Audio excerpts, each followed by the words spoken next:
Good to go. All right. I'll just use the same exact inflection the second time. Hello and welcome to day 2 of WPCampus 2023. I am your room host this morning for the community chat. If you aren't aware of who I am, my name is David Dashiffin-Keys and my pronouns are they and them. Before we get started, a few reminders. Keep in mind our code of conduct as we move throughout the day. And especially during the community chat, if you wanted to pose a question to me, or I may hand off as needed to other members of the board, just come up to the microphone and speak so that our wonderful captioners can pick up the question as well and transmit it all over the world. After the session, we do encourage you to provide your constructive feedback through the forms that you can find on the schedule page. And as always, a huge thank you to our sponsors who have been awesome, especially, I think, to Tulane for providing us things like this room and the space that we're all using. So, yeah. With all that said, I'd like to introduce to you the board president, David Dashiffin-Keys, who will be leading us in the community chat. Thanks, Dash. I really appreciate that. So hi, everybody. My name is David Dashiffin-Keys, and my pronouns are they and them, and I am the WPCampus Corporation Board President for this year. I work for Georgetown University by day, so I'm in the Washington, D.C. area. The only reason I bring that up is because, as I bet many of you are aware, WordCamp US is soon to be happening located in the Washington, D.C. metro area.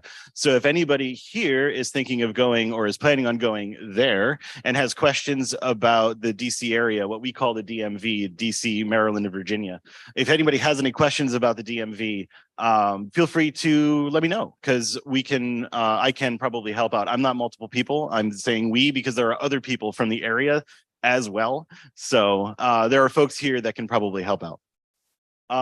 So yeah, this is a community chat. This is not a presentation, not a lecture, not a harangue, not a stand-up comedy routine, although I can try. It will fail, but I can try. So yeah, the goal here is for give you all an opportunity to ask questions of me. And if I don't know the answer, hopefully someone else in one of these fancy polo shirts does. On pretty much anything that might be on your mind related to WPCampus. It's been an interesting year for the organization. We've switched to a model that utilizes a board of directors for the first time. So that's certainly open for some questions if anybody has any. There have been some interesting times related to our hosting, which, to be honest, most of the details have already been put on our blog. So I would refer you to that first. And then if you have additional questions, or if anybody does want to chat a little bit about that in a public format, we can do so. But you can also track me down later today if you would prefer that to be a little bit more like a one-on-one kind of moment. And then we have a couple of topics to pose to the room, which will be a little bit harder because we only have one microphone for the room at the moment. But we do hope that you all might be able to give us back some feedback or give us some help in how we chart the course for the future of WPCampus, at least for the near-term future. So yeah, who's got something they want to ask?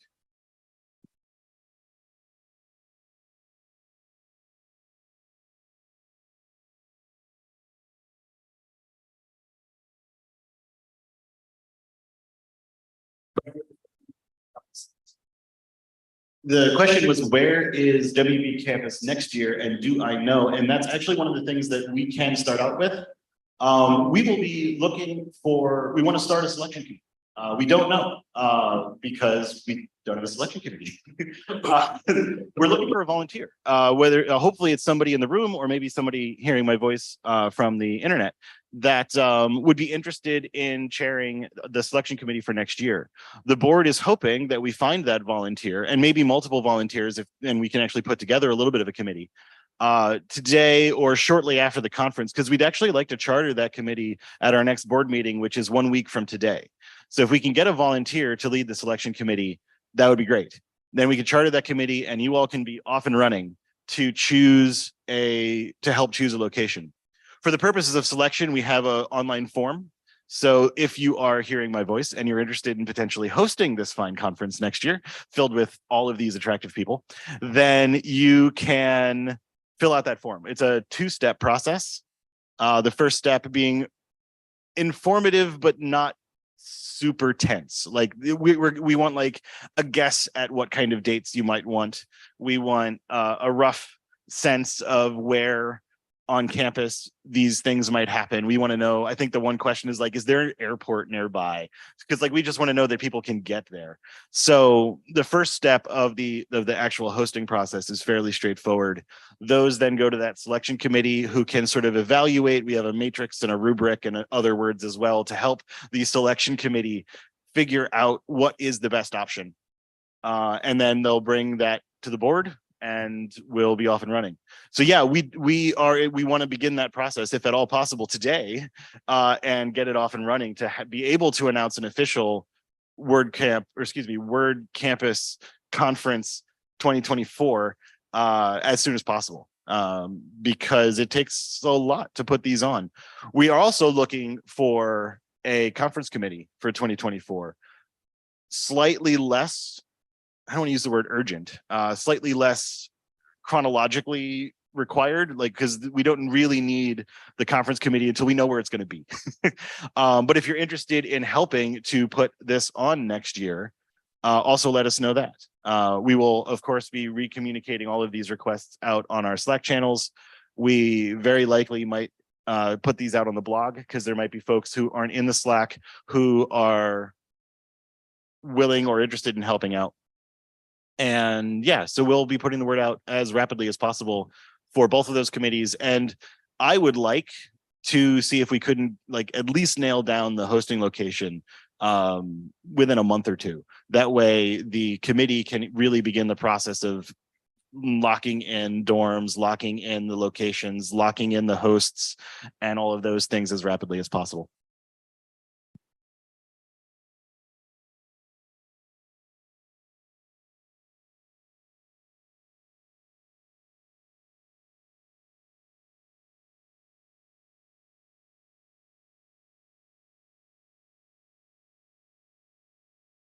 Yeah, it is early.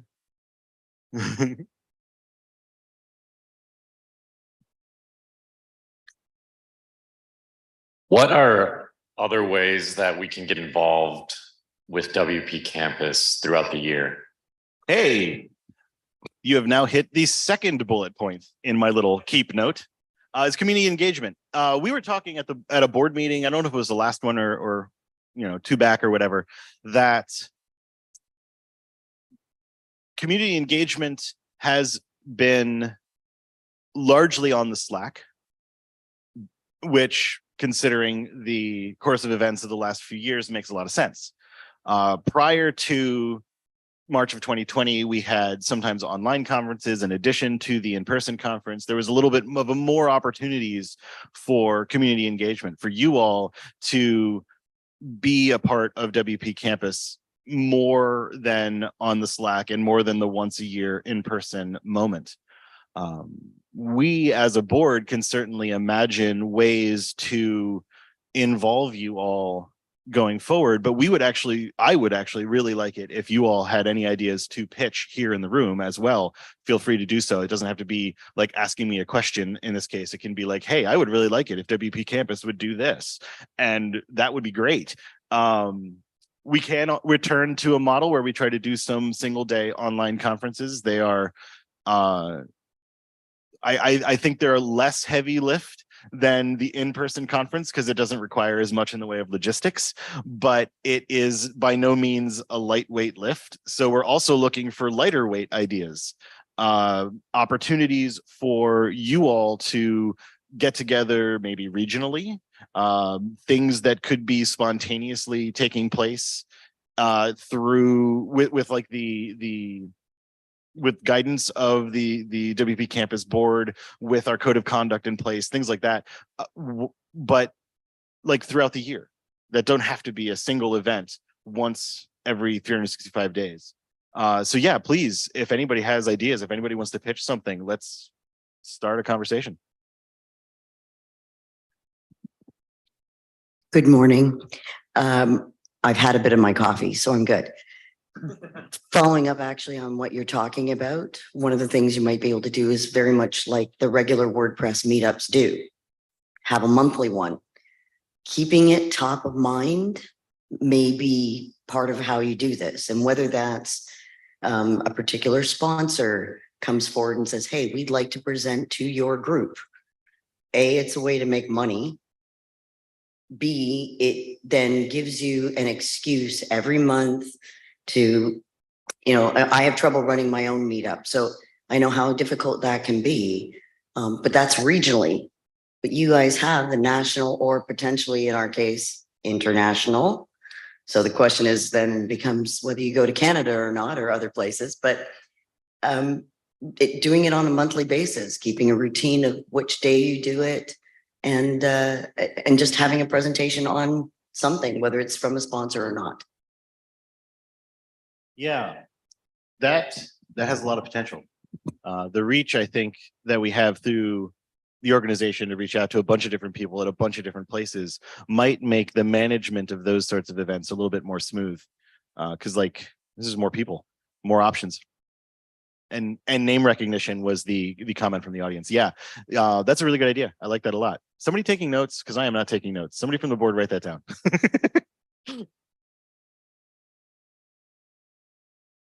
Any other ideas? Any other thoughts this morning?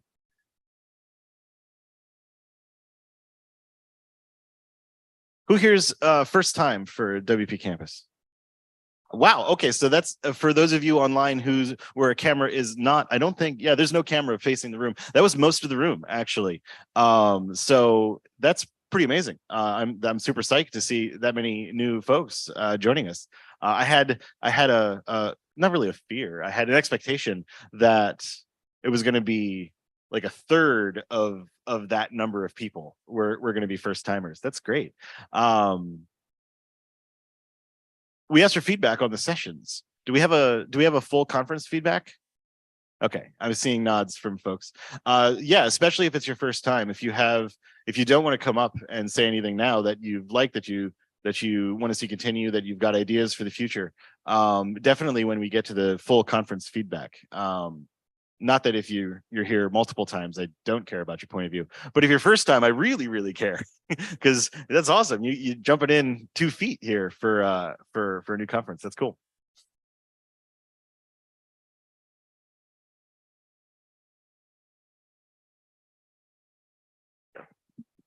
Hi. Hey. Have you all hosted in Colorado before? No. We have been in Florida, New York, Oregon, and Missouri, St. Louis. Yeah. And then now here in Louisiana. So we've bounced, we have in the past somewhat intentionally tried to move it around a little bit just so that it's not like always on the East Coast, forcing the West Coast folks to constantly do transcontinental journeys. And so like, but yeah, Colorado feels like it's not, it's a good possibility because like we're far enough, I feel, from Colorado this year that might be an option in the future. Yeah. Well, let me know. I'm out there. Yeah. So, and we've got lots of folks who use tools like yours and could definitely benefit from it. So, there we go. Yeah, that's a good option.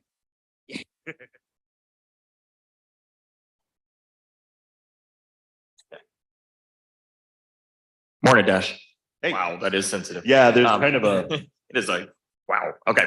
I just had a random question about engagement and trying to figure out if everybody in the high ed web world that uses WordPress was here or well represented. Are we doing outreach in other communities like high ed web and potentially other places to figure out if there are other universities or colleges or institutions of higher learning that are using WordPress at their core that maybe don't know about us?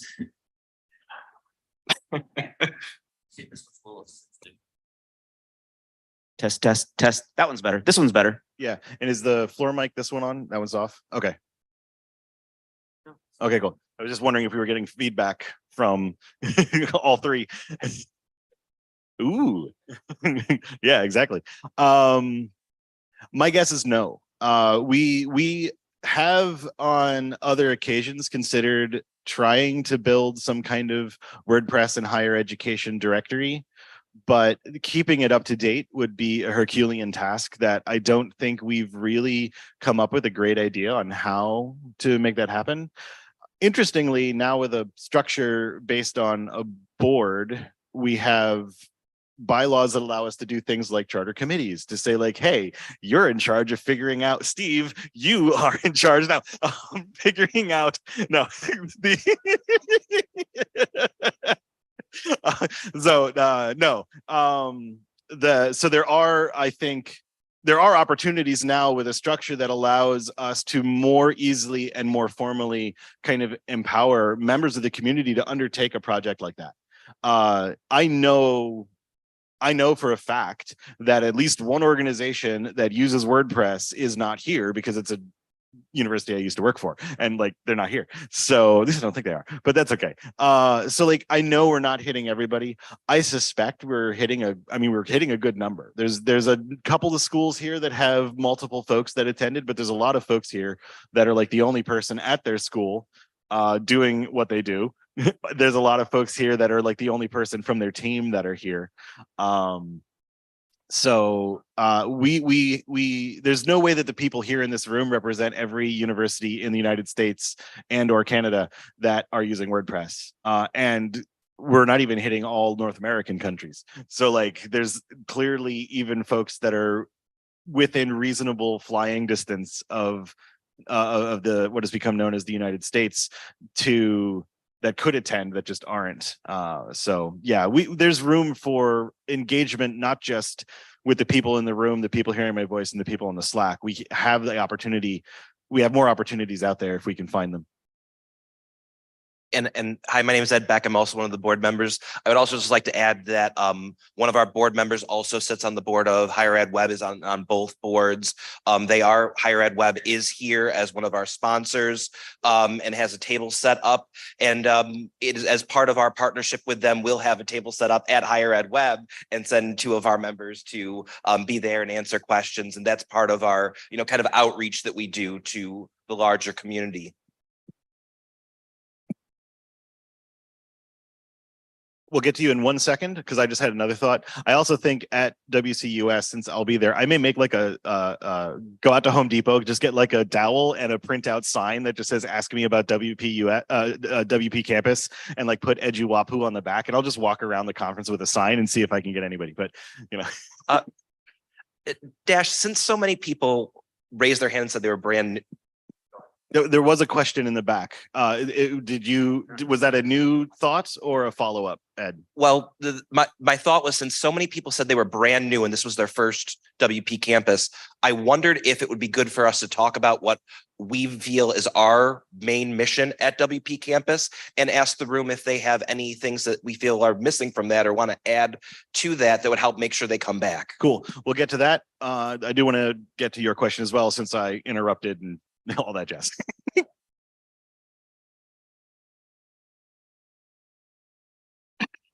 Thank you. Hello, my name is Maestro Stevens, and I just spoke at WordCamp Europe in Athens, Greece. And I don't know how many people, I'm curious how many people in the room applied to be a speaker here. What are hands raised? Okay. So I had no idea what type of topics or subjects, because you said WordCamp US a couple of times now.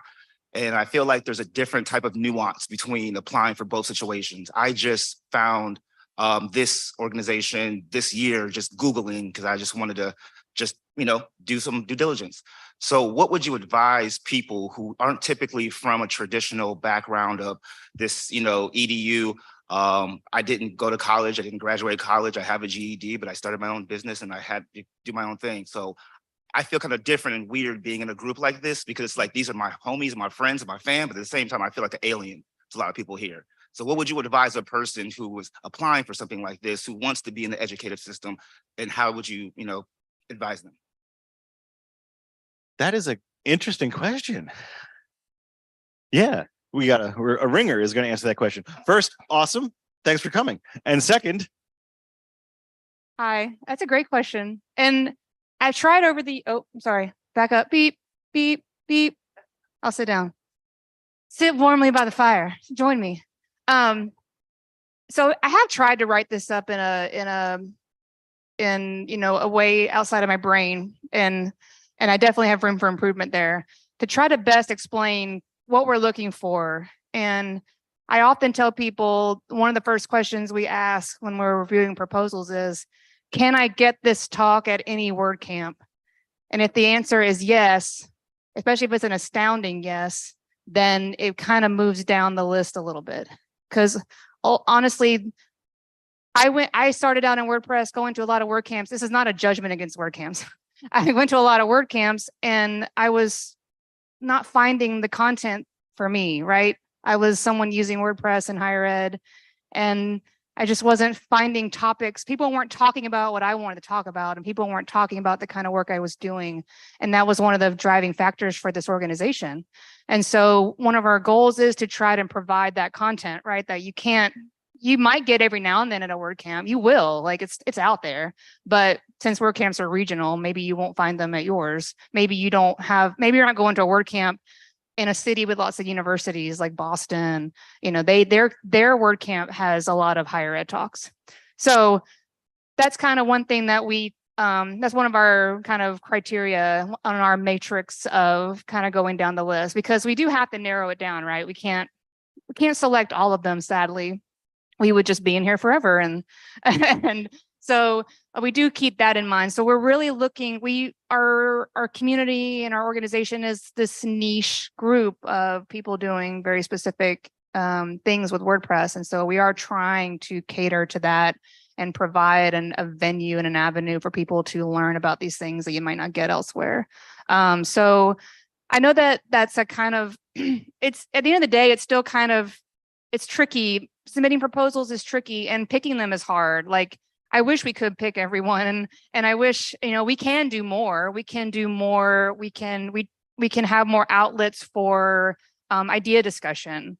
We can have surveys to try to figure out what kind of topics are important right now for people. Like, what do you want to learn about? The last few years, it's been a lot of Gutenberg and stuff like that. There are definitely topics we talk about a lot that aren't even specific to WordPress, like accessibility.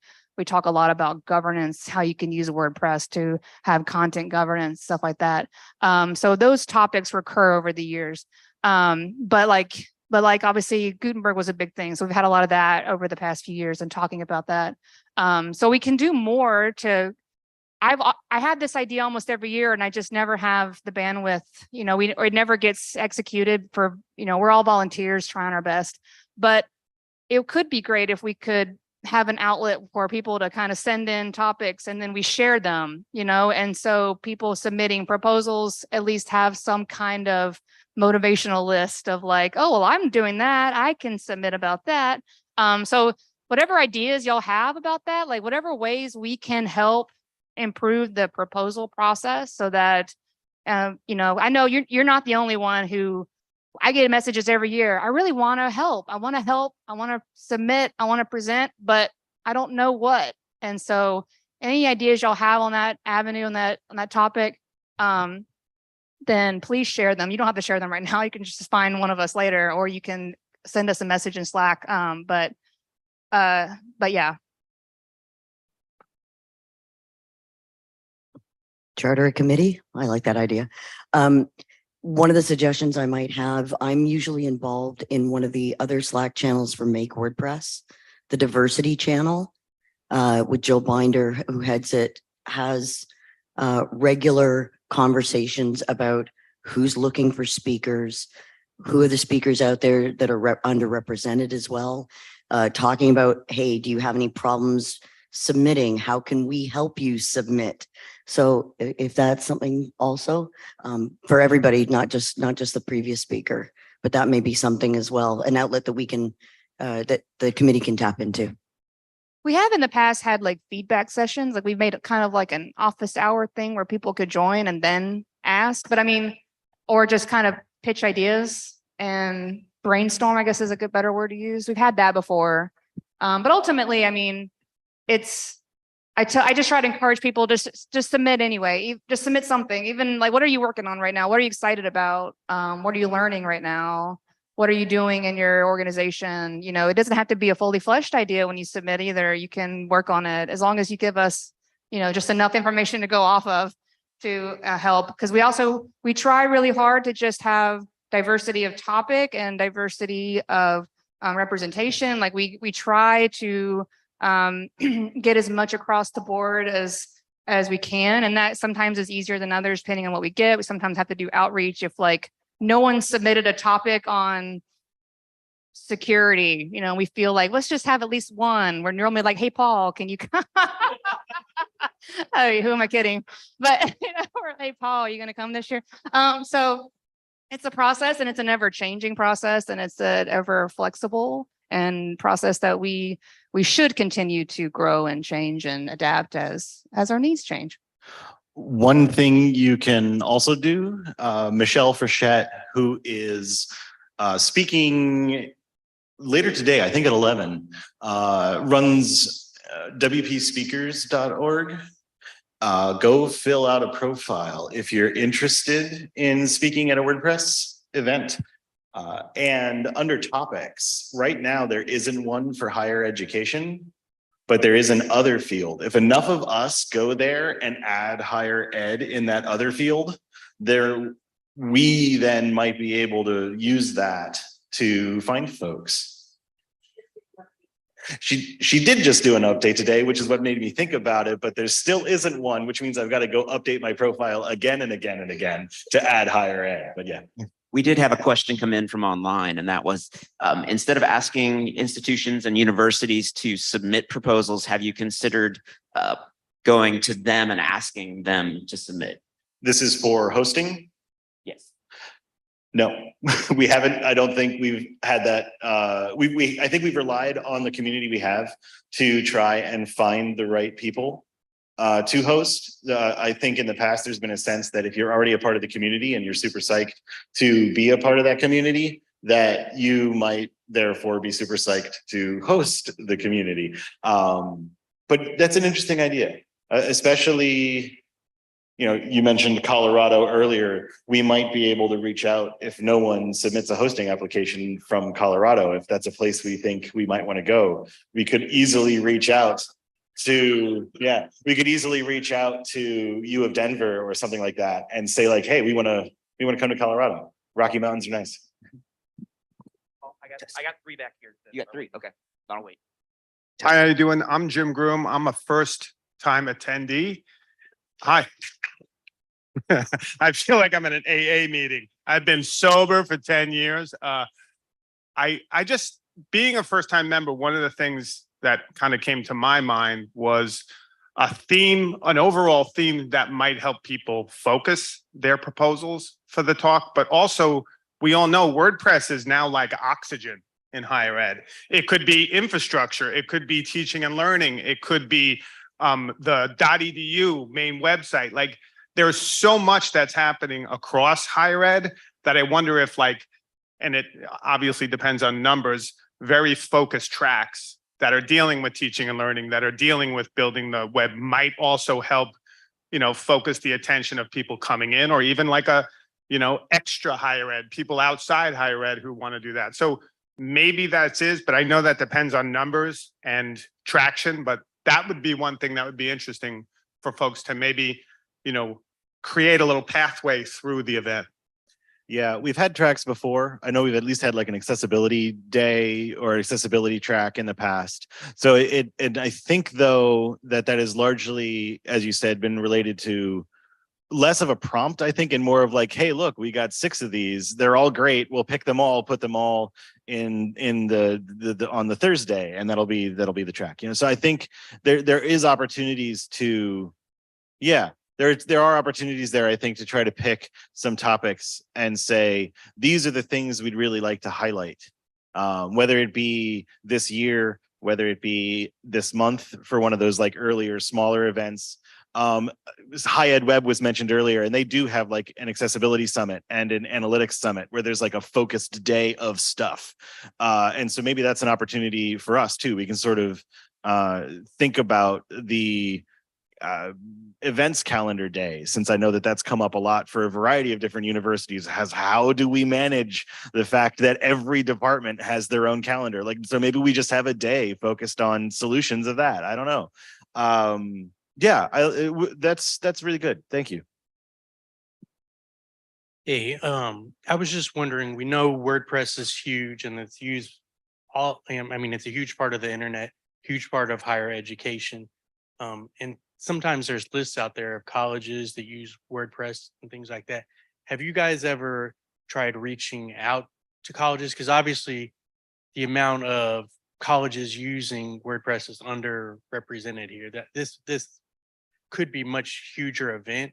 So I don't know if you guys ever reach out to colleges, and if you do, say, hey, if you have presenters that are interested, these are type of topics we would like to add to WP Campus.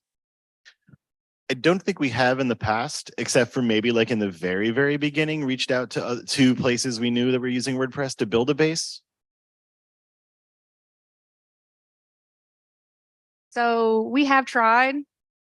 I'll say this, I'm not great at marketing, and I'm not great at, that's not what I do. And I struggle with it. So I'm a developer and I do my best. So that's, I'm just saying that we could do more is what I'm really trying to say. Like we can do those things. We should do those things. We need help doing those things. I'm always trying to tell people in the Slack who have ideas, that is a great idea. Who's going to do it? Like, because, we're all volunteers. And we can only do as much as we have the bandwidth and the motivation and the numbers. So we can do a lot of things if we have the help, and we just need people to kind of get the ball rolling. And so, I mean, that's a great idea, because you're right. Higher ed and WordPress is big, and WordPress and higher ed is big. So there could be a lot more people that we get involved and that contribute to our community, bring their knowledge, bring their experience that we can share with them. And so maybe that's just something to focus on over the next year, is to try to get that ball rolling. Like, how can we get out there and find the people and to bring them into the fold, and that we can learn from as well. Steve will do it. Steve will do it. Already got Steve. Poor Steve.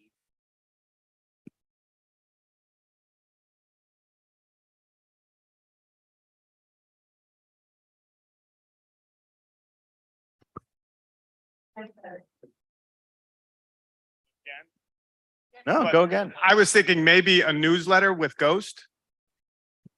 I couldn't hear you. What did you say? So I'm curious about the board structure, and if you have particular seats that are held for particular roles, like marketing, like how does that work? We don't right now. We had bandied around roles for like internal communications, which could include things like newsletters, as well as the possibility of a role specifically for external communication, which would be outreach to universities that are not represented in the room or on the Slack. I think there is a lot of room for growth there, but for this first year, I think we were more worried about getting like president, treasurer, like the really important, well, not important, the necessary structural bits of a board to make the state of Alabama, where we're incorporated. Like, we needed certain things to be there and certain boxes to be checked. So now that we've got those and we've got the structures in place to ensure some longevity to those things, I think there's a lot of opportunity to begin to look at what we don't have now, like communications, either a single person or a dual role person, like I just said, to see about assisting with those sorts of things. The board, we can expand and we can actually contract the board as we need to. So there might even be the opportunity for somebody to join the board, work specifically on outreach, either as a board member or as a committee chairperson. Those are details we could work out. And if at such a time we determine that role has succeeded beyond our wildest expectations, and we've got a train that's just rolling down the tracks, we can adjust then too. Like we did the best we could to imagine and try to create a flexible system based on a couple of other examples of bylaws for other organizations that were similarly sized, that sort of a thing. But now it's ours, and now it's our own. And so we really have the opportunity to expand with volunteers, expand our capacity to do more things, because we are not effectively a single benevolent dictator. I was getting it in there somewhere. And like we do, yeah, it was true. It was an operation of largely by one person that was trying to manage an organization that was serving dozens of universities and hundreds of people. Now we've at least got a board and an opportunity to invite more volunteers to do some of the work that we've discussed today. And I will admit, like I think it was the gentleman in the red shirt. I didn't catch your name. I'm sorry. Phil, it was Phil earlier. You said, like, have we reached out to other universities? And my first thought was like, do we have the capacity to have more universities? Like, I mean, yes, obviously we had the workshop rooms that could have been made available to us for more talks. We would have had to purchase more food and stuff, but like we make more money on tickets, we would figure out how to make it work. But like my first thought was like, more? Can we do more? Is that possible? So like the capacities still, there's a potential for more capacity. We talked about community engagement a little bit for things like regional events, monthly events, meetup style and whatnot. One of the other options for engagement is for some of the folks here in the room or hearing my voice from the internet to let us know how you want to help. No. Have we covered the third bullet point on your list? Yes. Oh, the fourth? Yes. Fifth? There wasn't a fifth. No bingo? No. Okay.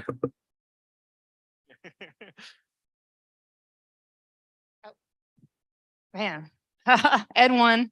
So I wanted to, I got a present for the new board. So all the board members are going to get this present, but I wanted to give Dash his present right now. There. So over here, okay. All right, so I thought this would serve the board as they go into this new journey and make decisions about the organization.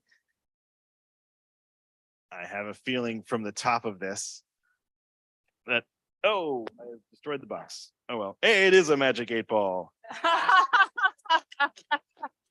I've never actually had a magic 8-ball. Hey, and it says no doubt about it. There is no doubt about the fact that this is a magic 8-ball. I've never actually had one of these. This is pretty cool. It's even branded. I didn't flip it over. I went right for the answers, but it's branded WPCampus. This is awesome. Thank you.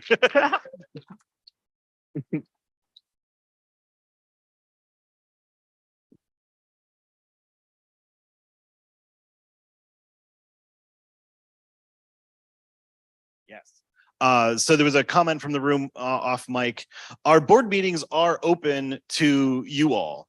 We have admittedly struggled to build the infrastructure that we need to make sure that we're inviting you all every time. We keep forgetting that's on us.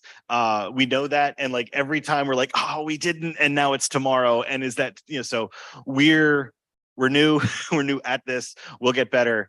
And we're looking at getting the right kind of tools so that we can like set people up as attendees versus co-hosts and whatnot. We want you all at the board meetings as well. We reserve the right to kick you all out for private session because like there's times when any board needs to do that. But we would like some of the engagement to be you all popping in to hear about what we're up to at the board meetings. Admittedly, for the last like 2 board meetings, the focus has been the conference. So if you popped in, you would have gotten like a preview of what's going on and what's being handled and what's the updates and things of that sort.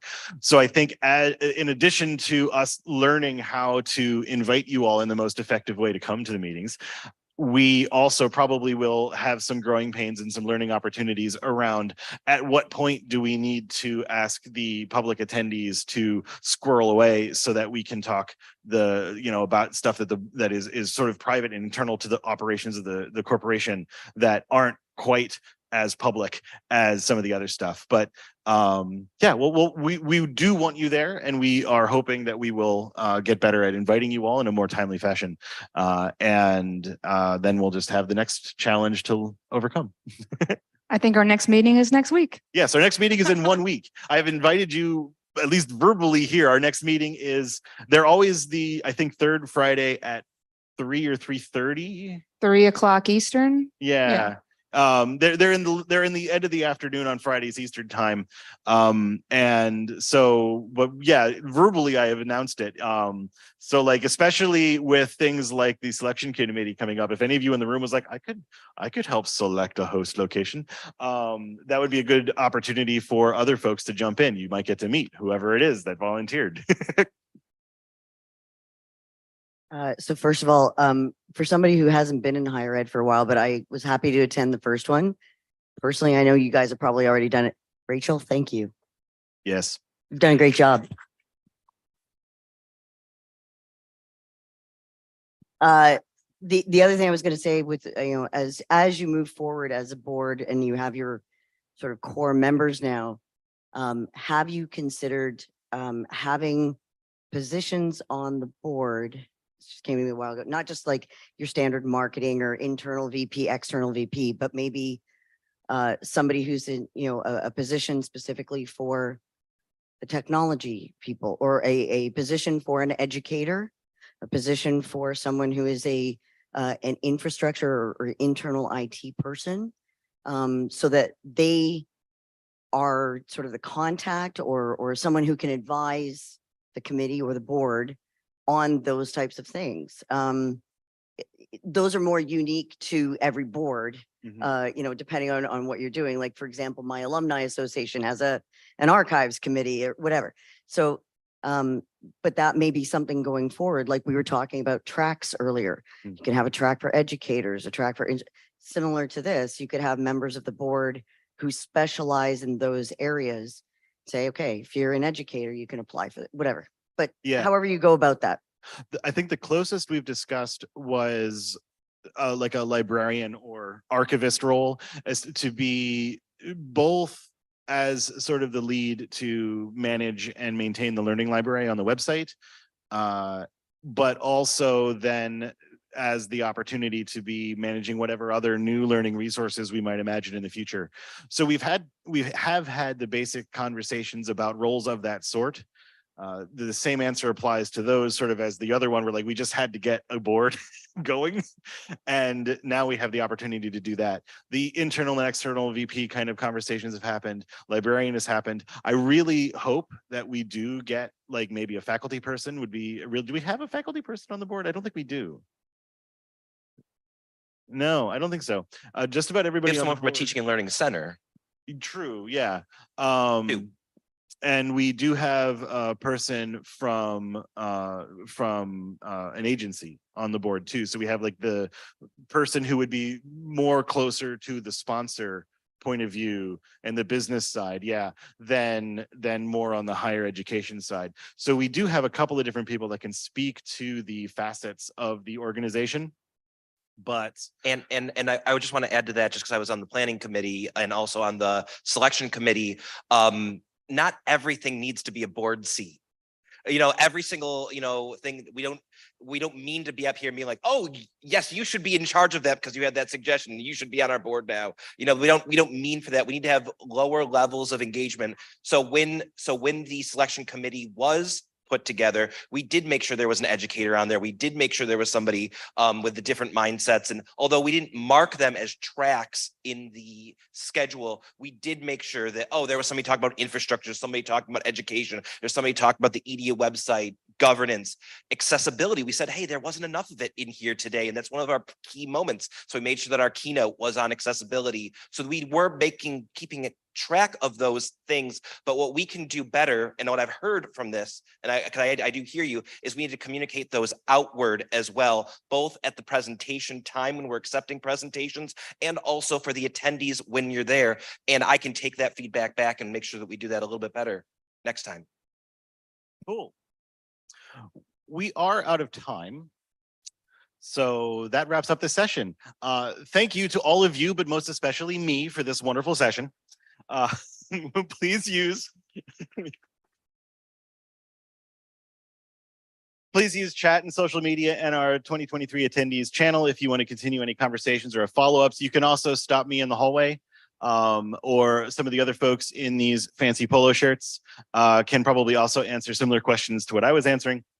Take a minute to submit your constructive session feedback, which helps us to both gather any thoughts you have about the structure of the community chat, but it's also an opportunity that if there was something you wanted to bring up but just felt like it wasn't appropriate to air it in the whole room, that will be an opportunity. Go ahead and throw it in there. We will get that feedback. We can talk about it at a board meeting. We can talk about it on the Slack. Things of that sort is totally great. This session was recorded and will be posted to our learning library in the future. Please do enjoy a short break and we'll be back in this room in 15 minutes for our keynote.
All righty, everybody.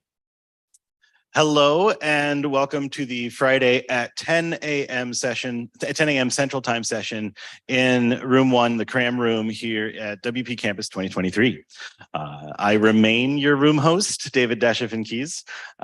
We are honored today to have Anna Cook presenting our keynote, Microsoft Inclusive Design, the Cognitive Model. Before we get started with that, though, there are a few things. As always, please keep in mind that we have a code of conduct and we also have moderators that will be available in the chat to watch for questions and post them to the room at the end. I know this to be true because it's me. I'm the moderator. So, also, 2 things that are not on my list. 1, lunch will work today the same as it did yesterday. So there will be folks in the hallway that will hand out the little green voucher cards. Take the little green voucher cards down the hallway, past the restrooms, and to the cafeteria space where somebody will be there to collect the green card that you have just recently received, and that will let you in to get some grub. Secondarily, also important, is the party bands. There are out on the registration table these sort of purple bands that will be what you need to prove your membership at WP Campus for the reception this evening. If you have the party band, you don't need to bring your lanyard, you don't need to bring your name tag, stuff like that. The bands are there so that we don't need all of the rest of it. And we will still sort of know who's a part of the group. After the session, we encourage you to submit your feedback using the links from the schedule page. As always, a big thank you to our sponsors, whom you can see on the banner on stage. And without further ado, let's bring on our presenter. As a senior inclusive designer at Microsoft, Anna specializes in building inclusive products focusing on accessibility and inclusion for Azure and beyond. She has over 10 years of experience in digital product design and earned an MS in creative technology and design from the University of Colorado Boulder College of Engineering and Applied Science. Thank you. Hi, everyone. Make sure we got this in my notes. Danke. Hi, everyone. Good morning. I didn't have the honor to join you all yesterday. It's my first day here at WP Campus, and also my first time here. So I'm just so thrilled to join you all this morning, or afternoon or evening, wherever you're at, if you're joining online. I am so thrilled also to share the latest update of Microsoft Inclusive Design on the cognitive model. It's near and dear to me to have worked on this project, in part because I have been using these materials for years within my capacity as a product designer, within my capacity in higher ed. And so to share this model is exceptionally important, especially because within accessibility communities as a whole, you might notice, early on, we haven't talked a lot about cognition. And as we enter, the age that we are in now, a COVID long-term era, more and more people are becoming diagnosed with neurodivergence. More and more people have long COVID. And so this work is the future, no matter where you're at or what you're doing. And so I'm super thrilled to share it with you, especially because I'm neurodivergent myself, and it helped me understand myself a little bit better too. So anyway, let's get into it. My name again is Anna E. Cook. That is my face. It is also here. I am a white woman with blonde hair, and I use she, her, or they, them pronouns. Either is fine with me. Again, I am a senior designer at Microsoft focusing on accessibility and inclusion. This is usually specifically for Azure, but I also get to work cross-functionally and cross-organizationally. And as of May, I also received my master's in engineering and applied science. Thank you so much. I was working full time while doing that. It was exhausting. I do not recommend it. So today we're going to discuss the cognitive model and how it builds on Microsoft Inclusive Design. We're also going to discuss the cognitive guidelines we've created to help you all, no matter what you're doing, become more cognitively inclusive. Now, to prime us for our conversation today, I'm going to play a 2-minute video. And if you have motion sensitivity, please look away for 2 minutes. And rest assured, you can keep up without watching with me at this particular moment. Every human on the planet approaches situations differently. We all have different ways to think about problems, different things we need to make decisions, and different ways we like to learn. Yet the products and services we use every day don't typically account for those differences. They force us to adapt to one way of thinking. That causes all kinds of problems, from mild irritation to learning curves that are steeper than they need to be, all the way to outright exclusion of folks who think differently. There's a better way. At Microsoft, we've built a practice of inclusive design. The methods we use talk about exclusion from the start and the awareness that exclusion happens unless we deliberately work against it. Now we're introducing inclusive design for cognition so we can thoughtfully adapt our products to the way people think instead of asking people to adapt to products. The work starts with understanding the motivation behind any endeavor. We identify the goals and tasks for that motivation and what cognitive demands might be in the way. As we do this with all inclusive design efforts, we learn from a diverse range of human beings, the true experts in adapting. We absorb the different ways people approach problem solving. Some people learn by trial and error, poking around to make something work. Some people learn by reading or watching videos to take a step-by-step approach. Some people require absolute silence to focus, while others thrive on noise and energy. When we deliberately seek out understanding and work with people with different mindsets, we can create more flexible, adaptable products. So let's focus on what's universally important to all people, understanding their motivations, what they're trying to accomplish, and the way they want to achieve. Let's create adaptive ways for everyone to participate. Only then will we be able to create something everyone can use to reach their goals. To learn more about inclusive design, go to inclusive.microsoft.design.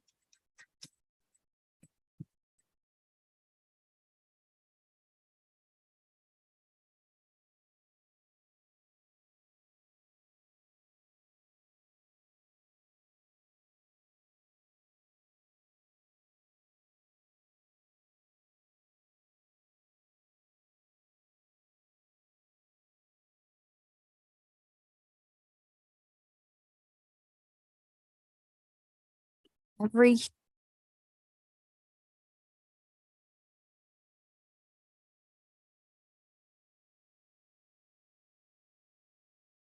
Does this work? I'll do that. Thank you.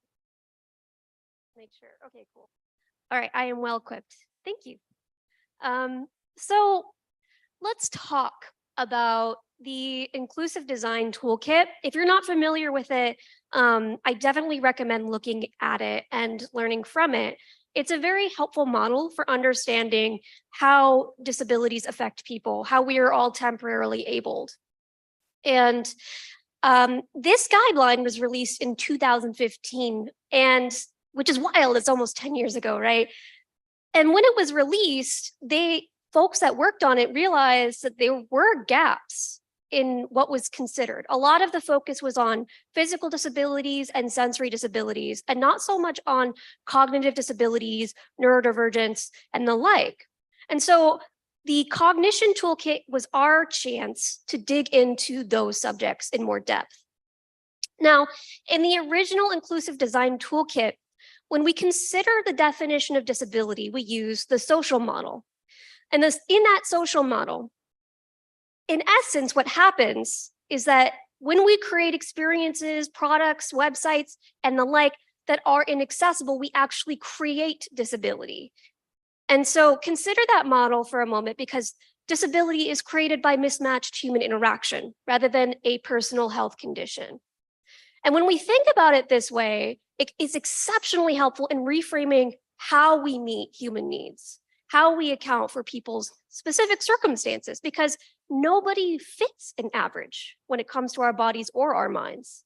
In fact, there's studies on this.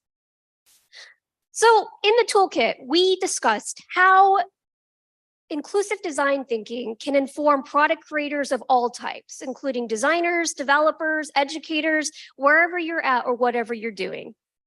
And in that model, we have 3 different inclusive design principles. There is recognize exclusion, learn from diversity, and solve for one, extend to many. In essence, we use these as a way to inform how we go about creating products, how we go about learning from people. If we don't practice learning from diversity and recognizing exclusion and understanding how that informs the work we do, we will create products that have gaps. We will create work that has gaps.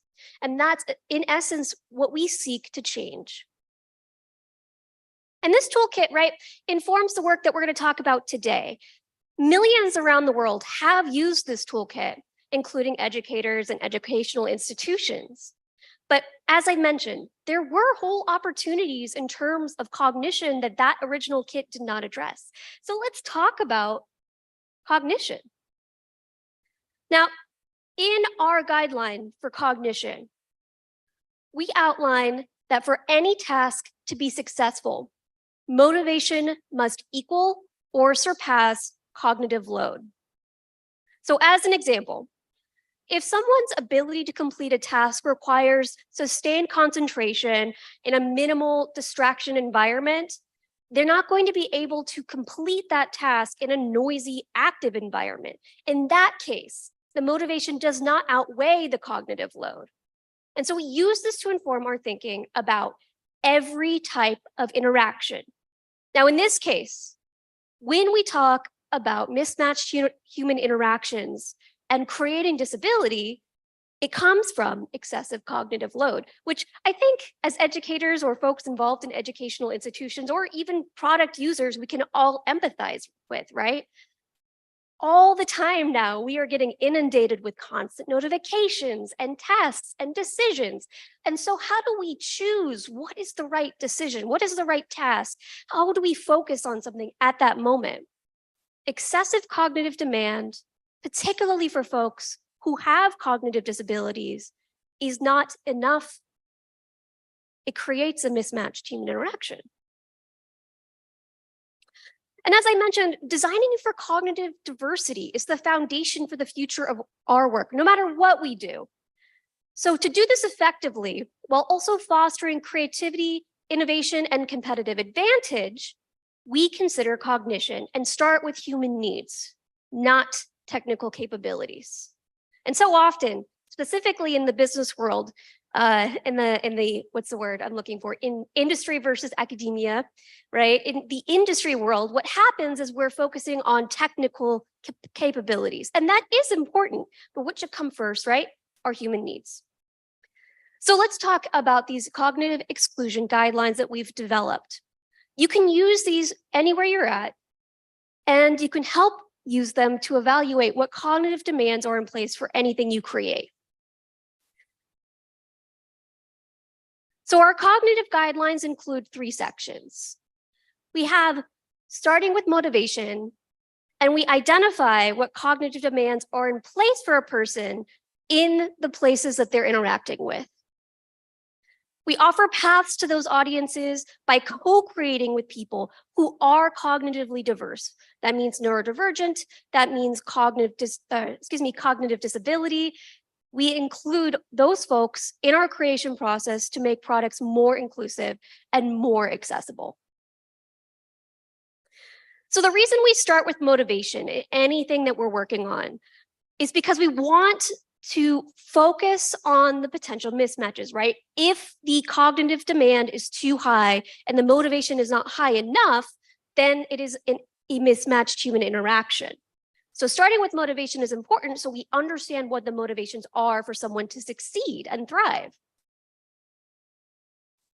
It's also an important aspect of avoiding pitfalls that occur when trying to work on creating more cognitively inclusive experiences. Because unless we are medical practitioners, we should not be attempting to diagnose medical conditions for others. Our job is to meet their needs. Our job is to listen to folks' needs. And that is the most important thing.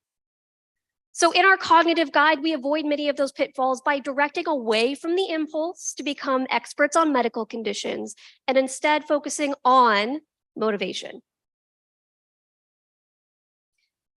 So when we do this, we do things like, instead of focusing, say, on helping people with ADHD we focus more on the cognitive demands of fulfilling folks' motivation.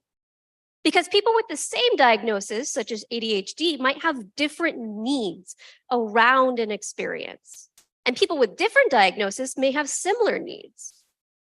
So starting with motivation helps us avoid those pitfalls while also identifying those overlapping needs. Now, I'm going to share an experience from my own life that explains kind of a way to think about this, right? Now, I have OCD, which is obsessive compulsive disorder. I highly recommend looking into it and learning about it, by the way. It's a really interesting condition. I was recently diagnosed, and I have a few friends with ADHD. Now, one of my friends, we were talking a few months ago, and we were talking about how we both thrive when we have clear deadlines. Now, this is the case for me for work and for school, and the same for her. And the reason for that was for her, she had said that there are two times that exist. There's now and not now. And the reason that she can't necessarily thrive working on any type of project, whether it be work or school, is if they don't have a deadline, then other things are going to get prioritized first, right? Now, for me, because I have obsessive compulsive disorder, specifically around the safety type of OCD, there's many types of OCD, I struggle with not having a deadline because I have a need to hyper perfect the work I do as out of a desire to be safe.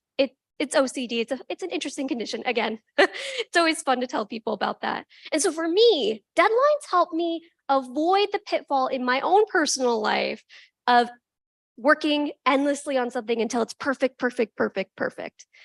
So for us, even though our diagnoses are different, our motivations are the same. Our needs are the same. And so when we identify it that way, we can understand, we can bring in folks who have different diagnoses, who share similar conditions, or sorry, not conditions, similar needs and motivations. So let's look at a relationship together. Or sorry, not a relationship. Fun thing about, I also have dyslexia. I mix up words all the time, so bear with me. Okay, so let's look at an example together. Let's say you wanted to create a deeply immersive video game. And to do this, you want to learn how to code. Now, if the task of coding is solely focused on the technical aspects, some of us are going to get extremely discouraged because it's not necessarily motivating for some of us.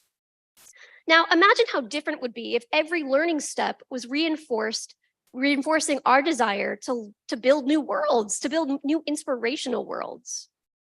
Now, in this situation, if we identify the motivation, it is to create the feeling of inspiration, curiosity, joy, discovery. If you've ever played a video game, you might know what this feels like. I feel this anytime I play Animal Crossing, right?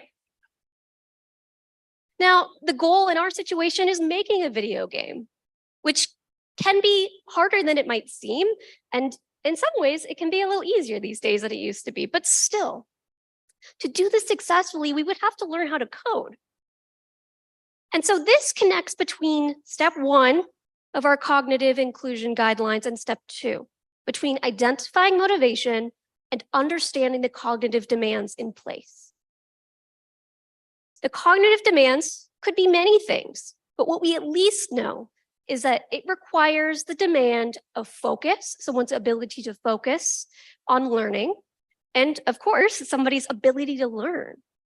And so by identifying this, we can focus on outweighing those demands with the motivations, by continuing those feelings of inspiration. Now we'll get more into the details, and I'll make sure I have some more concrete case studies to share with you too. So by understanding our goals, tasks, and motivations, we can connect them to cognitive demands and understand the balance we need to create to help people meet those goals. Now, we focused on focus and learning in this example, but there are more cognitive needs than this. Now, at Microsoft, we spoke with nearly 100 experts and people with cognitive disabilities around the world to best understand how we could identify at least 5 cognitive demands to start. And when you look at these, and I remember when I first looked at these, I thought, oh, right, that kind of makes sense, right? These are things I consider to be cognitive demands in any situation I'm in. So the first 5 types of cognitive demands are learning, focus, decision-making, recall, and communication. Now, I say first 5 because we've talked about other ones, but we're starting with these key areas as our cognitive demands. And so I'm going to go through each of these and kind of describe what comes up with them. Some of it might be something you're personally experienced with, and some of it might be a little new to you. Now, first, we're going to talk about learning, and I'm sure this is near and dear to anyone who is in higher ed, but it also comes up a lot in the products we create. And the reason for that is because anytime you interact with something new, you're going to be learning, right? Even if it's following similar patterns or structures, people have to learn when they're using it. And technology is often designed for people who learn with confidence. And so those folks might use trial and error to learn, but some product designs like those might actually exclude people who need additional guidance and support. And so if we were, right, a person learning to create a game or write a line of code, we might need different types of guidance to support our unique needs in those situations. So a few considerations when we're trying to support learning. Is help content needed? And how often? Do people assume when they're creating an experience or a website how much expertise someone has, right? Imagine how it feels when you've worked on a website or a product for years. It's so hard to remember what it feels like when you first learned about that product. And so it's exceptionally important that we call ourselves in on assumptions. And then, of course, opportunities. How can we enrich those learning moments? How can we reinforce their motivations? So let's look at another example, and there will be examples for all 5. How would you approach learning to cook a new dish? Now, I think we've all had some type of experience with this, right? Now, some people are going to they're going to focus on trial and error. Maybe they get the ingredients they need, and they're just going to tinker with them and see how they work together. Some people, like myself, might use a YouTube video or a blog post, right? They're going to need some self-guided learning. And then other people want more structured learning. They're going to take a cooking class. And this can come up even if you're somebody who's more comfortable with following a recipe in some contexts. Maybe you want to take a class in others, right? So accounting for that diversity of need for any person, for all people, is essential. The second cognitive demand is focus. And we talked a little bit about this earlier, but people's well-being is impacted by the amount of information they're inundated with when using technology. I, for one, have to turn off notifications a lot of the time because it reduces my ability to focus. Right now I'm on Do Not Disturb so that my mom doesn't text me, for example. Well, she will anyway, but much of our daily life requires that we select which tasks we're going to perform, sometimes simultaneously or in quick succession. So we rely on some level of attention management to make those decisions about what comes next and to remove distractions that influence our ability to focus. We need to evaluate how we're helping or hurting people in anything we're creating and their ability to focus, right? We want to be respectful. We don't want to, in the world we are in now, with the attention economy as it is, the most innovative technology is the one that respects attention. So when it comes to focus, we need to consider the cost of interruption. People move between focus activity and activities where they're taking in new information.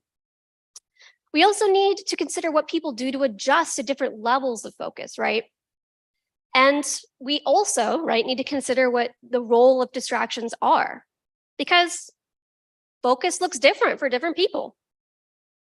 Now, for example, some people need to focus in environments where there are zero stimuli. They have no sound, they're just focused in, and they don't have distractions like, say, a pet or a family member nearby. Other people need some stimuli to focus, right? Maybe they like some music playing, some lo-fi beats. Maybe they want to have their cat nearby. I know I always do.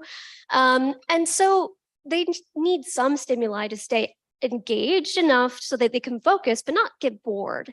And then some people thrive in busier environments like office spaces or coffee shops. They might like that noise. They might like that movement. And sometimes you might notice even your focus, the type of focus that you want in a moment could change, right? Sometimes you might want to be in a busier environment. Our next cognitive area is decision making. Now, people have a very different set of considerations for decisions, right? They have stakes, consequences, risks, contextual information, and more. So some considerations for decision making.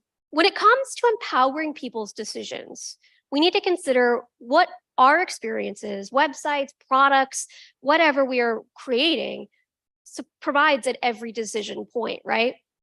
We need to understand what a person needs to decide. And some people are going to include risk or have higher levels of risk assessment than others, particularly folks that have OCD, for example, or certain types of OCD, I should clarify. So people need to have clarity on the potential consequences of their decisions. And we need to consider how information gathering is going to vary from person to person. What content is needed to support those decisions? Now, some of you might be like me, and you might be from out of state, and you might have had to do this pretty recently. So the question, right, the example is, how would you approach planning a trip? Now, for some of us, we just look at airfare. We just need that single data point. We can make other decisions a little bit more spontaneously. Others might need multiple data points. Maybe they want to know the airfare, the hotel, if they're going to have a car, where they're going to go for lunch. And then other people, right, need a detailed itinerary for what they're going to do for the entire day or days that they're in a place. And all of those types of decision making are valid, right? Our next cognitive area is recall, which for some that might mean like memory, the ability to remember. And I think sometimes I forget how often recall comes up in my own life, right?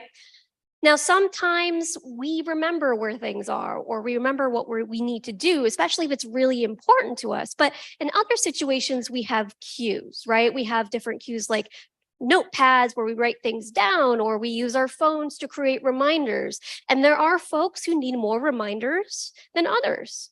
And so we're supporting that and their different types of recall, especially with large amounts of information, is essential. I'll say one thing that I've loved about this conference is it's very much supported my need for recall. I could find information pretty easily and reference it. And so when we want to understand recall and we want to support that, we need to consider where and when the experience relies on memory, right?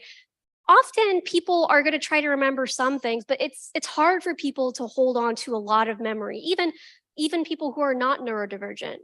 We focus on the things that are most important to us. And so in a flow of interactions, we want to understand how much we are asking someone to remember and when we're asking them to remember it.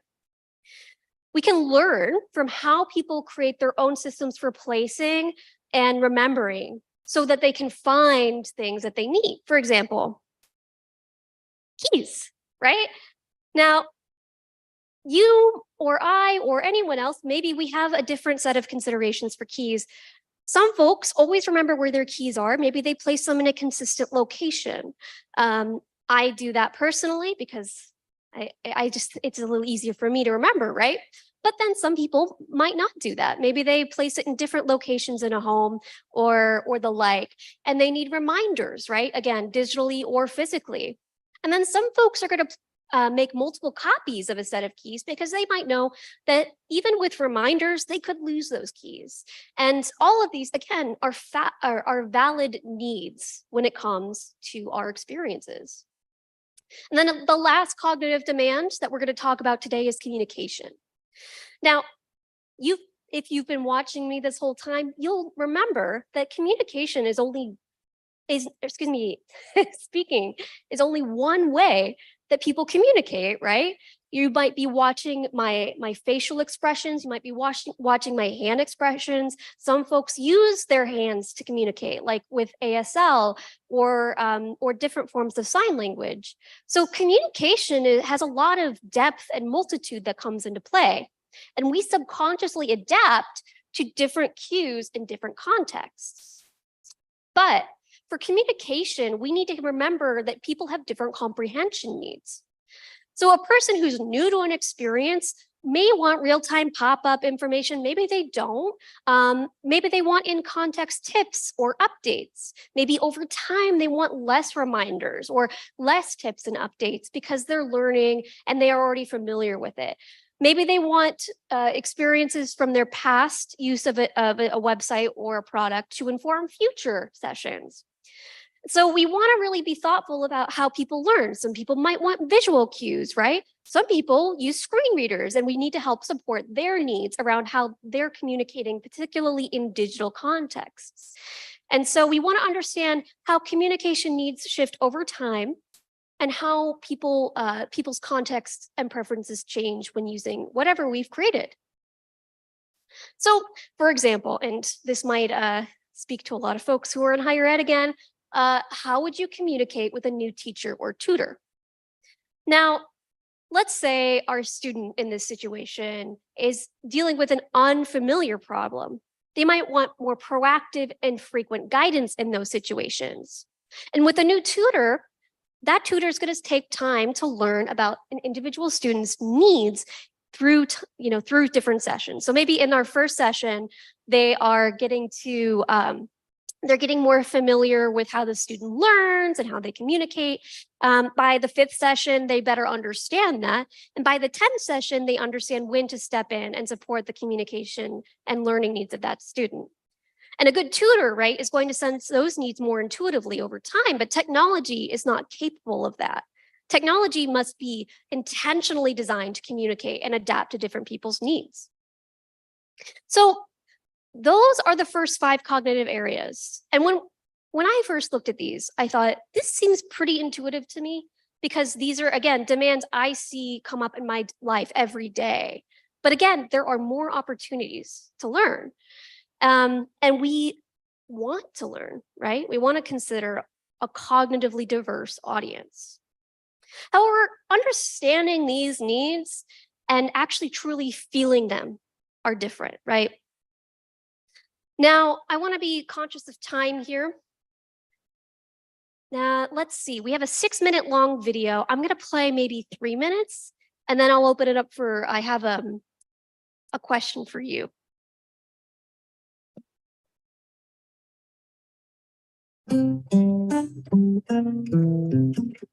The way I focus has changed tremendously since losing my eyesight.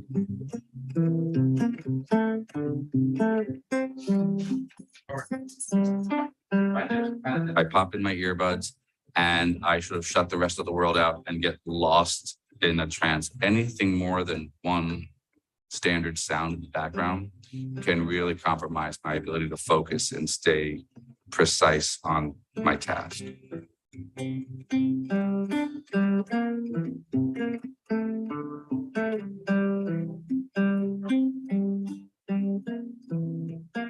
I am currently researching with the Berkman Klein Center of Internet and Society at Harvard University. What I do is look at the interaction between humans and technology and how that influences culture.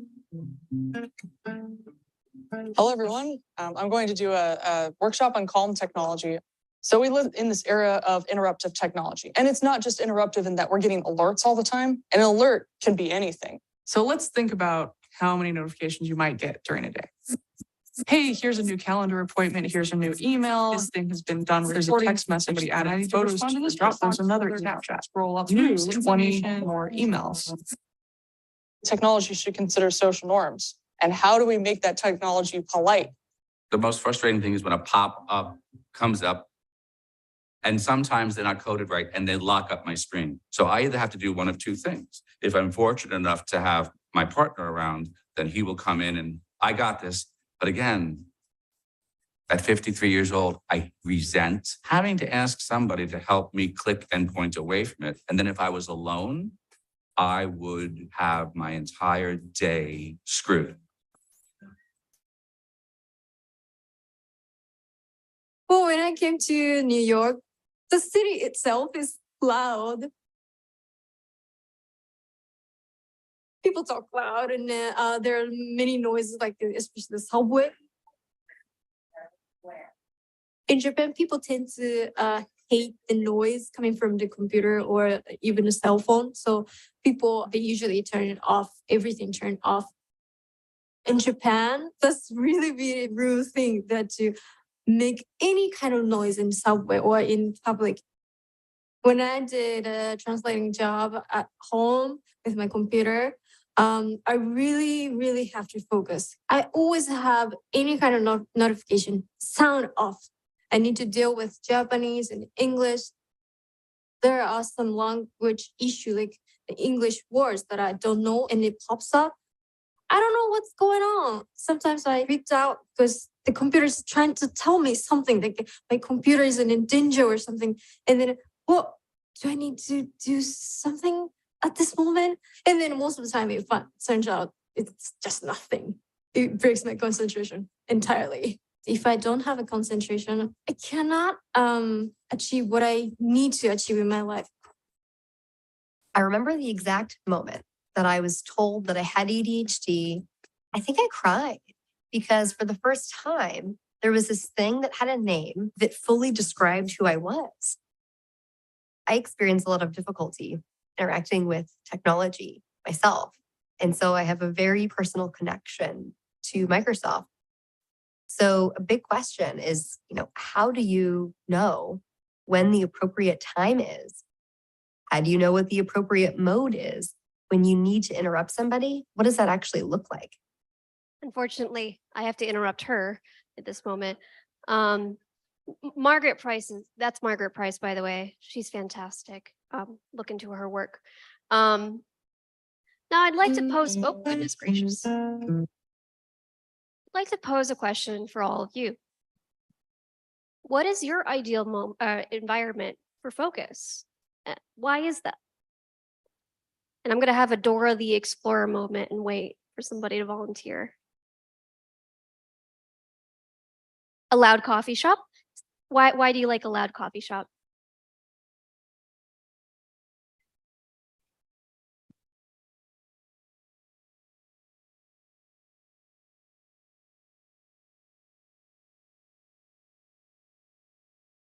Repeating that back just so we have it in captions too.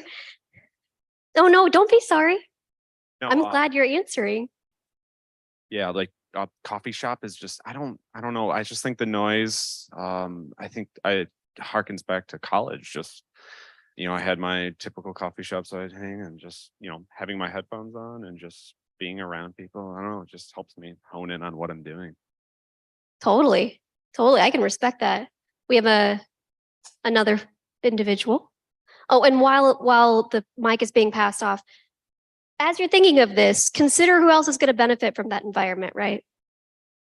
So I share an office building that's like shed behind our house with my partner.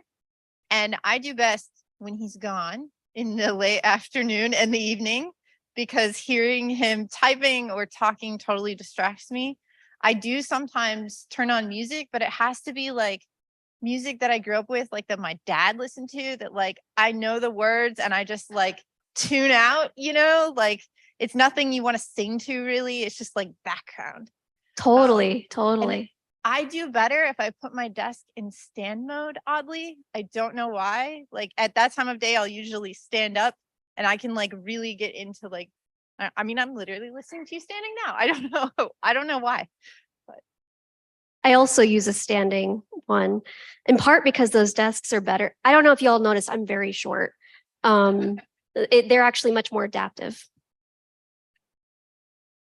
I tend to focus best at the start with pure silence, just so I could think about everything that I have to do for any task going forward. But once I hit that task, then I need some music in the background because I'll be thinking too much. I got ADHD, so I tend to think a lot of different things at a lot of different times, and sometimes I just need to hone in, and the music really helps me hone in, really think about what I'm doing at that moment.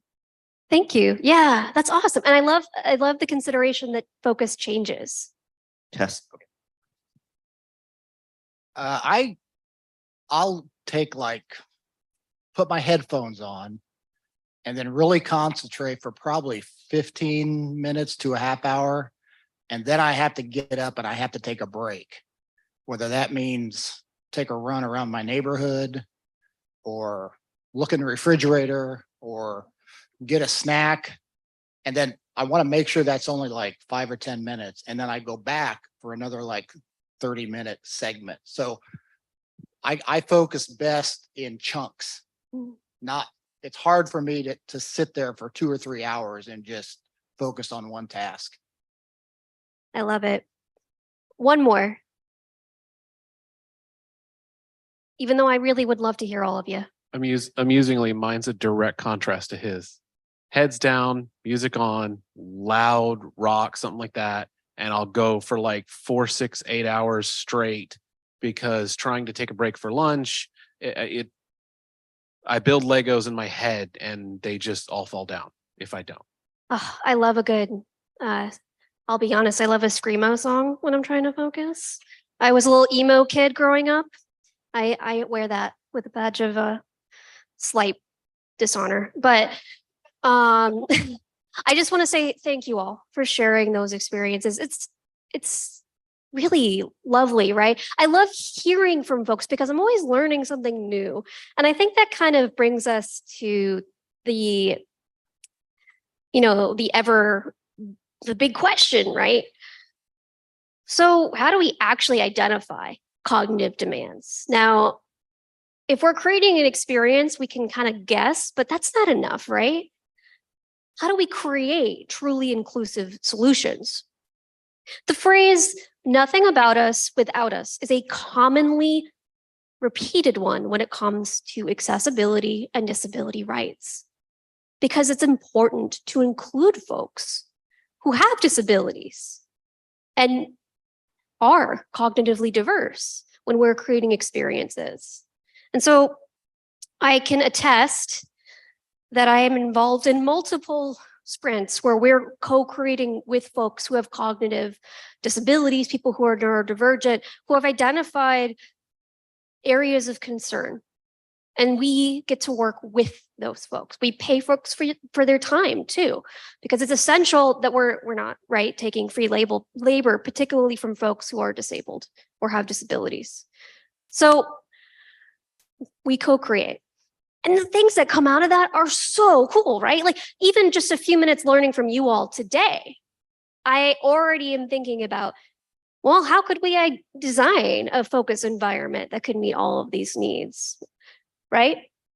Now, remember that these guidelines are meant to work within the tools, processes, and the like that you have. So that it should not replace it, but make room, right? Have folks on your team who are neurodivergent and comfortable sharing, give expertise and feedback. Bring in outside resources to give expertise and feedback as much as possible. Now, I know every situation, every organization is going to be different, right? So do your best, and that's okay. Now, in terms of resources, we do have plenty we've put together and provided from Microsoft Inclusive Design. The website is microsoft.inclusive.design, I think. My recall isn't working. But if you Google or Bing or search engine it, you will find it. And there are multiple resources on that site beyond this toolkit, including inclusive AI. I know that's a hot topic right now, and the like. And so please reference that for a few things, including our cognition screeners that helps recruit folks who can co-create with you, the worksheet to help you learn more about your own type of cognition or the cognition of your peers, and case studies to see success in how we approach this. Different situations where we've used this approach and have done well and helped account for folks' needs. Already mentioned the website. Look at me, I got the URL right. And please share with us if you're using these, because ultimately we are learning as much as you are.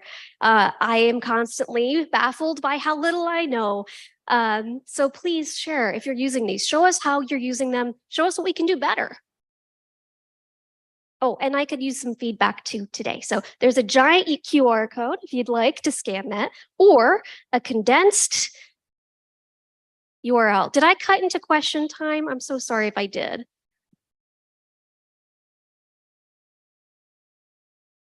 Oh no, I'm so sorry. No need to apologize. Are you going to be here for the rest of the day? I'll be here all day. Please stop me for questions, and thank you for your patience. I'm not always good at time management myself. No worries at all.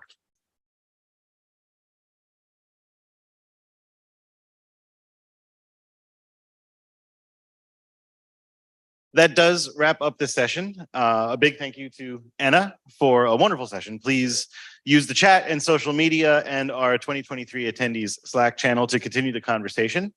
You can provide feedback either through the QR code and the URL on the screen, but also please provide feedback through our own conference feedback mechanisms, which we will also share with you, so that we have some of the information that we're looking for as well. Lots of feedback. Give us all the feedback.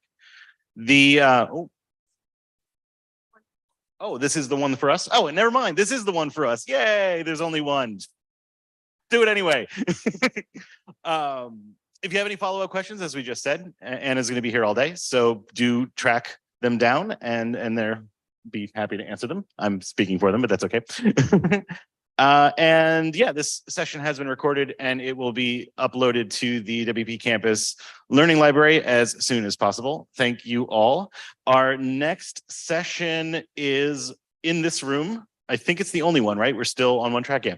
The next session is regarding belonging in WordPress, and it will be starting up here in about 15 minutes. And if memory serves, it is a remote presenter. So please do join us back in here. And those of you that are online, please join us as well. We'll see you in 15 minutes.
have that right now being shared as a placeholder. See it on my laptop.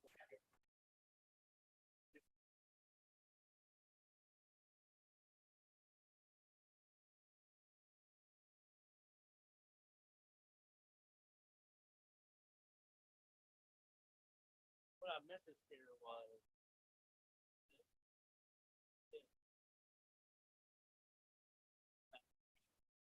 and I don't care what this is. That's that yellow banner around it. Pause. But it should be the nice one for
should be Rachel.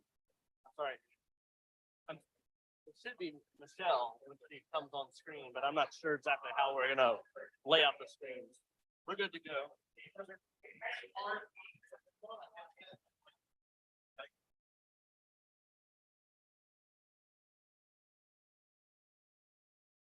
Okay, hello everybody once again. My name is still David Dashifin Keys, and I am still your room host here in room number 1, the cram room, for the 11 a.m. Central Time session at WP Campus 2023. This session will feature, where's my notes? There it is. We'll feature Michelle Frechette, who will be speaking about belonging in WordPress. But before we get started, as always, keep in mind our code of conduct. We will have moderators who will be watching various chat channels on Slack and on YouTube for questions to make sure that any of those of you joining us from the internet can be involved in the presentation as well. After the session, we encourage you to provide your feedback so that we can learn from your experience and become bigger, better, stronger, faster. We have the technology. Oh no, that's the $1 billion man. A big thank you to all of our sponsors, as is always the case. And without further ado, let's bring on our presenter. Michelle, take it away. 1 second, Michelle. 1 second, Michelle.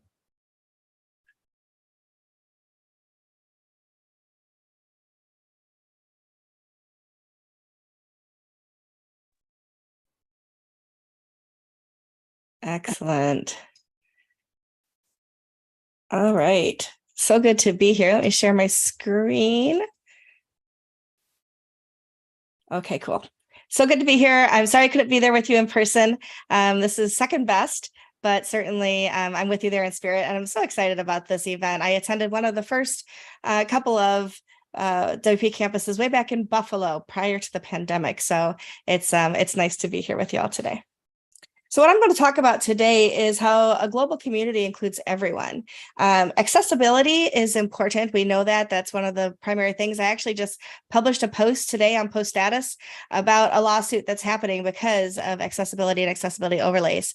And so this talk is not to downplay that at all. It is, though, to add to it, to talk about the fact that accessibility means more than just disability accommodation on the web.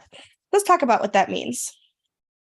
So as we know, web accessibility is about screen readers. It's about accommodating motor skill issues, neurodivergence, how we navigate through a website, color contrast, all of those things. And those things are so incredibly important. I'm still learning. I'm still trying to do better every single time I post anything, to make sure that I can be as accessible as possible, to make everything that I do on the web as accessible as possible.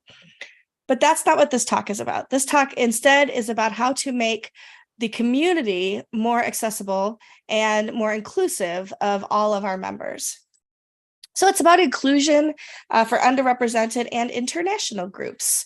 What are we going to talk about? It's some of the reasons that Allie Nimmons and I founded Underrepresented in Tech.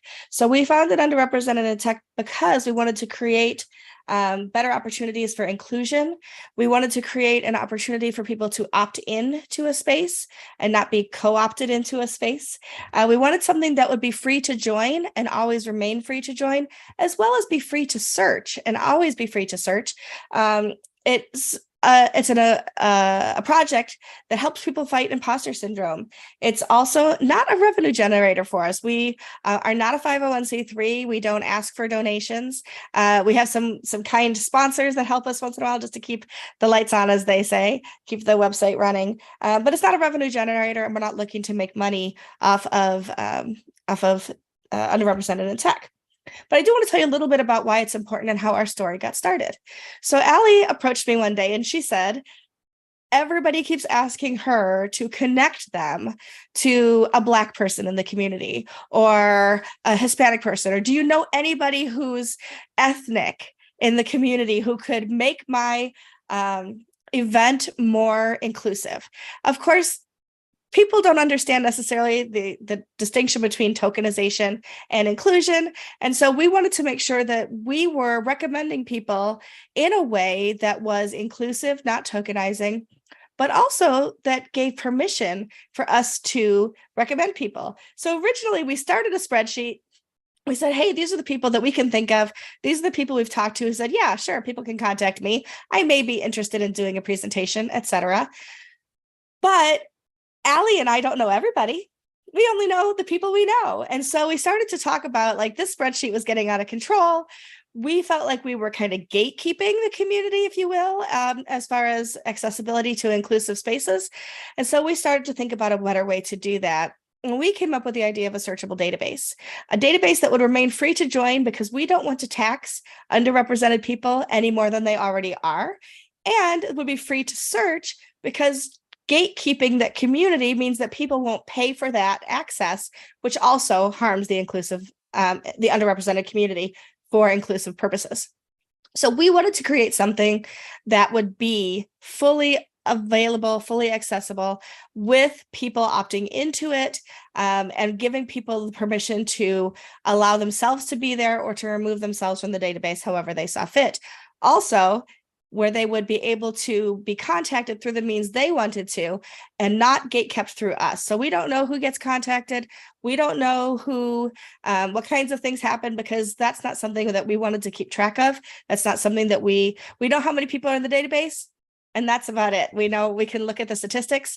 When somebody joins the database, we ask them what their underrepresented status is or are, but we don't publish that on the website because if I'm neurodivergent, if I sit in a wheelchair, if I have any of those qualities, it's nobody else's business why I'm underrepresented. We don't want people to be able to search for a Black person or a disabled person or a neurodivergent person. We just want people to be able to search and know that everybody in the database has been vetted for their underrepresented status. So we created that database and it started to get some real good activity, and we got real excited and we thought, well, maybe we should write a blog and have a blog. And then we thought, let's take it one notch higher. Let's start a podcast. And this week we published our 100th episode of Underrepresented in Tech podcast, which of course is free and available to everybody as well, where we call things like they are. We don't pull any punches. We don't seek to shame people either, but we talk about the hard-hitting issues that deal with underrepresentation. How can we make our spaces more inclusive? How can events be more inclusive? How can our speaker lineups be more inclusive? All of these things are important. And so those are what are at the foundation of what we do at Underrepresented in Tech. As a result of that, I started to think about how I could get this message out and about as well. And that's where this presentation has come from. So let's talk about events and how we can make events more inclusive. Back in the 80s, which a lot of you probably are too young to remember, there was a movie called Field of Dreams. And what they said is, if you build it, he will come. But the truth of the matter is, we all know building a website, building an event does not mean people will automatically flock to it, especially when you're talking about underrepresented communities who may or may not see themselves as included in your space. So it is a myth. You need to do more than just create a space. You need to actually invite people to it. What does that mean? That means you need to do some research. You need to figure out who you want to be able to invite to the space. What kind of speaker lineup do you want to look at? What kind of attendance do you want to have at your space? How can you be more inviting? How could you be more inclusive? There's research that's involved in doing that. There's not one right answer to do that. There are many ways that you can create inclusive spaces, both online and in person. So how are you inviting people? I always say, when you're talking about inviting speakers to a session, so many people, so many events, especially in the WordPress space, want this blind selection process. They want to just include everybody. They don't want to invite somebody to speak, because that's just not how things have been done traditionally.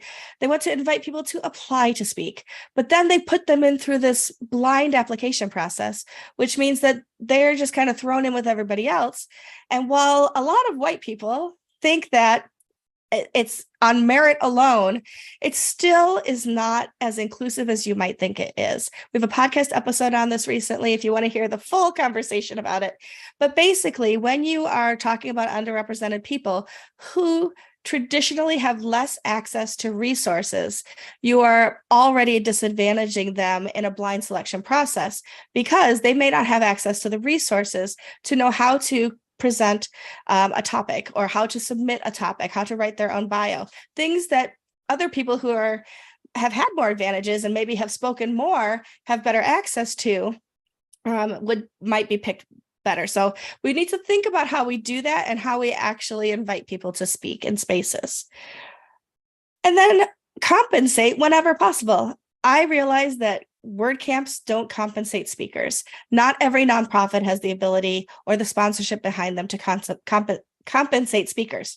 However, when you can compensate speakers, you should compensate speakers. It evens the playing field. It makes it possible for everybody to be appreciated and valued for the work that they're doing for you, and the abilities and the skills and talents that they bring to you. But most importantly, what does your call for speakers or organizers or sponsors or even attendees look like? Is it inclusive? Traditionally, we have seen advertising over the years predominantly targeted at white people, specifically middle to upper class white people. And so we have used a lot of whitewashing in the way that we invite people to do things and to participate. And so we want to make sure that the images that are on your computer are inclusive images, not in a tokenizing way, not like, let's make sure we have one Black person on that website, but in a way that is wholesome, a way that is truly indicative of who your whole community is, so that people can look at your website and feel that they are truly invited into the space and included in the space. So what does that look like? What kind of language are you using? I can't remember if this might come up later, but I'll tell you the story now. I was asked once to look at an application for a company for a support tech that they were looking to hire. So they had this application on their website, and they said, does this, we're not getting a lot of women applying. Does this speak to women? Can you look at this and see any reason on here why women wouldn't feel like they should apply to this job? And so I started to read through it. The job description was all fine. But then I got to the little tiny paragraph prior to the fields where you would enter in your information to apply for the job. And 3 words stood out to me and said, if you think you might be a match for this position. Well, women traditionally, as we've been raised up, perhaps my generation more than generations behind me, because we are doing a little better as we go. Those kinds of words are self-disqualifying words. If I think I might be qualified, say to me, I'm probably not. And so if I have any doubts at all about my abilities to do that job, I'm not going to complete that application. And so we want to make sure that we're using language that encourages applications. Wouldn't you rather have more applications than less? So instead of saying, if you think you might, say, you made it this far, great. The rest of the application is below. We can't wait to see what you've got to offer. That is encouraging and inclusive language. So however you want to say it, however goofy I might sound when I just kind of throw things out there, make sure that you're not using language that makes people doubt their ability to be included in your space. When we talk about products, so in WordPress, we talk about, plugins and themes and hosting spaces and things like that. But also in marketing in general, we've often talked about how do we market our products and why are products better when more people have access to designing them, approving them, and marketing them. So the one thing I look at when I talk about this is in the 60s and 70s, when Hoover and other vacuum cleaners were starting to be, more of a household commodity, as opposed to taking your rugs outside and beating them with the whisk, they started to market vacuum cleaners as though they were a sexy thing for us to have in our house. They were really marketing them from a male perspective to other men. Women in your life would love to have this vacuum. Look how happy this woman in a dress and pearls is vacuuming her living room rug. Why wouldn't you want to buy that for her? She would love this under the Christmas tree, or, oh my gosh, on Valentine's Day. But as soon as women started to join marketing and advertising, that changed. Now we look at vacuums, it's like, how can they accomplish what we need to have them accomplish? When you see a vacuum commercial on TV, you see it vacuuming up the Cheerios that the kids spilled. You see it vacuuming up the dirt that the dog knocked over the plant. You see the strength of the vacuum cleaner, not how sexy you may or may not look when you're using it. So having being more inclusive in how you approach things like design, like marketing, means that you're actually able to market it to a wider audience and more people will see the benefits of your product.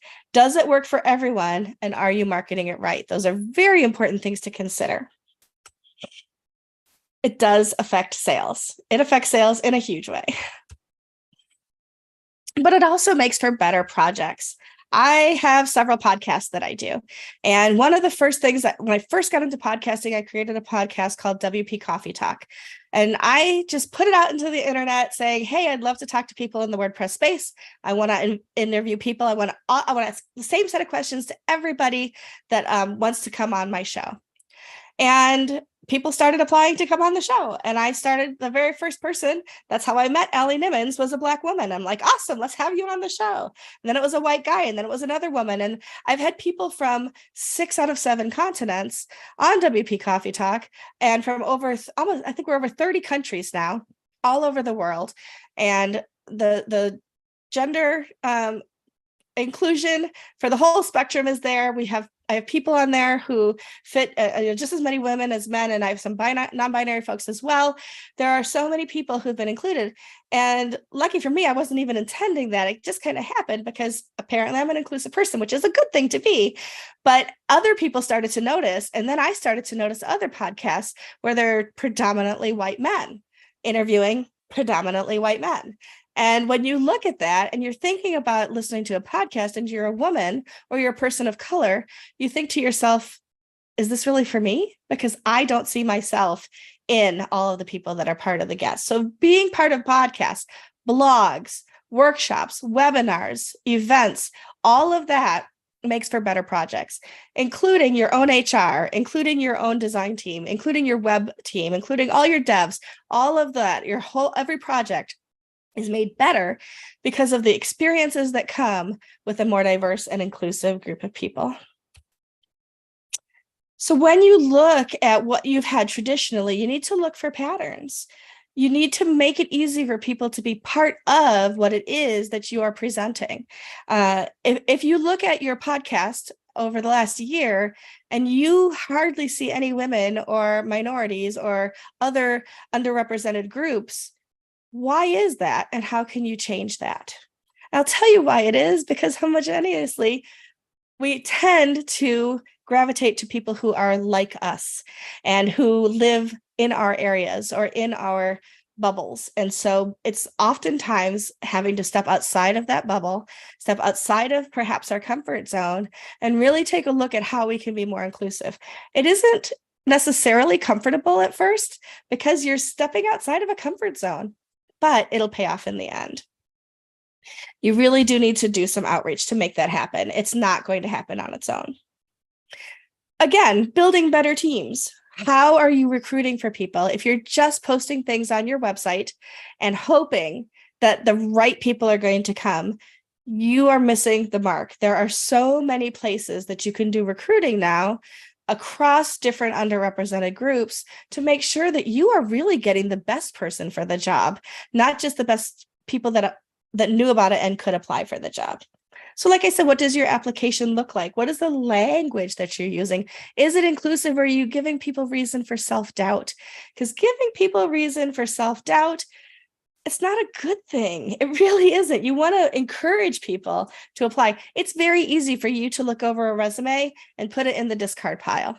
But unless you have an opportunity to look at those resumes, you don't know who the best person for the job actually might be. So are you encouraging or are you discouraging, and how you're crafting your language around social posts? So if you're putting it on Twitter or Threads, or I haven't used Threads yet, Threads or Mastodon or LinkedIn or any of the other social channels, how is your language? How are you inclusive? What images are you using? How can you show that you are a company that values inclusivity and isn't looking to tokenize by having that one Black person sitting at the table? Applying should be easy. I don't know how many of you have ever applied for a job where you fill out every field, like 20 fields or more fields about where you've worked and what the dates were and all of this information about you. And at the bottom, they want you to upload your resume anyway. Don't do that. Make it easy for people to apply to the job. Don't make it a chore to have them apply. And don't make it something that they have to get do an unpaid test to be included. Value people. If you're requiring people to do a week's worth of work or work on a project, make sure that you're actually compensating them for the time that they are putting in for you to determine who's the best person for your job. Make interviewing easy for people. I'm in Rochester, New York. My day runs from 9 a.m. to 5 p.m. in Rochester, New York. But my team, the teams that I work on, both at PostStatus and at Liquid Web, are global teams. And so if we are looking to bring in somebody that doesn't have to be time zone specific where they live, then why would you require them to interview in a set period of time as well? So if I've interviewed people before that, I got up at 9 o'clock at night, got back to my laptop and interviewed somebody in their time zone, because if they're going to be working in that time period, you should be able to interview them in that time period. A small bit of inconvenience on your part could mean the best person for the job. And that's why I talk about, why is the time of day? And then also when you talk about how you're emailing people and you're talking about a global audience, oftentimes I've seen people discard resumes because there might have been a misspelling in the cover letter or in the email, or maybe they didn't capitalize the P in WordPress. I want you to think about what really matters. If that kind of attention to detail is important, then fine, discard that resume. If those are teachable things, and if perhaps that person is writing to you in a language that isn't their first language, take that into consideration as well. If somebody can be taught to capitalize the P in WordPress, do you need to discard them right away? I would say no, but I had a big debate on Twitter about this a few weeks ago, and everybody's thoughts were very interesting. So we all have ideas of what's important and what isn't. You have to make that decision for who you're hiring in your space, what does make a difference to you, and what could be taught. And also, as I said, make sure that people are able to have access to those things, and that if it's somebody's isn't their first language, maybe cut them a little bit of slack and teach them things as they go on. So again, outreach is so important. And like I said, strive for too many applications. I would always rather have too many applications, then such a small group of people that I'm wondering if the best person in the lot is really the right person for the job. I would always rather have too many. And I do realize that right now we're in a job market where for one opening, there could be 300 to 600 to 1,000 applicants, and that's a lot to work through. But you can work in algorithms, you can figure out what's important, you can triage through those pretty quickly and get down to a core group of people to invite for the next step, for example. The other thing I would say that isn't on the slide is be transparent in what your salary range will be for hiring this job. Unfortunately, a lot of people go for a job, they apply for a job, and at the end of that, they realize that they can't afford to work for you. And now they've sunk so much time into you to apply, and you've sunk a lot of time into processing their application, doing their interview. You've gotten all the way to the point where you're talking salary negotiation, and you're too far apart to ever be able to have that person come to work for you. Salary disclosure, it's a legal requirement in some states. I'm not sure about outside of the states, but it is a legal requirement in some states. And it really is a good best practice to make sure that you're getting people who can afford to work for you and are the best qualified for the job. So nobody ends up disappointed if you haven't disclosed that information at the start. And then let's talk about inclusive spaces and dedicated spaces. This is so important. And I know I worked in higher education for 25 years before I started working solely in tech. And I loved that we had this. So we're talking 2010, I think was the last time I worked in higher ed. So a little bit of grain of salt with what I'm going to say, because I'm sure things are better now. But I loved when I would walk down the halls of a college offices and see inclusive spaces labeling on doors, because that wasn't something I grew up with. It wasn't something that we talked about when I was growing up. And so having spaces that are inclusive spaces.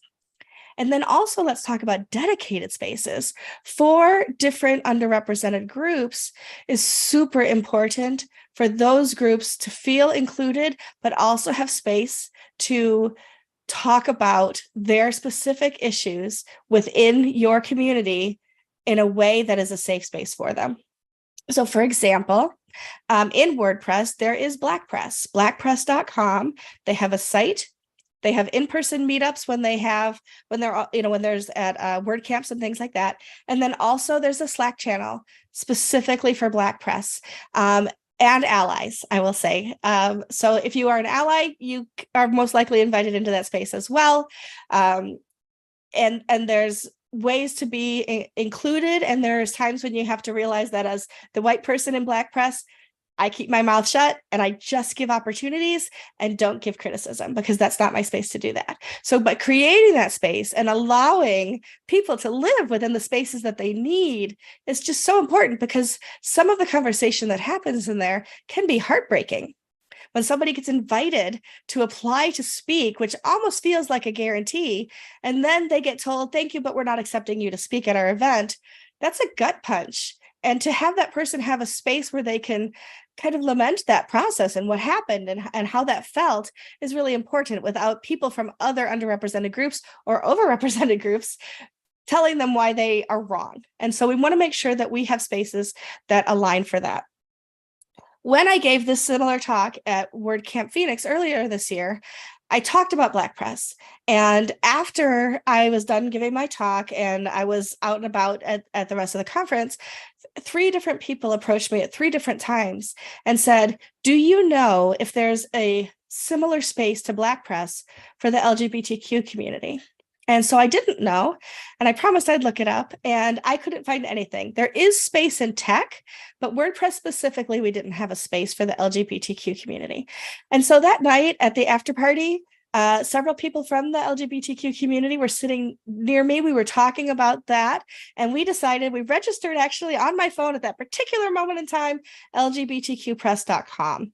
And so we do now have a safe space. We have a Slack space for the LGBTQ community and allies, and we have a website that can help you get into that Slack community as well. So if that's something that interests you, lgbtqpress.com will give you all the information to access that, as will blackpress.com.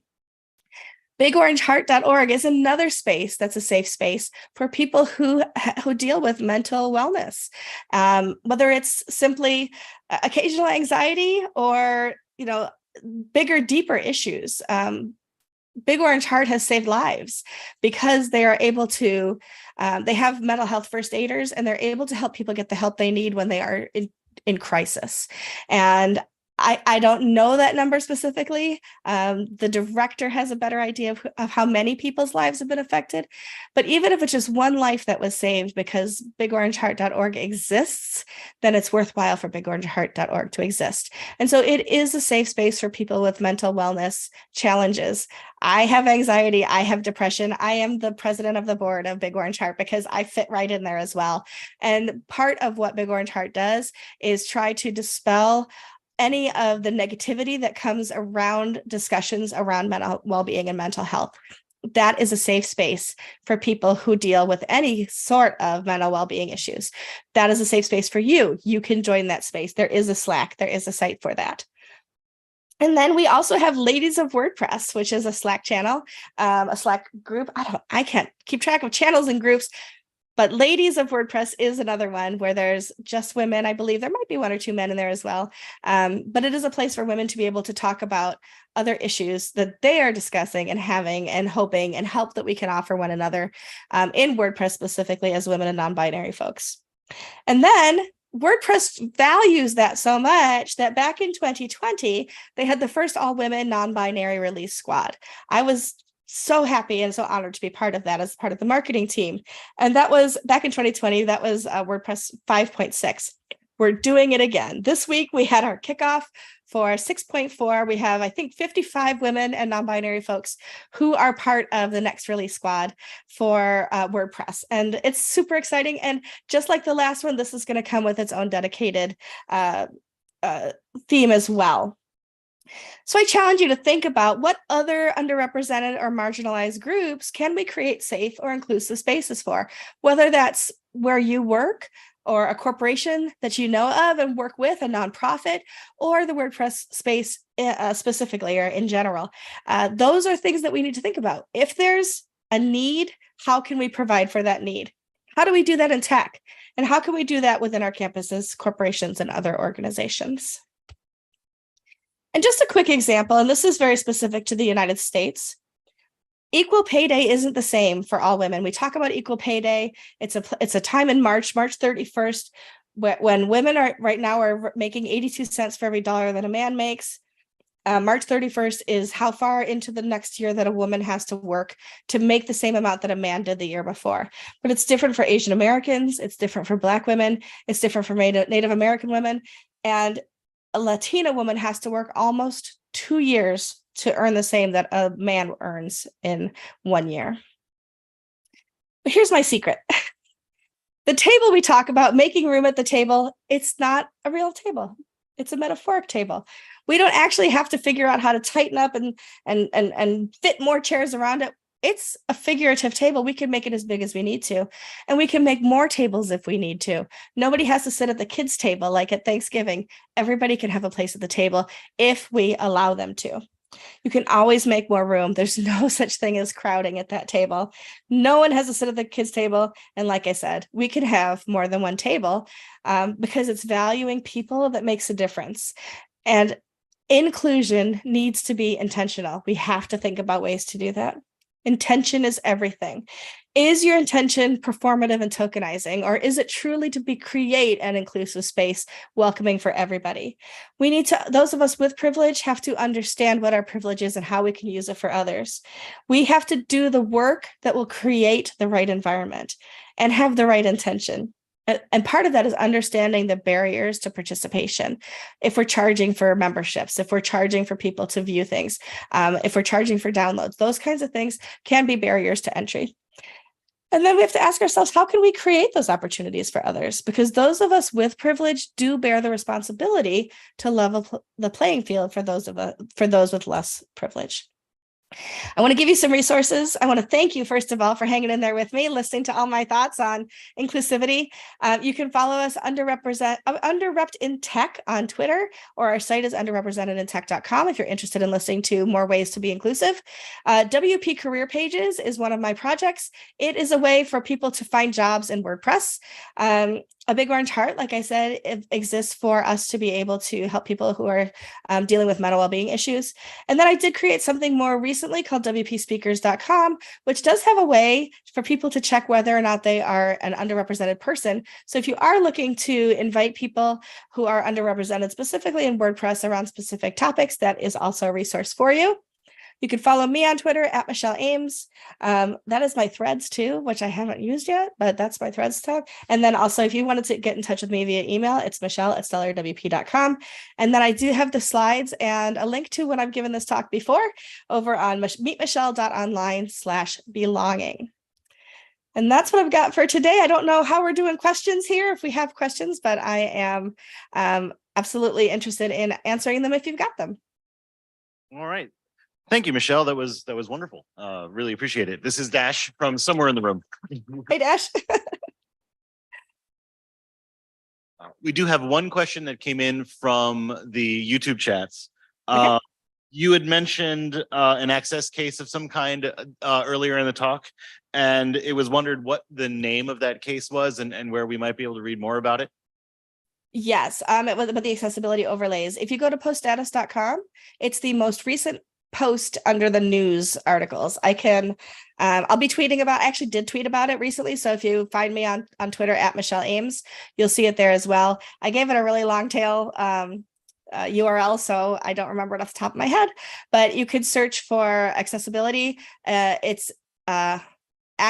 it's Activi that's suing Adrian Rosselli for his outspokenness against accessibility overlays.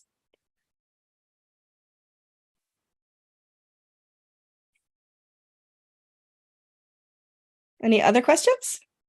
Yep, there's some people traveling up to the microphone now. Oh, hey, I see people. Hi, everybody. Hi there. Thank you for your presentation. It was good. I was wondering, you talked about the Hoover example. Yes.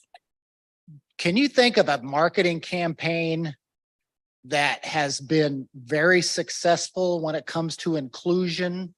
Maybe yes. Maybe the last 4 or 5 years that yes and really learn from? I love this question because I love to talk about this example. Etsy has done an incredible couple of years worth of holiday advertising for inclusivity. One of their commercials is a girl, I think she's Korean, whose teachers can't pronounce her name, whose her fellow students can't pronounce her name, and somebody on Etsy made her name into a necklace and her parents give it to her, and she's so excited because she feels included finally. There's another one where it's a gay couple, a white man and a black man, and the black man is coming to the holidays of his partner's family for the first time, and they're both a little nervous. And the dad hands him a gift and he opens it up, and it's a photo of the two of them recreated as an ornament, so he knows that he's included. And there's more that have to do with I think it was Cheerios that did an ad a few years back with a biracial couple and their child. A lot of these come under attack in the media because of inclusivity, but it's really heartwarming and it's really amazing to see some of the work that some of these companies are doing to be more inclusive in a non-tokenizing way. I can't see anybody anymore, so I don't know what's going on. There we go. Hi, Shanta. Hi, Kira. Shout out. I think that'll wrap up this session unless there's any more questions. Well, if you do have more questions or need a resource, please find me online and I'd be happy to help. And Shanta says she has a coffee crisp thing. Oh, yay. I'll see you at WorkCamp US. So that wraps up the session. A big thank you to Michelle. Thank you all for having me. Please use the chat and social media to continue the conversation if you would like to, as well as to ask any follow-up questions. Do take a minute to submit your feedback using the link you can find on the conference schedule. This session was recorded and will be posted to the WP Campus Learning Library as soon as possible. Our next session is lunch, so go eat food. Me too. Here, you will not get food, so don't stay here. There will be people in the hallway to hand out the little green voucher cards as it was the case yesterday. Pick up a card, walk down the hall, hand the card in, go eat food. We'll see you there. Thank you. Thanks, Michelle. Bye, Michelle.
Test, test, test, test. Test, test, test, test. Good. We're good. All right. Good afternoon, everyone. That was super lame. Try that again. Good afternoon, everyone. Hey, there we go. All right. Welcome to the 1:30 Central Times WP Campus 2023 session. We have Steele and Michelle today talking to us about building user-friendly admin dashboards. Before we get started, though, don't forget about our code of conduct. We'll have online moderators posting information and looking for questions. If you happen to have questions during the presentation, please hold them to the end for Q&A. Don't forget about the feedback. So at the end of the session, please make sure you go to the session page on our website and fill in that feedback for the speakers. That gives them information as well as enters you in for a door prize. Please make sure to thank our wonderful sponsors throughout the day and go visit them outside. What am I forgetting? Oh, and the wristbands. Yes. So there are purple. I'm colorblind. Is this purple? This is purple, right? Purple wristbands. This is how you get into the after party tonight. So if you do not have one, Shanta has some up here, or they should be out on the booth. So you can grab those. And let's give a warm welcome to Michelle and Steele.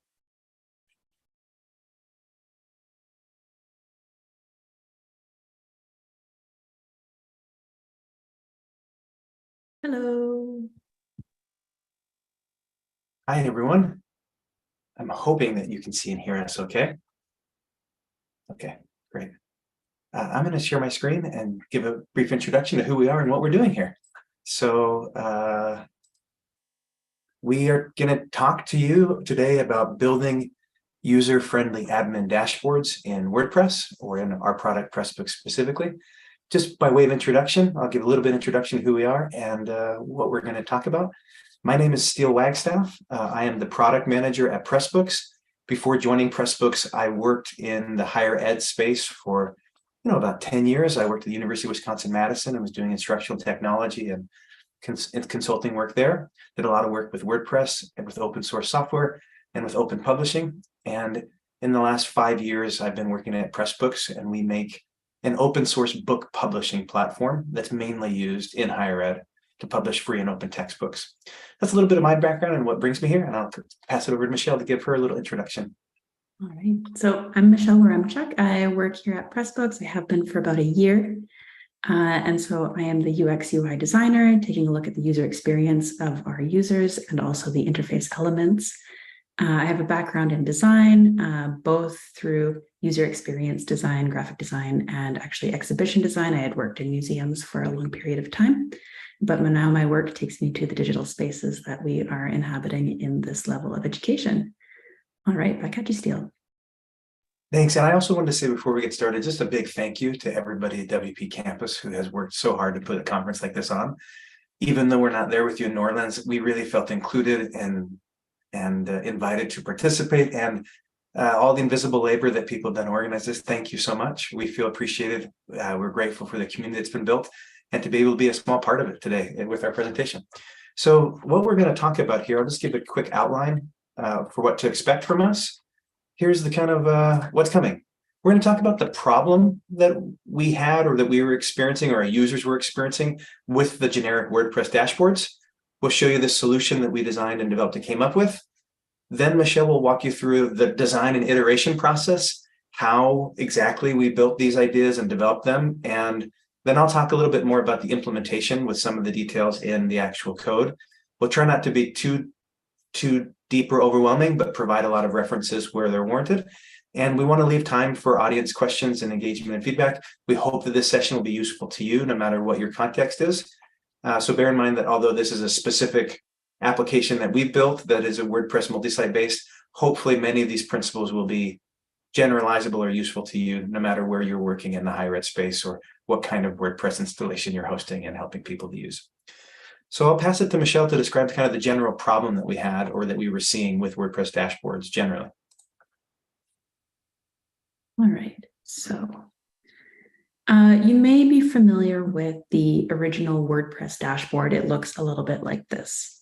Now, in our product, we have 3 dashboards that build off of the original WordPress dashboard. First, we have something called the new user dashboard. So this is what everyone sees once they've been invited to Pressbooks. We also have the book dashboard, which has information about the book or project that a user is currently working in. And then we also have a third dashboard, the network manager dashboard. So this is what an administrator of a Pressbooks network would see at their institution when they log in. So these three dashboards are, I would say, hardly a breath of fresh air. The design language feels quite blocky and dated. You're greeted by a wall of text, 2 buttons and some links. It initially just feels like a lot of work. So this is kind of the first issue that we run into. These dashboards are quite cluttered and unappealing. There is also no other direction given other than reading from left to right and kind of deciding for yourself where you want to go. So this is the second problem. Currently, nothing is really being done to orient the user or encourage them to take their next step. And the last issue that we have is that these three dashboards look very similar, and it's kind of difficult to tell them apart. So each of them has sort of mountains of text formatted into this 2-column grid, the same sort of paneling and a fairly basic hierarchy of text. So each is also nondescriptly called the dashboard. And each of these is kind of indicated by its location in the global navigation, but some of these icons don't quite represent what each dashboard is. So we have the new user dashboard has a home icon. The book dashboard uses a sort of file folder and individual book system. And then we have the network admin, which looks like a sort of organizational chart. And so I'm going to pass it to Steele to show off what we had for a solution. Yeah, so the design language that we use is slightly different, but if you're doing a standard WordPress multi-site, you'd think about the super admin for a multi-site, and they're going to see a kind of multi-site administration menu that they'll experience. And then you'd think about a site rather than a book. But that's the kind of taxonomy that we're working with.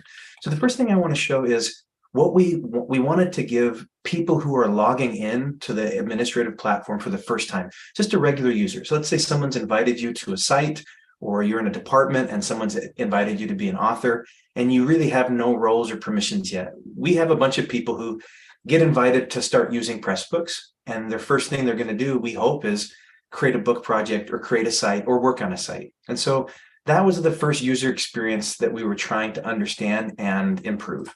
So I'll show you now what the flow looks like if you log into Pressbooks as a brand new user. So here I'm logging in for the first time, say, and I would be greeted by a dashboard that looks like this. So here's the kind of welcome page for new users. You'll see that we have a kind of welcome block that lets you know where you're at, which network you're on. If you've been invited to join a book, or in your case, a site, you would see a set of invitations. This shows you the one that you were invited to link, and then you can accept your invitation here just from this dashboard. Let's say you don't want to take a book invitation. The other two things you can always do as a new user, if you have permission, is create a new book or create a site. So we describe what that is and give them big, bold call to action that would take them to the site creation page. Or in our case, we have an API that lets people make a copy or clone an openly licensed book that already exists. And so they could take one of these two actions. We wanted to present them really clearly here as like things that you can do, make them fun, bright, and exciting. They're also echoed up here in the top dashboard. We hope that it's not too cluttered and that they get a glance to see very clearly what it is that they can do. In this case, I'm going to accept this invitation and join this book. So I've been added to the site. Great. So I go back to the homepage, and here's the book. If I come to my admin menu or the site menu, you'll now see this is an example of a book dashboard. In this particular case, I have the editor role. And so these are the things that are available to me as an editor. I've already preloaded another book where I am an administrator in the book or the site. So you'll see there's a different set of options or context menus that I can choose from based on my role in the book. The language for this is pretty similar. So if you went back again, this was our user dashboard, and we jump into a book or a site, you'll see we have an introduction message that allows you to visit the homepage of that site or that book. Here are the most common things that we think or that we know that our general users will do or want to do in our book. They see a cover image, so they know at a glance which book this is. They can edit the metadata for the book. We call it book info. They can organize the parts and chapters. This is a menu that's linked over here. It's Pressbook specific. They can change the theme and apply a different theme. We have a bunch of different book themes that they can choose from. Normally you dig under appearance and go to themes there. They can manage users, invite, add people. Again, that's kind of the user menu on the left. We've got an integration with some privacy respecting analytics tools, so they can go and just view the page view analytics here and see how many people have visited their book over the last period of time. And then they could also choose to delete the book. The block to the right is a kind of content creation block where in your context, it might be create a post or create a page or whatever you think that they want to do with content. So here in our case, they would write a new chapter of their book, or they could import content from another source. We have an importer that lets them import from XML files or Word files or another Pressbooks book somewhere else. And then as a user, we also want them to be able to find help wherever they need it in this context. Normally, those help links are often buried maybe in the footer and the bottom. And so we tried to make a block that's really just about support resources. We have a set of video training series that helps people get started with Pressbooks. We have a user guide that's pretty extensive that's linked here. We have a community forum where they can ask questions of other users. And then we have free webinars that we offer on a monthly basis. And these links just take them to those resources. The other thing we wanted to make sure that we did was that this displays responsively. So again, I'll show you as we get smaller, the blocks will change and we break into like a vertical display. So if you're on a mobile device, this is smooth and responsive, we hope, no matter what kind of browser or device you're connecting to these dashboards through. So that at a glance was the user dashboard and the book dashboard. And these are, we hope, better experiences for people who are just regular end users using Pressbooks or WordPress for the first time. The last dashboard that we made was the one that took us a little bit longer because we were thinking about a special type of user. In your case, it would be the super admin or the super administrator of your multi-site. In our case, we have a role that we call a network manager, which is someone who administers this whole Pressbooks network or WordPress multi-site for an institution. And so that dashboard took us a little bit longer to design and figure out, but we present something similar here. If you are a network manager, you'll see an administer network menu at the top, and here is your dashboard. So again, you'll see elements of the design language are repeated. There's a welcome block, it tells you the network title and the home page for your network. We're going to give you some information about how many books and users are on your site. And we have built a stats page. I'll just show you briefly. This is presenting some high level information about users and books and who's active on your network. And then you could also download an aggregate of all of the page view analytics if you want those tools. Another thing that we know that users of this site do is super admins often want to control the look and feel of the main landing page for the site. If this is your flagship, if you're the home page for the university or whatever, then you would be able to customize the appearance. So we have some tools to do that. You can create or edit new pages that would appear on the homepage. And you can also view your homepage analytics to see how well your homepage is performing. Another common set of tasks that we've clustered together would be things that you could do to administer your network. So we have a series of settings or network options that we give people. And so this would take them to those settings. We also have rebuilt the book and user list or the site and user list that WordPress does to make this more useful to network managers. And both of those link from here. Down at the bottom, again, there's a set of support resources, and these are customized to the super admin rather than to a regular end user. So they have their own guide with very specific details for how to do all of these things. There's a forum group just for them. They also have a set of webinars. And if they're hosting with us and we provide enterprise support for them, there's a way that they can contact us directly to get help via email with problems that they're having. And so this was, again, we tried to make this responsive. And as you scroll down, you'll see that it breaks into blocks. And this was the way that we present the dashboard here for network managers. The other thing you'll notice is they have both create and clone book. And if you're a network manager, there's one additional block up here that lets you add and administer users for the network as a whole. This was the kind of solution that we came up with for people and implemented in our open source software. And I'll then talk with Michelle about how we went from the very wall of text design to get here, because it wasn't a first thought, best thought kind of situation. And we'll give you a bit under the hood look at the design iteration process.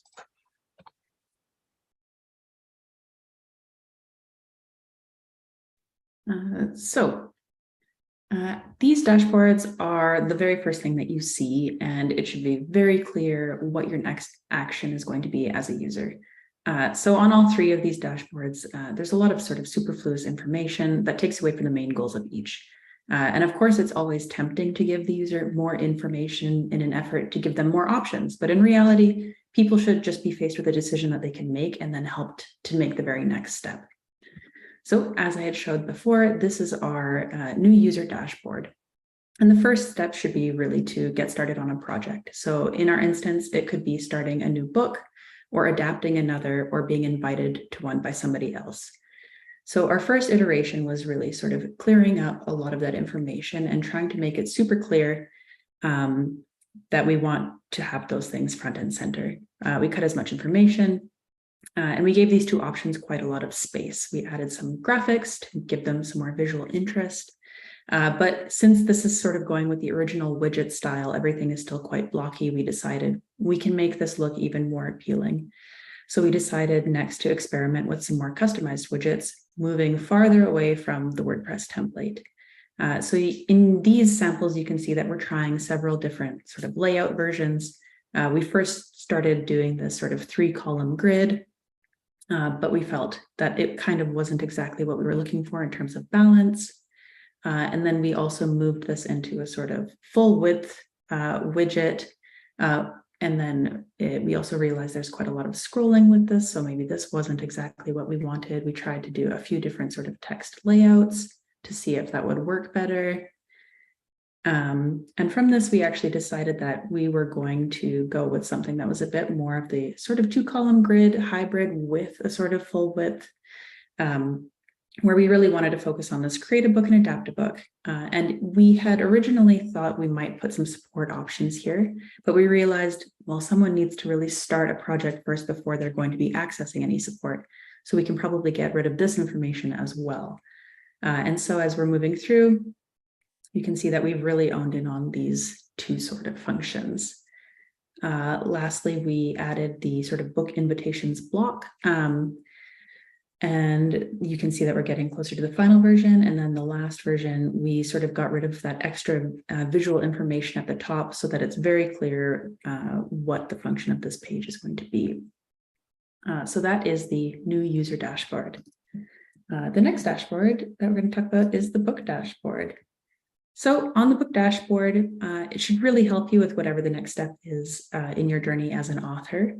And so when we're looking at the original dashboard, this main book widget is probably the most useful thing to help them get through on their publishing project. It really shows what's going on in their book and can kind of take them to the next place that they want to go, but it really could be better. So we put a lot of thought into what we're going to display here and what could be the most important next step.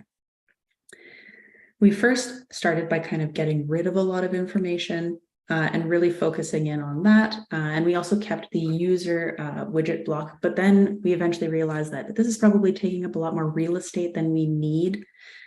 So we end up kind of condensing this back into the main book block. And we also wanted to bring out more information about the support options, of course. But at first, we kind of brought them all out to the front. But now that we have them all front and center, we're realizing they're actually taking up quite a lot of information. We do want it here because it's going to help them recover faster if they do run into an issue. But what is going to be the most impactful way to give those options to someone? So first, we get started. You can see we're already getting kind of closer to the end result. We have this first widget that gives information about the book. And now we've really decided that we want to put the cover here. So covers are definitely a distinguishing feature of books that are going to help users recognize their project quickly. So we included more options also for the type of work that they can be doing from the book dash instead of just the book itself.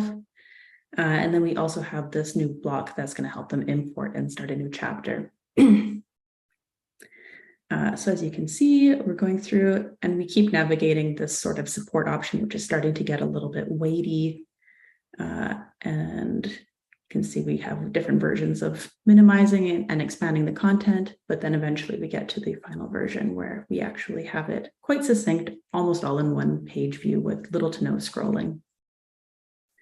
Now, lastly, we have the network manager dashboard. And as we worked on this dashboard in particular, we were able to really continue on building the visual language that we had already developed for the previous two dashboards.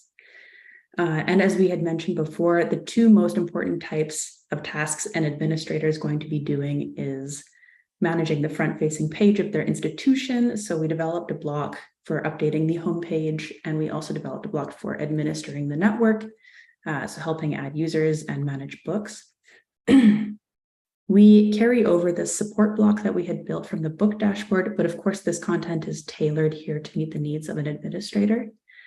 And through these dashes, we actually more sort of experimented with looking at the ideas of how they could sort of access this content, if it was just through links, or if we could create shortcuts or content to sort of optimize the workflow a little bit better. But in the end, what we decided was to go with this, which is what our final version was. And lastly, another part of what we had worked with was actually looking at the sort of icon set on the dashboard as well. So at first, since we had worked through the project, we recognized that like our new sort of widget block style was starting to stand in contrast with the rest of the sort of navigation overall on the site. And that icon set was kind of feeling dated in contrast with it, and could just be adjusted to help users recognize the tasks that they're trying to work on with more ease. And so these are the dash icons, and we had looked through hero icon set to sort of determine which icons were going to be more aligned with the sort of task at hand. And then also sort of looked at like the corresponding groupings, if those made sense, if they made sense in the order that they were given to the user. And then we sort of mocked them up in a new format, just to see how this could like give a little bit of a more refreshing language overall to the navigation and the sites. And so that really is the process that we went through to do all of these. I'm going to hand it back to Steele to kind of talk about how we implemented all of that.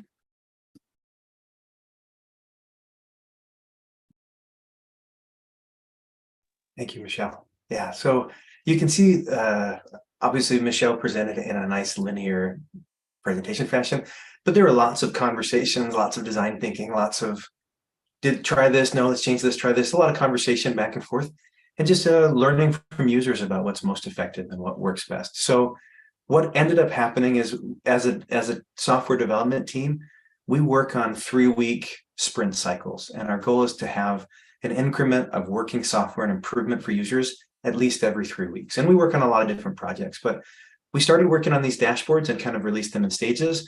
The user and book dashboards were released as part of the open source project in December of 2022. And then we came back to network manager dashboards and released those in early March. So it happened over a few months, and it gave us a chance to understand from the user and book dashboards things we wanted to include and not include when we did the network manager dashboard. After releasing them, we heard a bunch of different feedback from people about things, and so we've incremented and made a few design changes since then. For example, when we first released them, you saw those kind of what are they called, corporate Memphis style graphics. That was the style that was used by our marketing side. I don't think either Michelle or I really love that style, but we did incorporate them into the design language because that was the brand language. But they were too big initially, and they were distracting for users. They were taking up all the attention rather than the task. So we shrunk them. We made them a bit smaller in subsequent releases. We also started doing more with conditional statements. So based on the user role, we could control which links you see and don't see. Based on permissions that a user has, we control which blocks they see and don't see.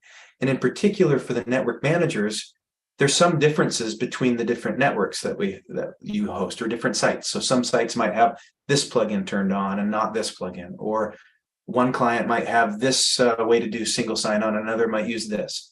And so we started in the back end making a bunch of conditional decisions saying, if this, show this, if this, don't show this. And that was a really interesting learning experience for our development team, and for also for us, saying, hey, we can personalize this experience a bit more if we're more conscious about the kinds of conditions that which we want to produce X, Y, or Z. And so that really involved us being sure that we understood who our users were and what they were trying to accomplish. A lot of people will talk about user-centered design, but if we don't have a good grasp of what our users are trying to do, then telling them what to do next will almost certainly lead to failure. And you can definitely see that from the old WordPress dashboard.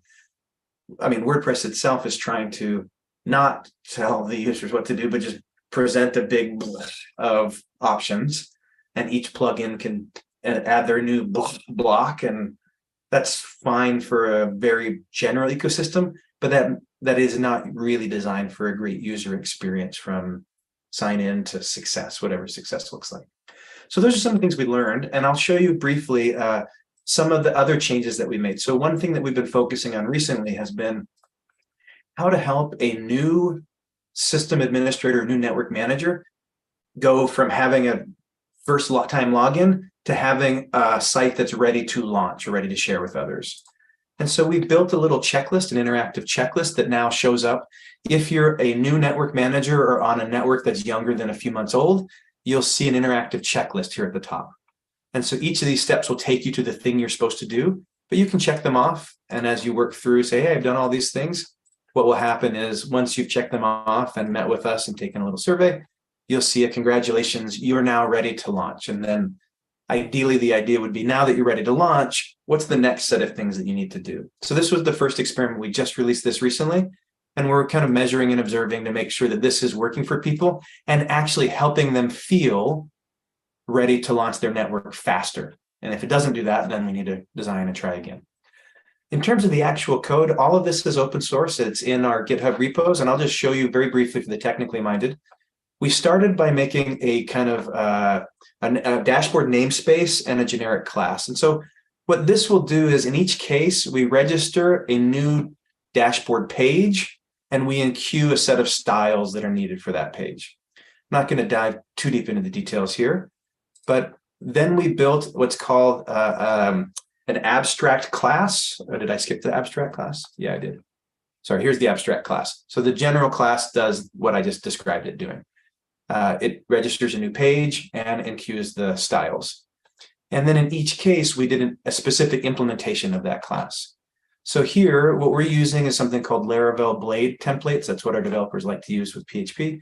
It's just a nice way to build HTML templates for specific pages. And we have a set of, these are the set of variables or the set of conditions that we will pass to the Blade template. So can the user create new books? Can they clone books? Do you have invitations in the case of the user dashboard? Then here's the example of a simple Blade template. So this is going to render the HTML that you see on the user dashboard page. Welcome to, and then we print the network title. If you have book invitations, so there's an if statement. If you have invitations, then we print the invitations. And here's the for each loop that prints each of the invitations that you have for a book. Then we check, are you able to create new books? If so, we display the create a new book block. Does the user have permission to clone books? If so, display the adapt a book block. And that's really it. I mean, you can see it's not super complicated PHP code or templating here, but there's intelligent conditions here. And then we just extended a similar abstract class in every other case. The last thing that we did was I said we enqueued a set of styles. So we just wrote some Sass. We tried to use what's called the block element model. So just good structured classes and CSS. And here's the CSS rules that style all the pages that you saw. It's not super long. And this is includes the responsive design choices that we made. And there you go. It's less than 300 lines of CSS for all of those dashboards. If you want to see code references on the slide links, this is just a link to everything that I just shared with you. And you can look at the code or inspect the codes or expect the feature requests or the pull requests or the releases there. And so that is what we did and how we did it. We want this to be a general resource. If you want to contact us, here's our email addresses. But now we're done talking at you and ready to hear questions from the group or the audience or things that you want to ask about or understand more or even just talk about with us. That's what the rest of the time is dedicated for. So if you're there in the room as the moderator, hopefully we can hear you and you can pass the mic around for anything that the audience would like to ask. Hi, everyone. Oh, I can see you now. Ah, looks exciting. Michelle and Steele for presenting to us. and being willing to share your knowledge and experience with all of us here, with our community. Do we have any questions? I'll be more than happy to run the mic to you. No? Okay, sure, I got a couple now. Okay.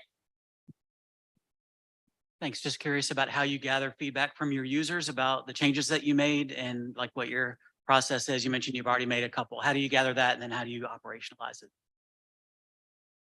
That's a great question. So the first and most basic way that we do it is obviously through listening. And we have a couple of ways that people can communicate with us. Open source users have the community forum and the GitHub board where we have kind of conversations and discussions there. If they're enterprise clients of ours, then we have a premium support email and we have a customer success representative that's checking with them regularly. The other thing that I do as the product owner or the product manager is I host a monthly product update webinar that's kind of like this, where we show everybody the changes we just made recently. We ask questions about what they want and need. And there's usually a roundtable session where we're presenting things that we're thinking about, ideas that we have. And anyone who comes to that, we gather input and ideas from. There's a couple of things that we're working on that we don't do really well right now. We don't collect real product usage analytics in the back end, and we don't do a lot of structured UX research surveys. And Michelle is a real expert in that domain. And so I don't know if you want to talk about things that we're thinking about doing or that we'd like to do or that we should do, but that we're still kind of infants at.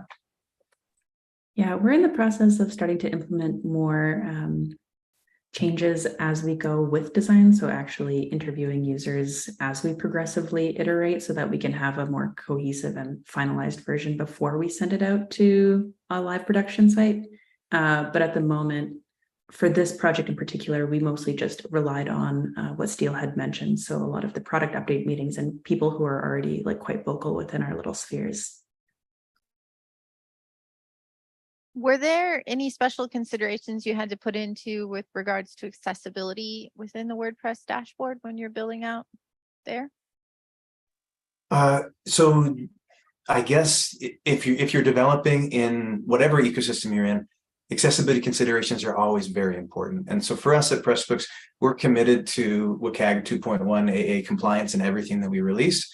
So yes, I would say if you're building a dashboard or any administrative piece or front-end piece, you want to make sure that you're conversant with what those guidelines are and make sure that you're complying with them. In our case, the big thing, I mean, the dashboard, as you saw, is largely text and links with a couple of visual elements.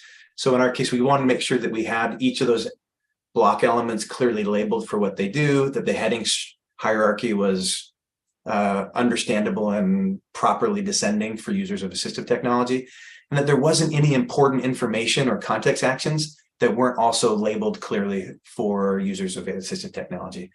But I would say that, I mean, there wasn't anything super complicated about these admin dashboards. It was mainly just information removal, and it's like there's less on those dashboards than there was before. So maybe that was the biggest accessibility consideration: remove the noise and give people signal. That's probably a good principle of universal design for learning. Maybe anything you would add, Michelle, that you were thinking about on the accessibility front?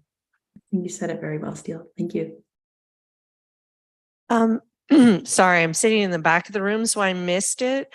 Could you just repeat where you could find this code on the GitHub repository? Oh yeah, sure. I closed down that slide, but let me go back and if you have our slides, there's a, let's see, I've closed the tab now. I need to pull it back up. I'm not real fast on the fly. Someone might, I'm floundering. Give me just a second. I found the slides. Okay, so the slides were published to the web, and there's like a little, if you go to tinyurl.com /pb-WPC 2023, that's the slides. But if you want to find us on GitHub, we're github.com pressbooks/pressbooks.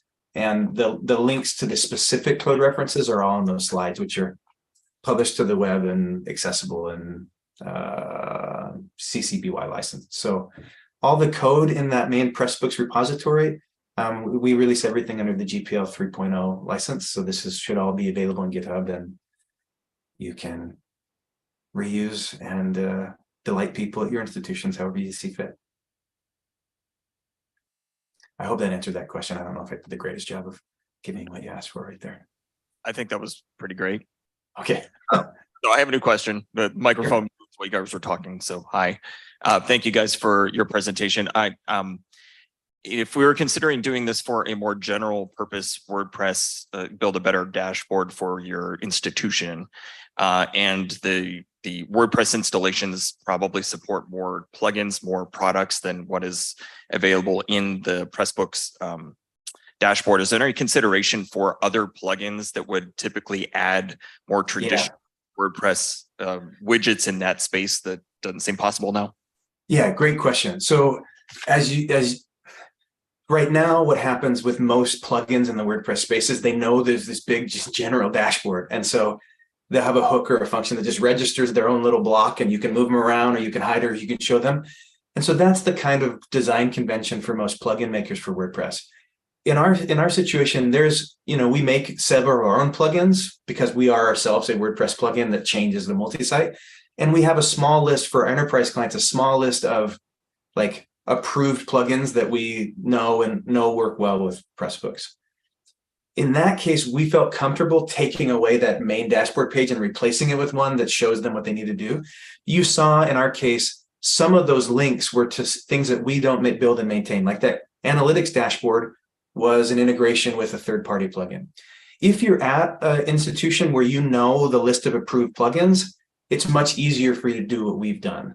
If you're not, then you probably wouldn't have as much license to kind of redo that whole initial layout. And what I think you would probably do is what we were thinking about initially. What we used to do was we just unregister certain of those blocks and then have a little hook or a filter function that says, here are blocks that you can register, here's how.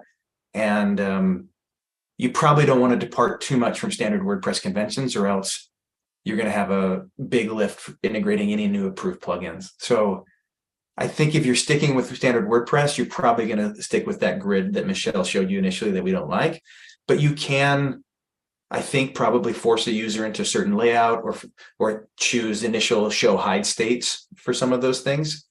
And that's probably as close as you could get if you wanted to not build your own page and replace the dashboard. Any other questions? We lost visual on everybody there. Oh, there we go. Okay. Yeah, Ryan might have switched that up. Any other questions? All right, let's thank Steele and Michelle again. And thank you both for being, again, and as I said, thank you for being willing to share your experience with us here. So make sure you use chat, social media, our 2023 attendees Slack channel to, again, thank our speakers as well as ask them any further questions. Don't forget about the feedback form. So please go fill out that feedback. Again, that gives some information back to the speakers so they know how to improve for future presentations, as well as enters you in for that door prize. The sessions have been recorded and will be available after the conference in our learning library. Wristbands. Yeah, almost forgot. Again, the wristbands, don't forget to grab your purple wristbands. And then we're going to take a 15, well, I don't know what time it is. So we're going to take a break until 2:30 Central Time, where we'll be doing the next session in here is going to be on the WPCLI, extending it for fame and fortune. And me, yeah, it'll be me.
Whatever, bottom of the hour.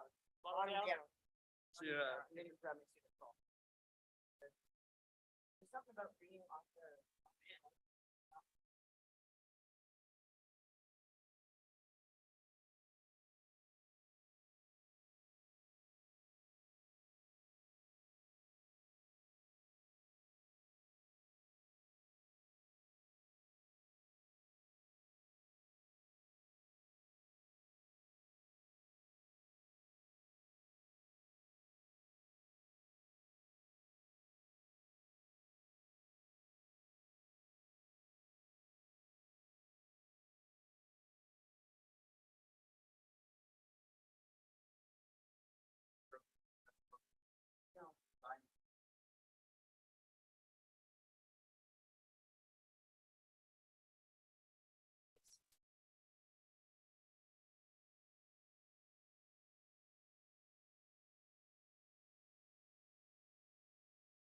There's no work today. You know what?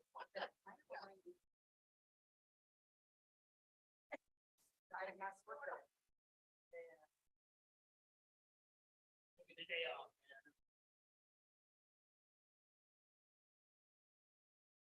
Yeah.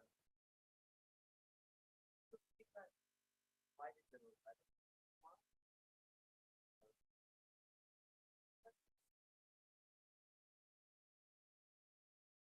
yeah. Yeah.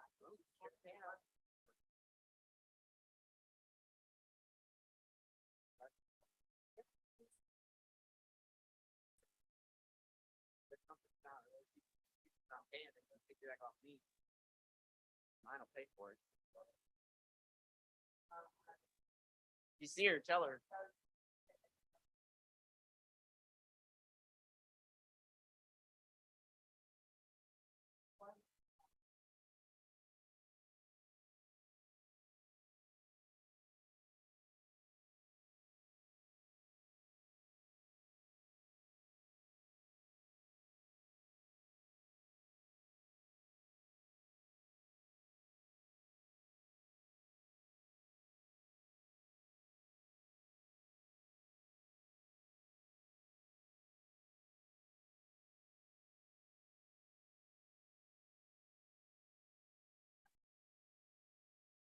Oh, that's why I'm paying you.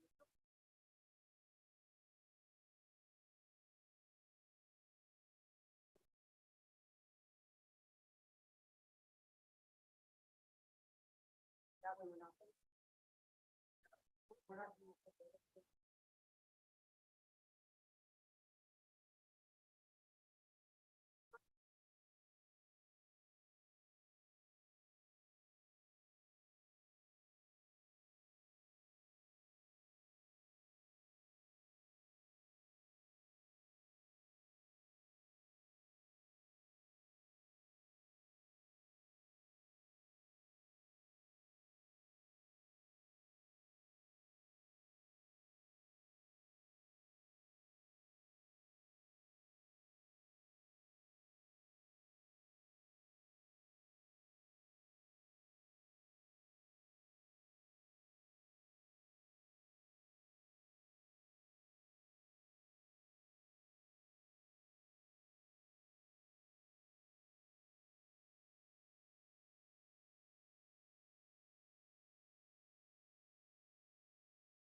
There's some there that.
All right. Good day, everyone.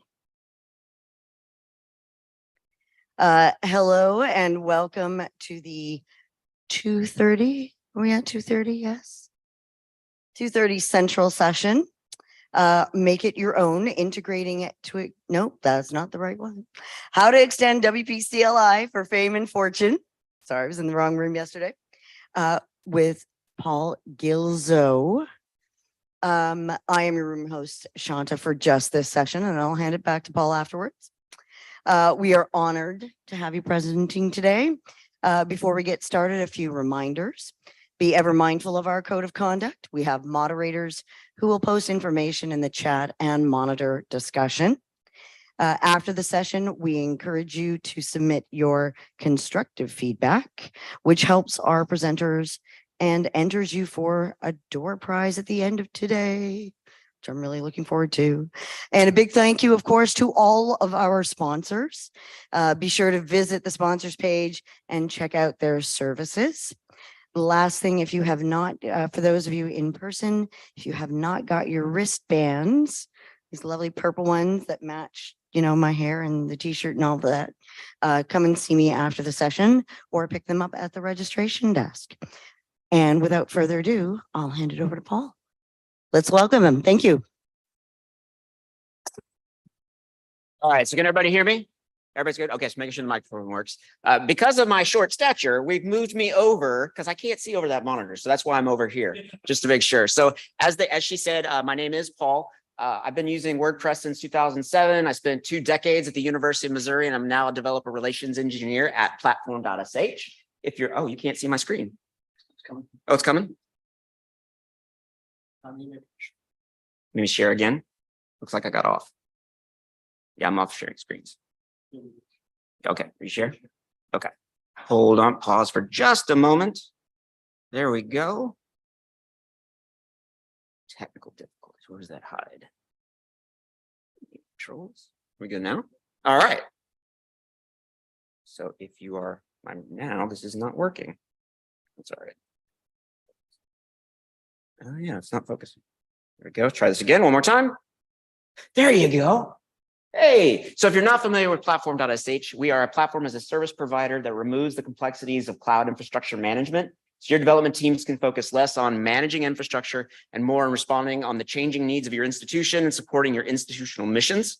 Whether it's one site or 1,000, we can help you maintain security, standards, compliance across all of them, no matter the size. But that's not why you're here. You're here to learn more about the WCLI.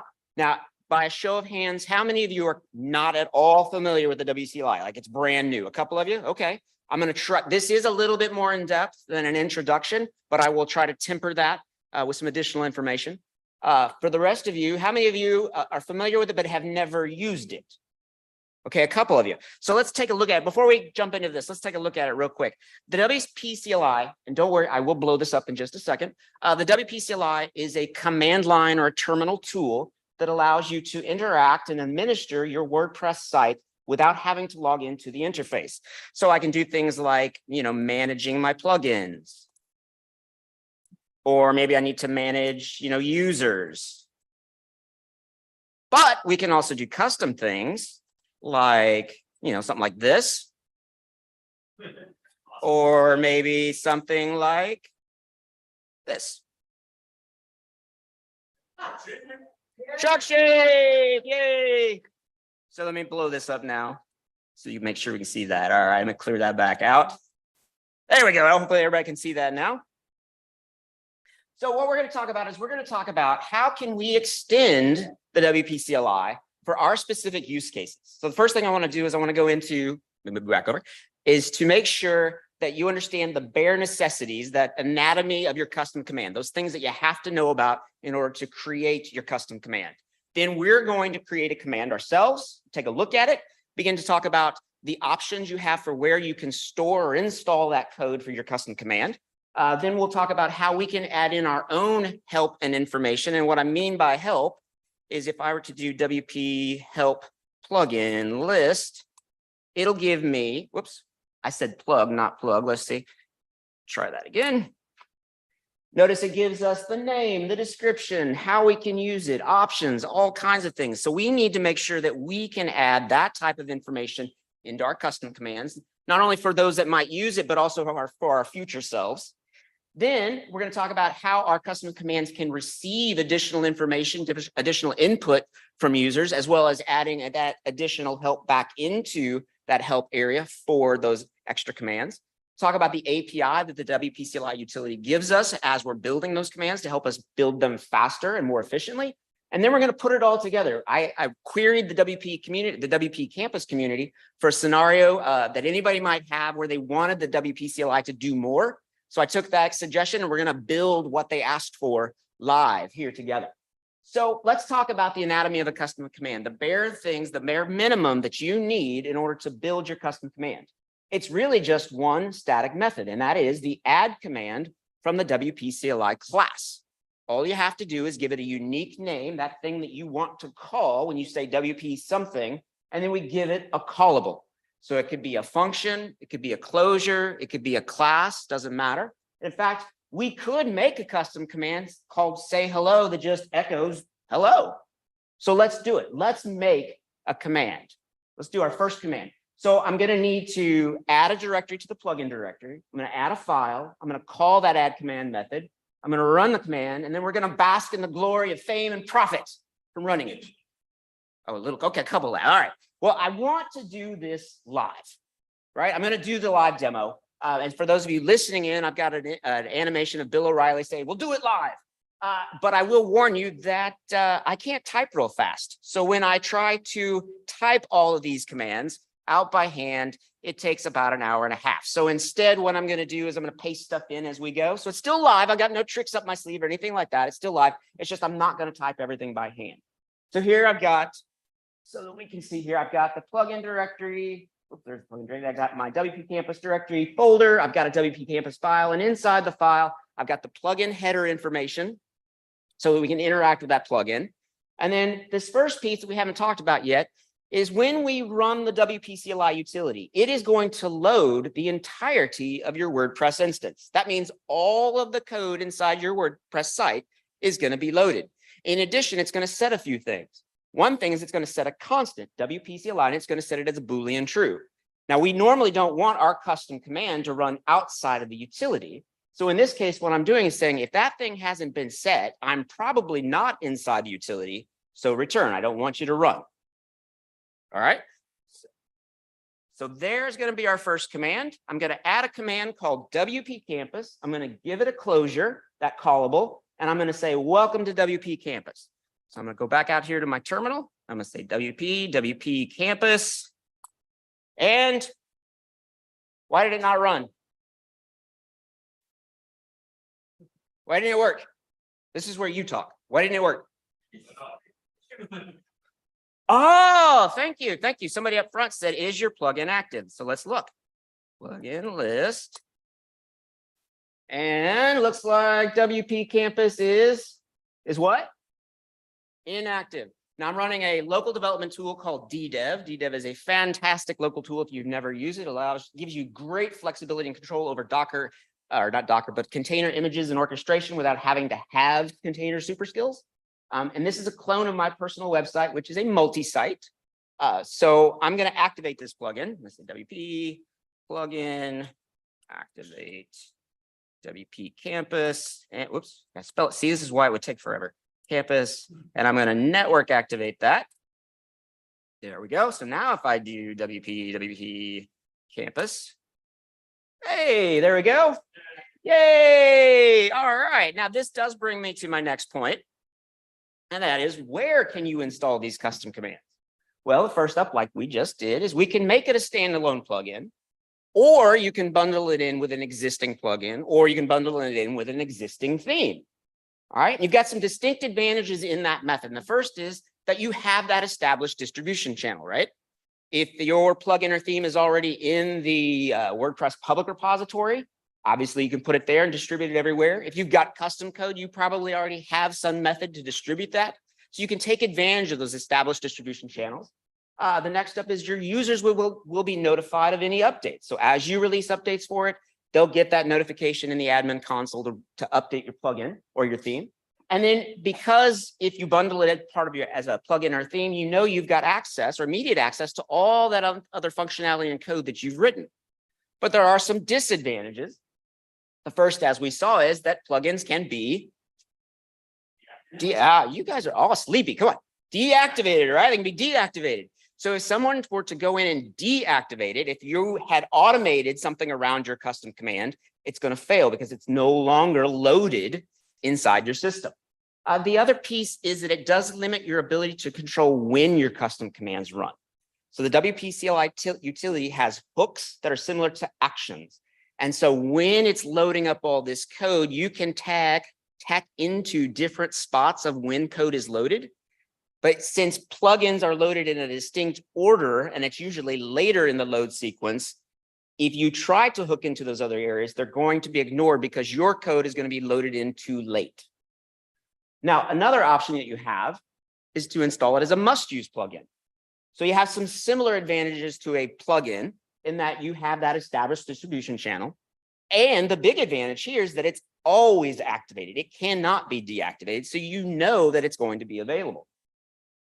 The big disadvantage, though, and this is not unique for WP CLI commands, but simply the must-use system altogether, is that it's not going to appear when you release updates. Those update notifications are not going to appear in the admin. You can't update them from the admin console. You don't have, the user's not going to have an ability to update that code.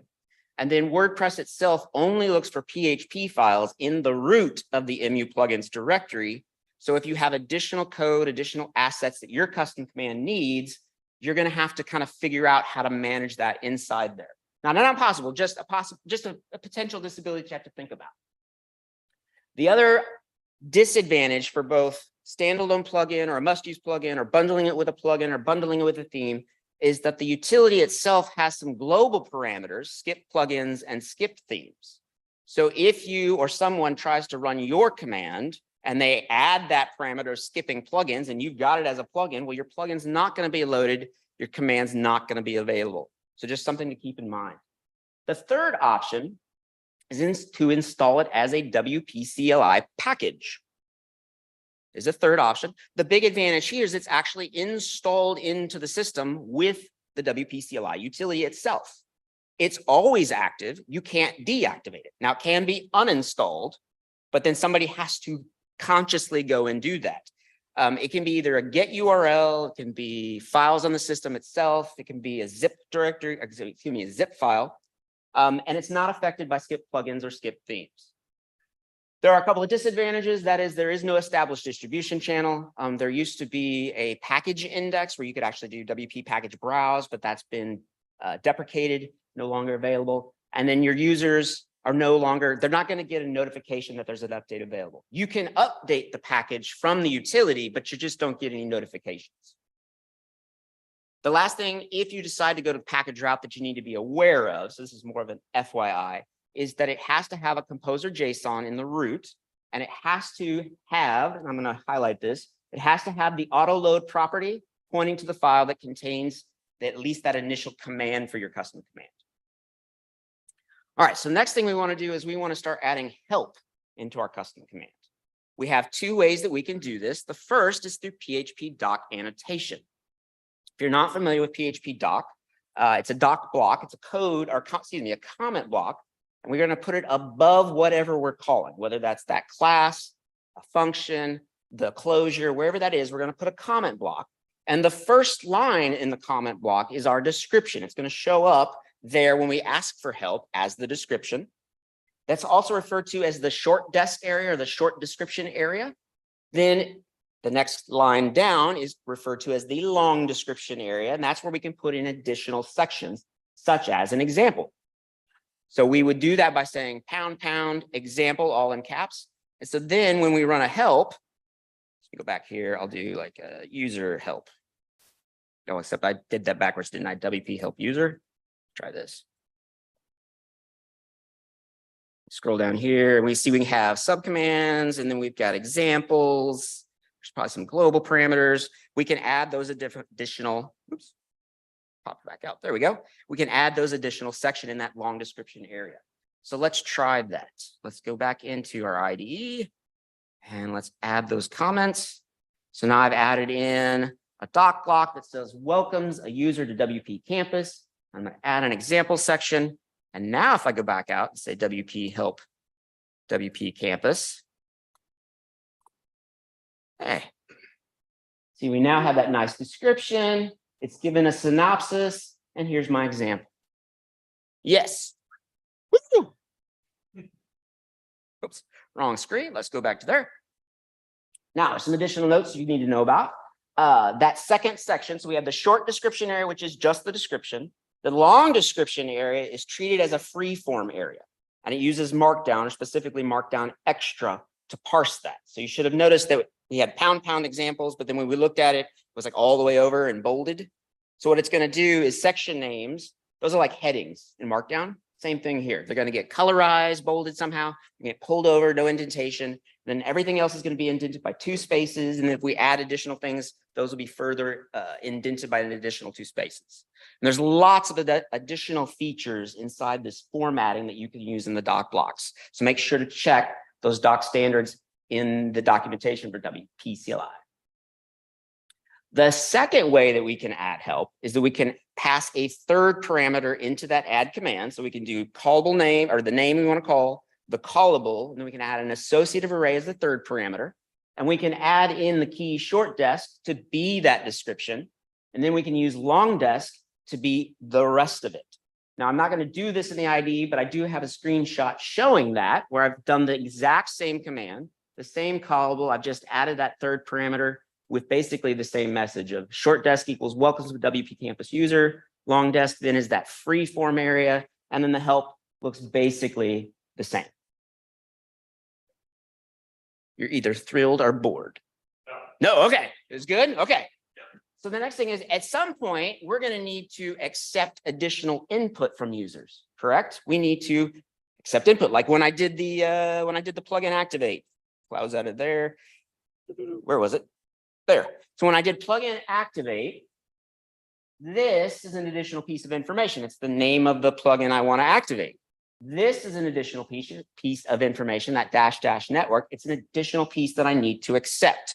We do that, or I should say the WPCLI does that, by handing your callable 2 parameters. The first one is an indexed array. The second one is an associative array. So we can use those 2 pieces of information. It's going to gather up what the user has given it, pass that back into us. So I'm going to add those in. come in here. So now I've added, let me unhighlight that just for a second. I said, all right, my callable is going to accept those two arguments, and I'm checking that indexed array to make sure that something is set for the 0 index. And if so, print out additional information. So I can bring that back up. And so now if I do WP Campus, oops, back up.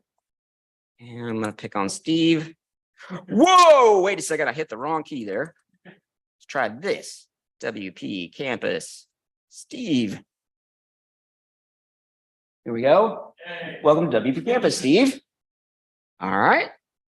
And we can go one step further and say, all right, I want to check for an associative key. If the key subject is added, I want to print out an additional message. So we'll go back in.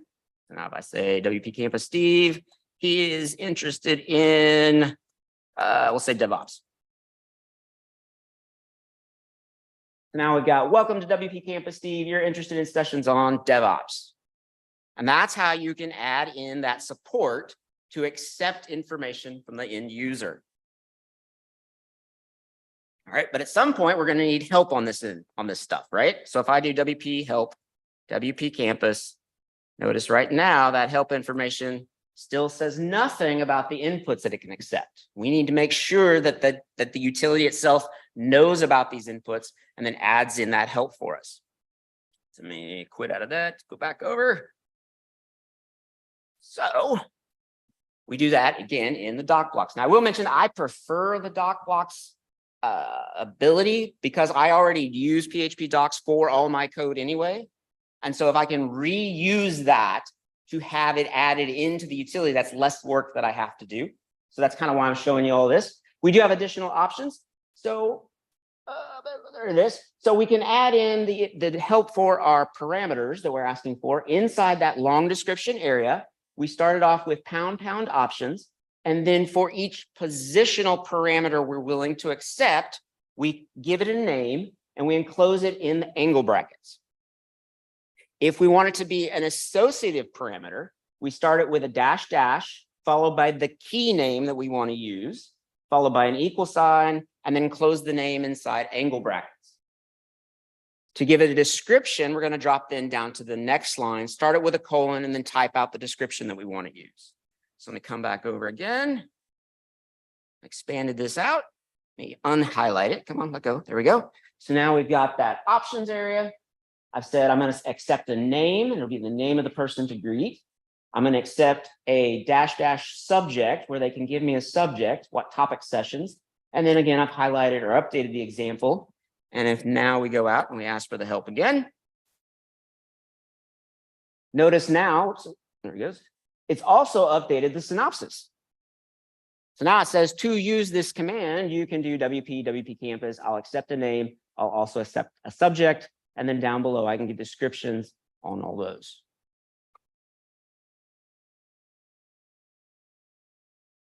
All right. Now, the one thing by default, let me show you this. If I were to do WP Campus Steve at this point, it says, hey, wait, you missed a parameter. All right, so by default, when you add these in, the WP CLI is going to parse that doc block, and it's going to see you said, I want these parameters. I'm going to accept these parameters, but we didn't mark them as optional. So sometimes you want these things to be optional. To do that, we enclose those arguments with square brackets. So if we want the name to be optional, we simply put square brackets around the angle bracket name. Same thing for all of our other associative parameters. We put angle brackets around the whole thing. Now, two additional pieces I'm going to highlight is if you use an associative parameter and don't use equals something, that then becomes a Boolean flag. So earlier when I did WP plugin activate WP Campus and then -- network, that network is a Boolean flag. It's either yes or no. So now in my code, when I ask for that associative parameter, it's going to give me a Boolean value. You can also, and this one's a little bit more tricky, you can also designate that that parameter can be a Boolean or accept values. So when I mentioned the skip plugins earlier, that is one example of that. If you do -- skip -- plugins, that is a Boolean. Or you can say dash dash skip dash plugins equals, and then a comma separated list of plugins. And then that command accepts those values to utilize. So I'm going to go back into my IDE, back up here. And so now I've said, okay, I'm going to make the name parameter optional. I'm going to make the subject optional. And now if I do that command, back over here, and if I do, what did I do? WPCampus Steve. It's just fine. I could also do WPCampus subject equals, let's say, infosec. And it works just fine because now I've marked those as optional. Y'all are thrilled. So quiet. Thank you, Steve.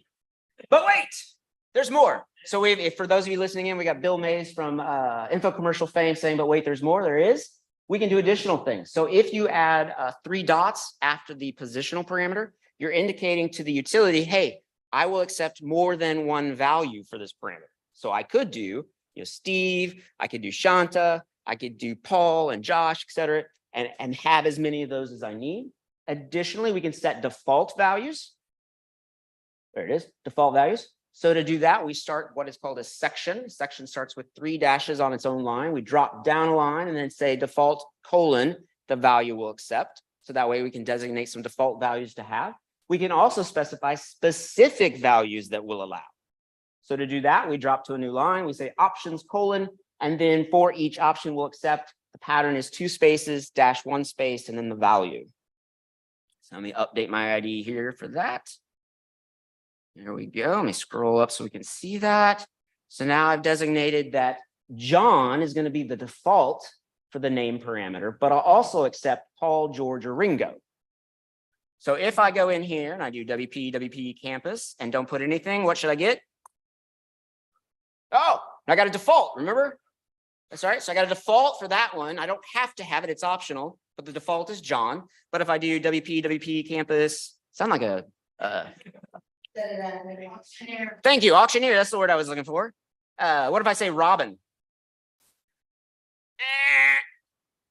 Because remember, I said I'm going to accept these specific values. So if Robin's not in there, it's not going to accept that. It's going to throw an error back at us. Oh, well done. Well played. Oh, he's not a plant, I swear. All right. The next piece, subcommands. So subcommands, if you're not familiar with those, if I do WP plugin, what happens? For those of you who've used it before. Oh, it gives you a list of subcommands. So subcommands are simply commands that are part of a bigger designated group. So you can't do WP plugin. That is a parent space for other subcommands. Instead, if I did WP help plugin, it'll say, hey, I've got these. WP plugin is just a grouping that manages plugins, installs, activations, and here are all these subcommands that you can perform. We also can do subcommands. Before I do that, I want to close back out, come back over. So you can either add your own parent command space that you want to do, or you can tie into the core parent command. So you could, if you want to, do WP plugin and then your custom command. So we have 2 ways that we can do this. The first is we can call that add command static method twice, giving it our parent category name with a space and then the command we actually want to run. So let's do that in our IDE. Oh, one more. There we go. So in this case, I've expanded my WPCampus command to be a parent command. And now I have WPCampus greet as one command and WPCampus goodbye as a second command. And now if I do WP help WPCampus, it'll say, hey, here's but here's your subcommands. Oops, wrong screen. There we go.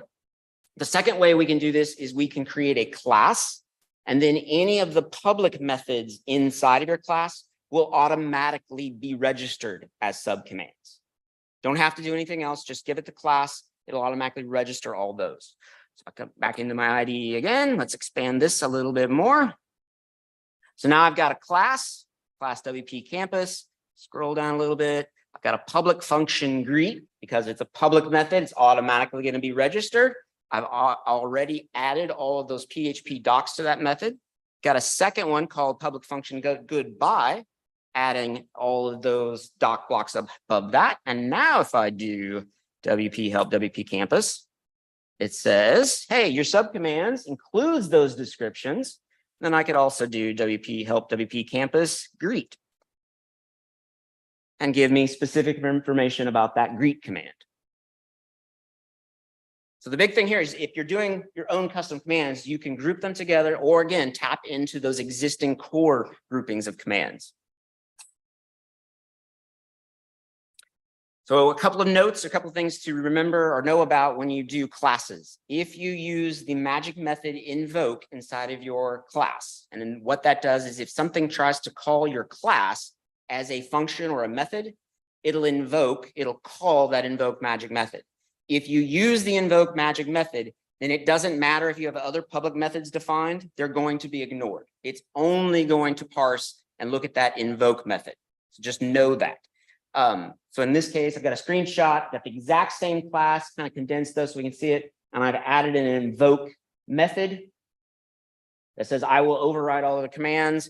And then if I look at the help, now it doesn't list out any other subcommands. It just says I'll override. So just know that that's there. So if you go to use that, that's what's going to happen. Oh, so one other piece you need to know about, almost forgot. If you want to use a command name that is a reserved word in PHP like list, what we have available to us is called a tag. It's called the subcommand tag, and it's basically an alias. So what I want to do is I want to use WP Campus list.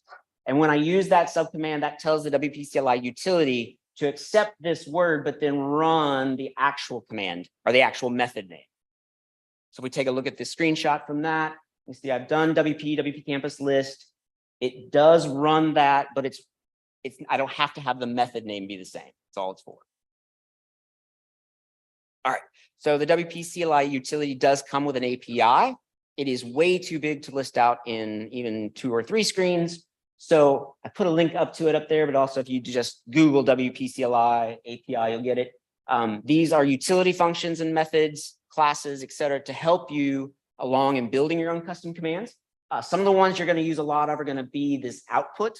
So far I've been doing echo and printf. Instead, I probably should be doing logs and lines because it gives you automatic line returns. It does nice formatting. Things like success warning and errors will give you nice colorized output.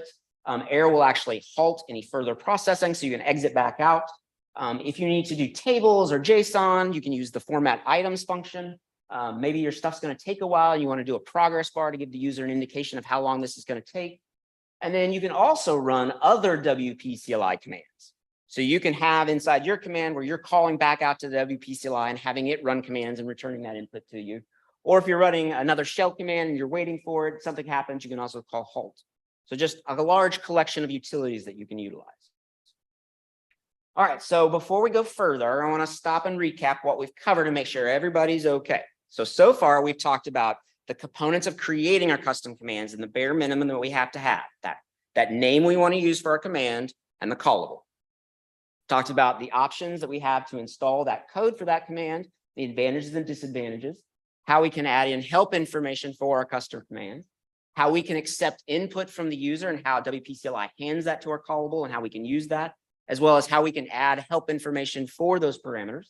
We talked about subcommands, and then we briefly went over the API. So any questions so far? Is anybody completely lost before we go to actually building our fully featured plugin or our fully featured command? Everybody's good? All right, let's do this. So we're going to build a command. So a couple of weeks ago, I asked the WP Campus community, I said, does anybody, I want to do this. This is a session I've wanted to do for years, just never had the opportunity. So I said, hey, I'm out of the higher ed space, right? I don't have to do this all the time. So does anybody have a situation on campus where they need some extra custom functionality in the WPCLI? And I'll use that. I'll build that for you if you let me know. And somebody did. They reached out and said, yeah, I've got this multi-site. And each site has metadata about it. There's a fiscal owner, there's a billing code, there's a ticket number assigned for when they asked for it.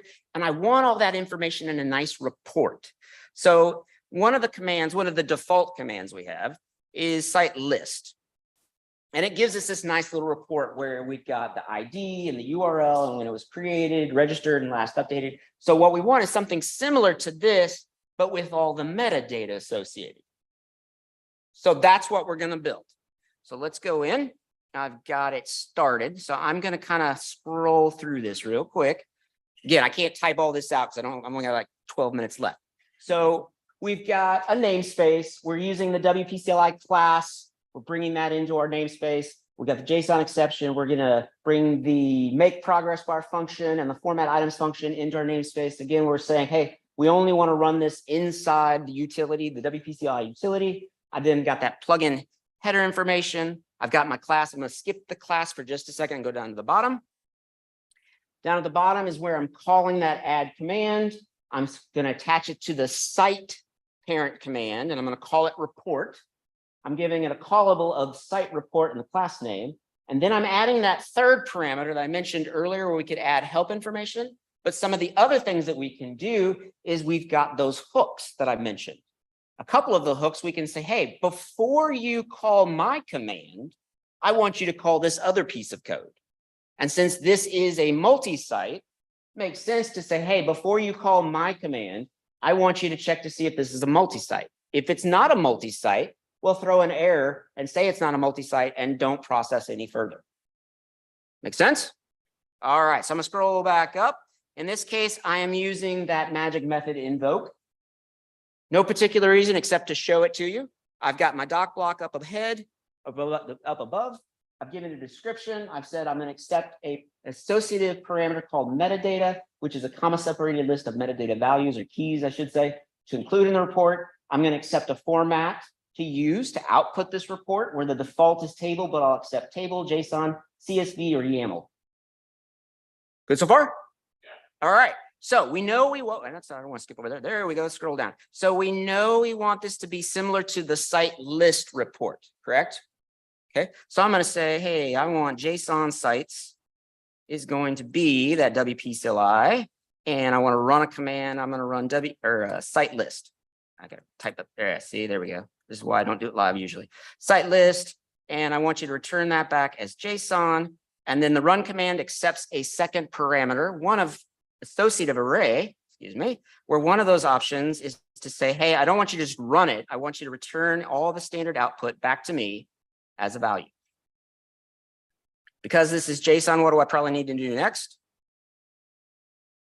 I got to parse the JSON. Thank you. So I'm going to say JSON to code and JSON sites. Normally, I would suggest putting this in a try catch the JSON exception in case there's a problem. But due to time, we're not going to do that. So I'm just going to say make this an associative array.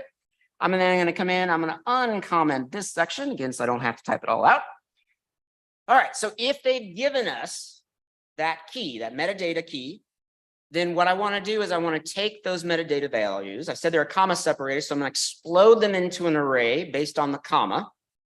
Then what I want to do is take those values, make them keys in a new array, and assign each of those keys an empty value.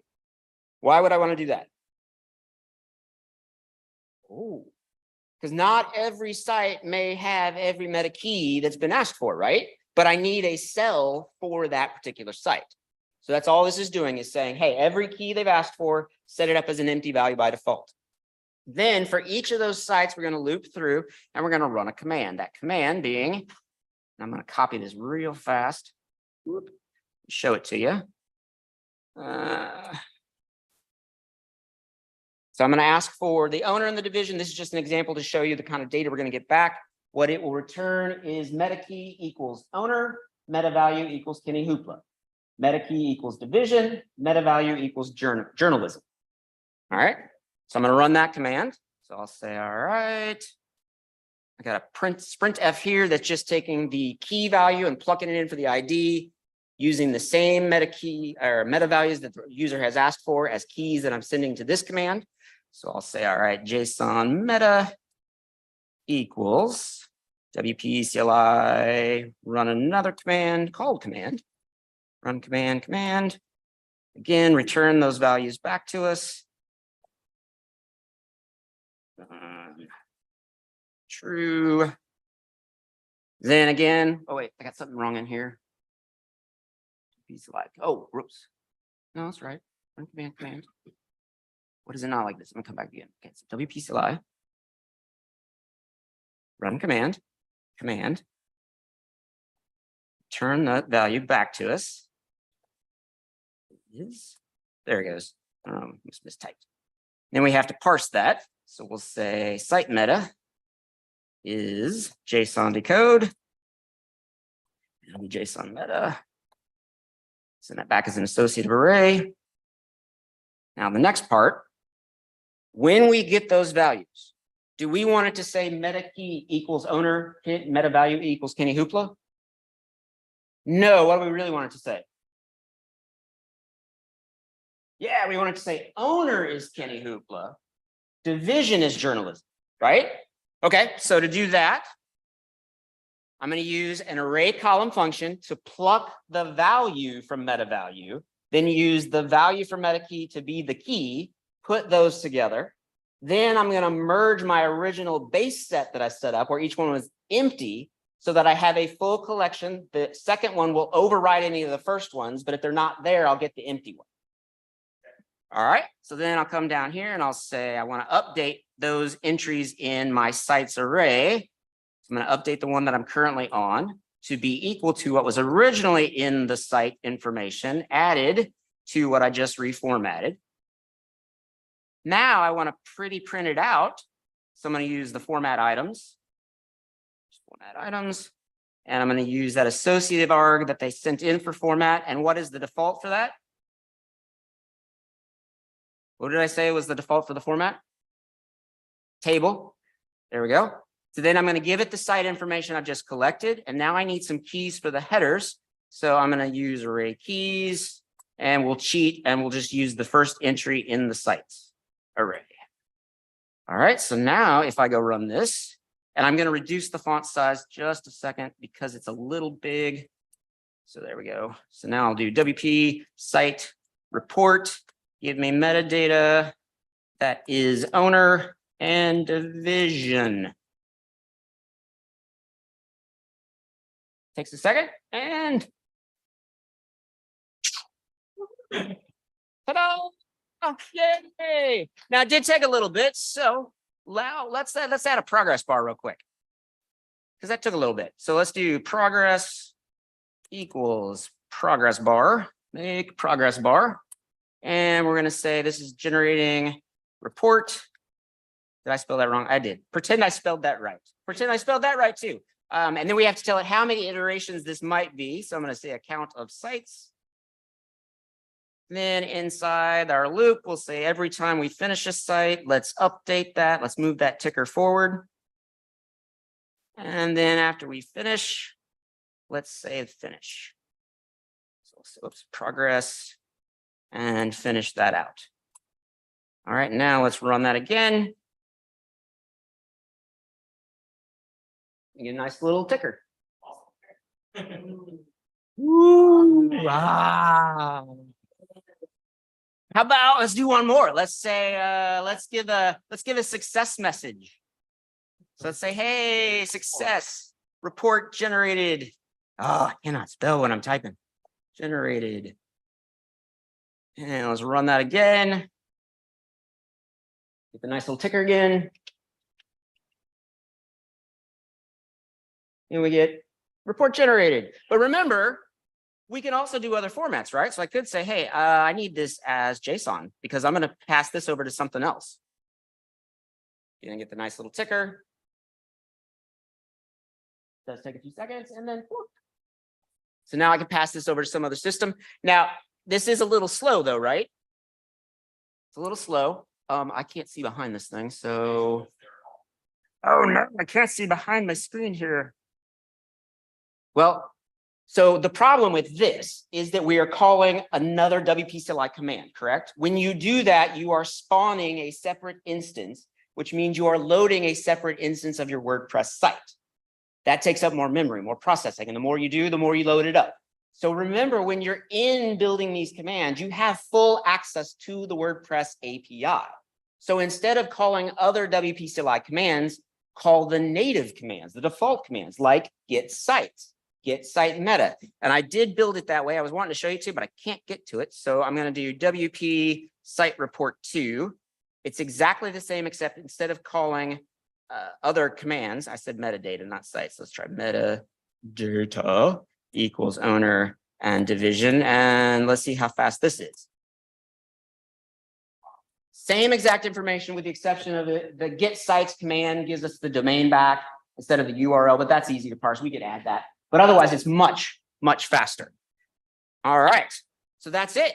So real quick, I know I've only got a couple minutes left. I'm going to give some quick acknowledgements. I am not going to try to say their names, but Andreas and Christy built this tool back in 2011.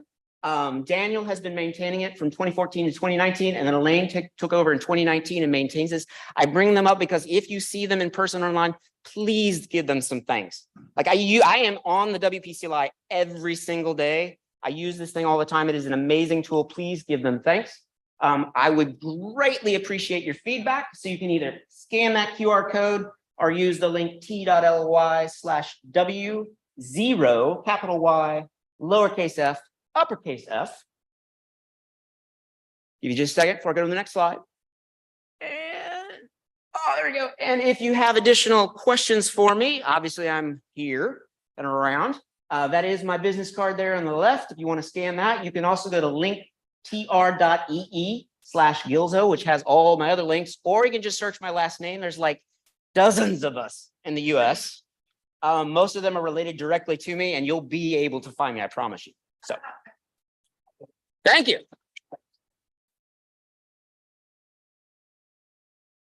Thank you, Paul. Unfortunately, we don't have time for questions. That's fine. Just but find really me. informative, right? Oh my God, my brain is exploding. This concludes this session. Please use chat, social media, and our 2023 attendees Slack channel to thank our amazing presenters. You can use our 2023 attendees Slack channel if you want to continue any conversation, have requests for Paul at karaoke later, or have any follow-up questions. Please take a minute to submit your constructive session feedback, which helps all of our presenters and enters you for door prizes. We're almost there for the door prizes. And the link for feedback is located on the event webpage. The session was recorded and will be posted to WP Campus Learning Library in the near future.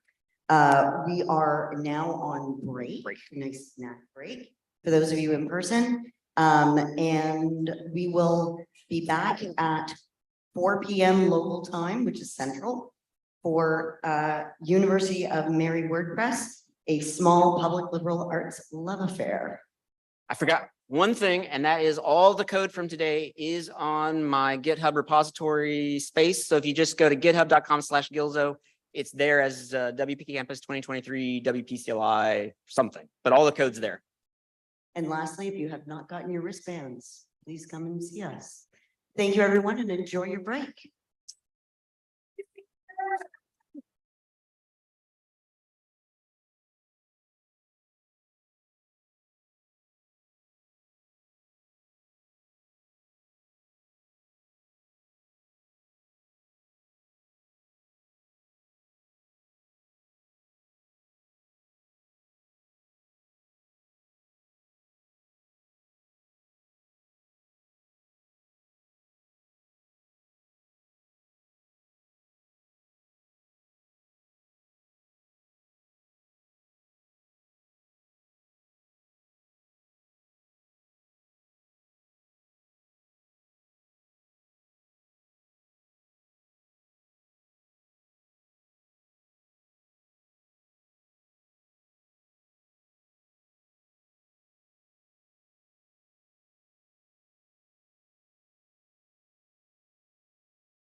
Testing, there we go.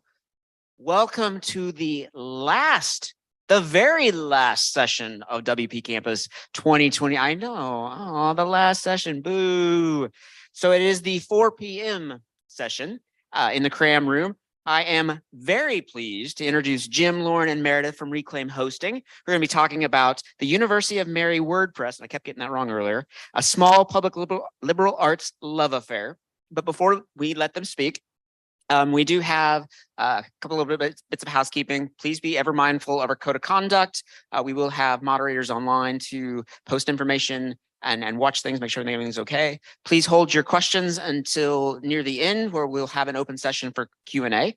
Please don't forget to do the feedback.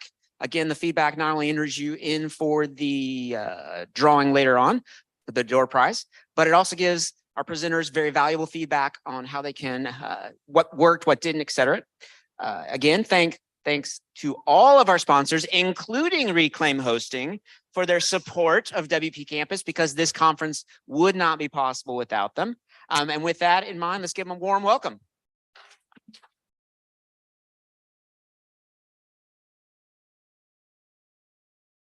Hello, everyone. Welcome. While we're getting our slides up. Oh, okay, I guess we're good there. Thank you, everyone who's attending both in person and online. For those of you who don't know me, my name is Lauren Hanks. I'm Jim. Oh, I'm Meredith Fierro. And I'm Jim Groom, and I think we should start telling our story. So let me see if I can have it.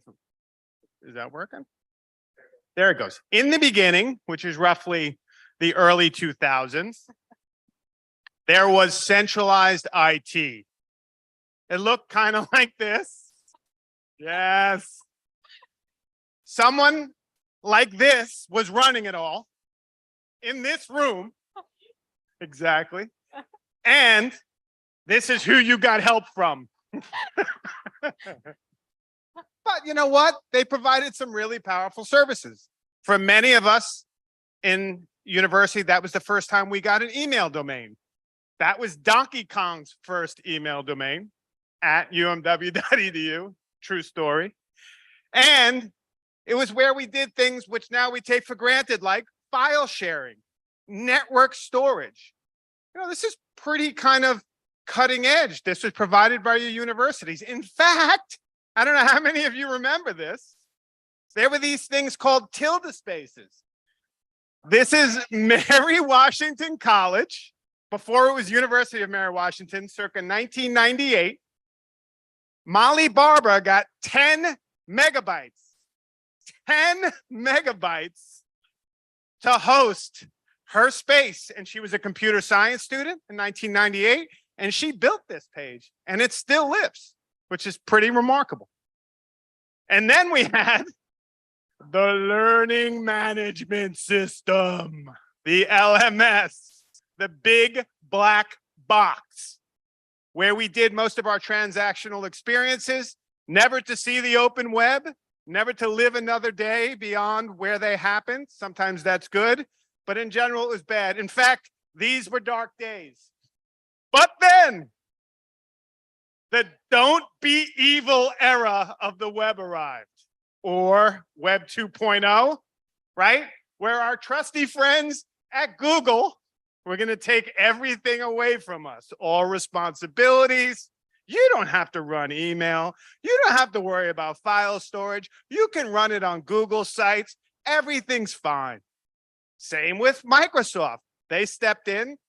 They offered us all these services. In fact, now we're as lucky as ever to have Teams. You know where this story ends. I don't have to tell you, and that's not our story, in fact. In 2005, there was a group at the University of Mary Washington called the Division of Teaching and Learning Technologies. It'll be referred to as DTLT hereafter. And they were given a kind of very interesting mission. Their mission was to try and find the spot between the LMS and between these email services and network storage and between these web pages with HTML that were going away, to find tools that could provide a new space and a new possibility for faculty and students online. So we all got a Bluehost account in 2004 and 2005. We got, you can boo all you want, fine. But it was pretty radical in 2005. Like, stay with me. We got a domain. We could install with, not Installatron. Do you remember the one-click installer before then? One of the first ones? Anyone remember it? cPanel, and it used Fantastico.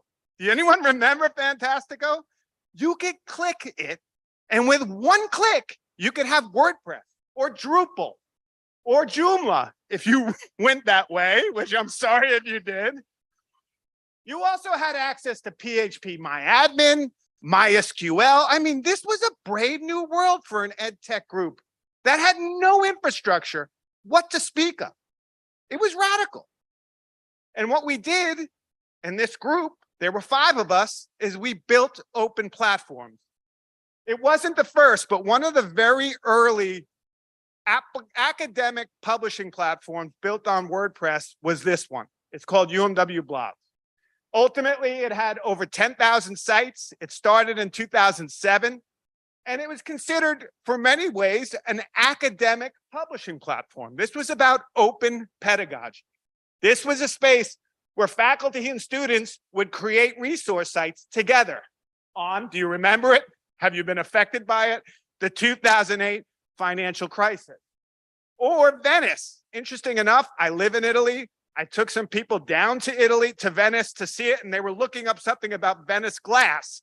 They found this site on UMW Blogs this spring. That's radical. And then, of course, we had a civil rights leader who came and taught at UMW. He did a series that was televised. These students digitized that series and put it up online. All of this lived. Think about how radically different in 2007 this was from the LMS. And there were no services provided, even by the big services like Google and Microsoft, that would allow for this. We were niche ed tech. And what made it all possible was WordPress. In fact, in 2011, not before Shelley Keith, I don't want to steal, or not before folks at Bates maybe, UMW actually took their entire web property, umw.edu, and hosted it on WordPress. And this was kind of a big moment because, as we heard yesterday, everyone said WordPress, it's just a blog, it can never do it. By 2011, WordPress was a serious enterprise solution for many of UMW's not only academic and open publishing, but for their very marketing and brochure-based visions. So that's a view from an ed tech on the ground. But what was it like in 2013 to be a student at UMW, walking into this beautiful DuPont hall? Yeah, so I was a freshman at Mary Washington in 2013. And when I arrived, my online presence was just social media. It was Facebook. I was posting on my friends' walls, adding funny statuses about summer camp overnights with my friends and everything. And even Instagram, posting my wonderful cat, Bobo. And so I never really understood what it meant to have space online until one day in August of 2013, I sat down in my freshman seminar class about true crime in America from the colonial times up through 1960s. And I was tasked with creating my own domain name through a domain of one's own, which we'll talk about a bit more in a minute. But the course site was syndicated into UMW Blogs. It was the main hub for all things like posts and pages and discussion within the class on the readings we did. And we were encouraged to blog on our website, but then it was pulled into the UMW blog site. So that was the really first time I looked at what my space online could be outside of social media. And then fast forward to another semester of digital storytelling 106. And in this class was similar to my freshman seminar, where there was a site syndicated on its own domain. It moved from UMW Blogs to WordPress itself. And we were encouraged to blog about our assignments, looking at the show The Wire and its storytelling aspects. We used GIMP, iMovie, Audacity to create projects and all that sort of stuff. And a funny anecdote here, when I started at Reclaim in like 2018. We were in our physical office space and my parents were visiting. And my dad and I are chatting with Jim about my time at Mary Washington, and my dad looks at me and goes, "Wasn't there a class where you just watched Netflix all semester?" And I looked at him and I said, "No, that was a digital storytelling class, and Jim was the professor." So that was a good introduction to Jim and Reclaim hosting and all of that sort of stuff. So back to the class, one of the final projects that we worked through was we were tasked with having a character and creating a social media presence for them. And so I picked B.D. Russell as the single mom and female cop trope throughout the show. And I created Facebook, Instagram, Twitter, Pinterest to create a social media presence for her.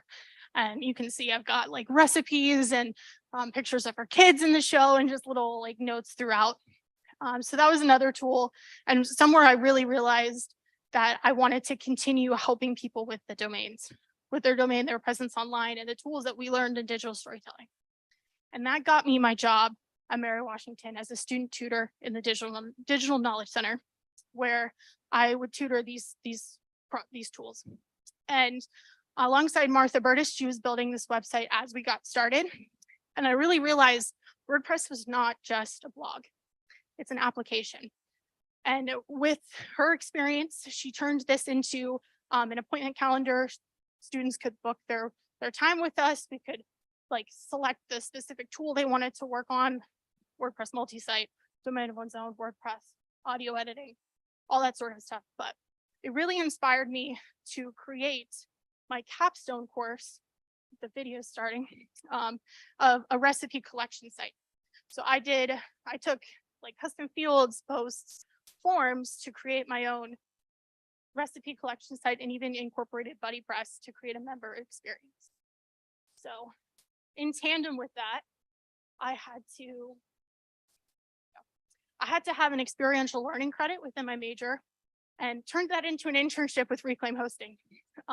Taking my notice with Jim and working in DTLT, and we turned it into an internship. And that was another chance for me to continue helping students, but at an end user level, particularly with WordPress, because that was the main source of our support within Reclaim Hosting. I continued to use my domain as a blog to track my progress, track what I was learning as an intern, and continue to carve out that space within the web. And then fast forward to my current blog today. I'm still continuing to use this as a place to document my time at Reclaim, even personally, and how I'm learning, but also where I am going. So we've got all of that, but to rewind, I'm going to pass it off to Lauren. Awesome. Thank you, Meredith. Yeah, as the gift suggests, we're going to rewind a little bit back to my own student experience at UMW as well. So when I stepped on campus as a brand new freshman at UMW, I had no idea what I wanted to do, how I wanted to spend my time, what kind of person I wanted to be. And I guess that's kind of the college experience, right? Is figuring that out. All I knew is that I liked reading and I liked writing. That's it. That was my only drive. So I just went after things that sort of supported those hobbies. So I became an English major, and I also found the school newspaper. That's how I spent my time. When I sought after the school newspaper, it was called The Bullet, and I was like, I want to be on staff. I want to contribute to that. So I applied for the assistant life editor role. And I remember that summer, I got the news, yes, I'm on staff. I came back for the next semester, and the staff at the time had changed the name of the student newspaper to the Blue and Gray Press. So I kind of walked in to, on staff for the first time. It was kind of a controversial moment for students changing the newspaper after such a long time. On top of that, this is how I remember the site looking. I had a lot of problems with it. You couldn't really see the new logo. the headers, for each article was really hard to read. I had a lot of problems with it. And I remember advocating at the time, hey, you all, we need a new site. Something has to change here. We have to make adjustments. And I remember the staff just not really feeling like they had the capacity or the skills to make those changes. So I went digging. And in looking for resources on campus, I found something called Domain of One's Own. And that kind of allowed me to start exploring cPanel and all of the tools that are now available in cPanel, like WordPress. It's also how I found the internet course with this guy called Jim Groom. And it allowed me to really start experimenting, with my own online presence. I learned how to create a static HTML site. This was my website for the longest time, and I was so proud of it. It's static HTML. I remember feeling so pumped that I learned how to center everything, upload a photo, change the background color. Even at the top, if you can see, it's actually a tutorial for creating a static HTML site in cPanel. And also even this email subscription field, really exciting that it was there. It did nothing, but it was still cool. But it kind of led me on this journey for, where I wanted to be online. And remember, I liked writing. So I signed up for a Blogger account. I had like over 300 readers. And I created this whole brand around being one of five, because I'm one of five children. And I just wrote about my college experience. I studied abroad and got to share my experiences with my family and friends back home. This site had over 400 entries, which was emotional to go back and read through, I'll just say. But you can see July of 2014, I knew that Blogspot, Blogger, it wasn't enough for me. I decided to move, and I went to WordPress. I went back to WordPress because it kept resurfacing in all of my college courses, and, in my interactions again with the student newspaper. And so I started building out my presence again in WordPress, and this time with a focus on the work that I was doing as a college student. So I brought in my electronic lit course, DS 106, the work that I was doing with the Blue and Gray Press. And just started trying to collect this as almost a portfolio or a resume builder, something that I could show, a collection of my work at the end of my time at UMW. And I even love the tagline here, a University of Mary Washington student website. But these experiences kind of gave me the confidence to keep going, to keep challenging myself. So I went out for the design editor for an online literary journal called the Rappahannock Review, which is, it publishes student work. And this was a really cool moment for me. Again, it was like this intersection of reading and writing and then blending that with the online space. And I was in charge of this website and got to help young authors publish their work. And I was immediately able to take this and put it on my resume. It was just this really cool moment, and something I was proud of as a student. And again, kind of gave me that push I needed to then go change the newspaper site, which I finally did. This is how I left the site when I graduated. And this moment, I was able to build out the site on something called a development URL and do my first site migration in cPanel with the folks at DTLT, understand the complexities of DNS for the first time. And it was just, again, a really cool moment. And I walked away, feeling proud of what my stamp on UMW. But that I wasn't done. I wanted to keep learning. I wanted to keep exploring. So I was hired by Reclaim as their first employee, and I continued my push online. So this is the next iteration of my personal website. And you can see the things I'm blogging about now is really just what I was learning at the time at Reclaim. Remember, I'm an English major. So I was doing support tickets and understanding HT access for the first time, fixing permissions, changing site URLs in the WordPress dashboard. And my personal site became documentation. It was my notebook. It was, Reclaim didn't have documentation. So this was our documentation. We're better now, trust me, but We fixed that. But a lot of, that conversion was copying and pasting blog posts into our documentation. And now over 10 years later with WordPress, I'm still there and I'm still writing about the work that I'm doing. Most recently with our conference website and using custom fields and dynamic tags to pull in presentee information. And also a steady reminder of my relationship to WordPress is the main Reclaim hosting website, which I've been building and improving on since I was hired at Reclaim. And I think this, for me, also just reiterates, how much WordPress is such a focus for Reclaim, how much of Reclaim is built and integrated into WordPress. And so with that, I'll kick it back to Jim. Yeah, and I think it's worth, this, if you look at this banner, right? 8 years ago, this banner didn't have Docker, it didn't have EdTech, it didn't have Ghost, didn't have PeerTube, and there's a reason for that. A lot of WordPress and cPanel is limited to a LAMP environment, right? And there's a whole brave new world, I think, as you talked about with the work you're doing, like with next generation apps that run in different kind of stacks beyond the LAMP stack. And we'll talk about that in a second. But let's go back to domain of one's own. Domain of one's own in many ways made what you heard from Lauren and Meredith possible, but it wasn't limited to them. We had over 4,000 domains across our campus, which was about 4,000 people. Everybody had access to their own cPanel. Everyone had access to a domain.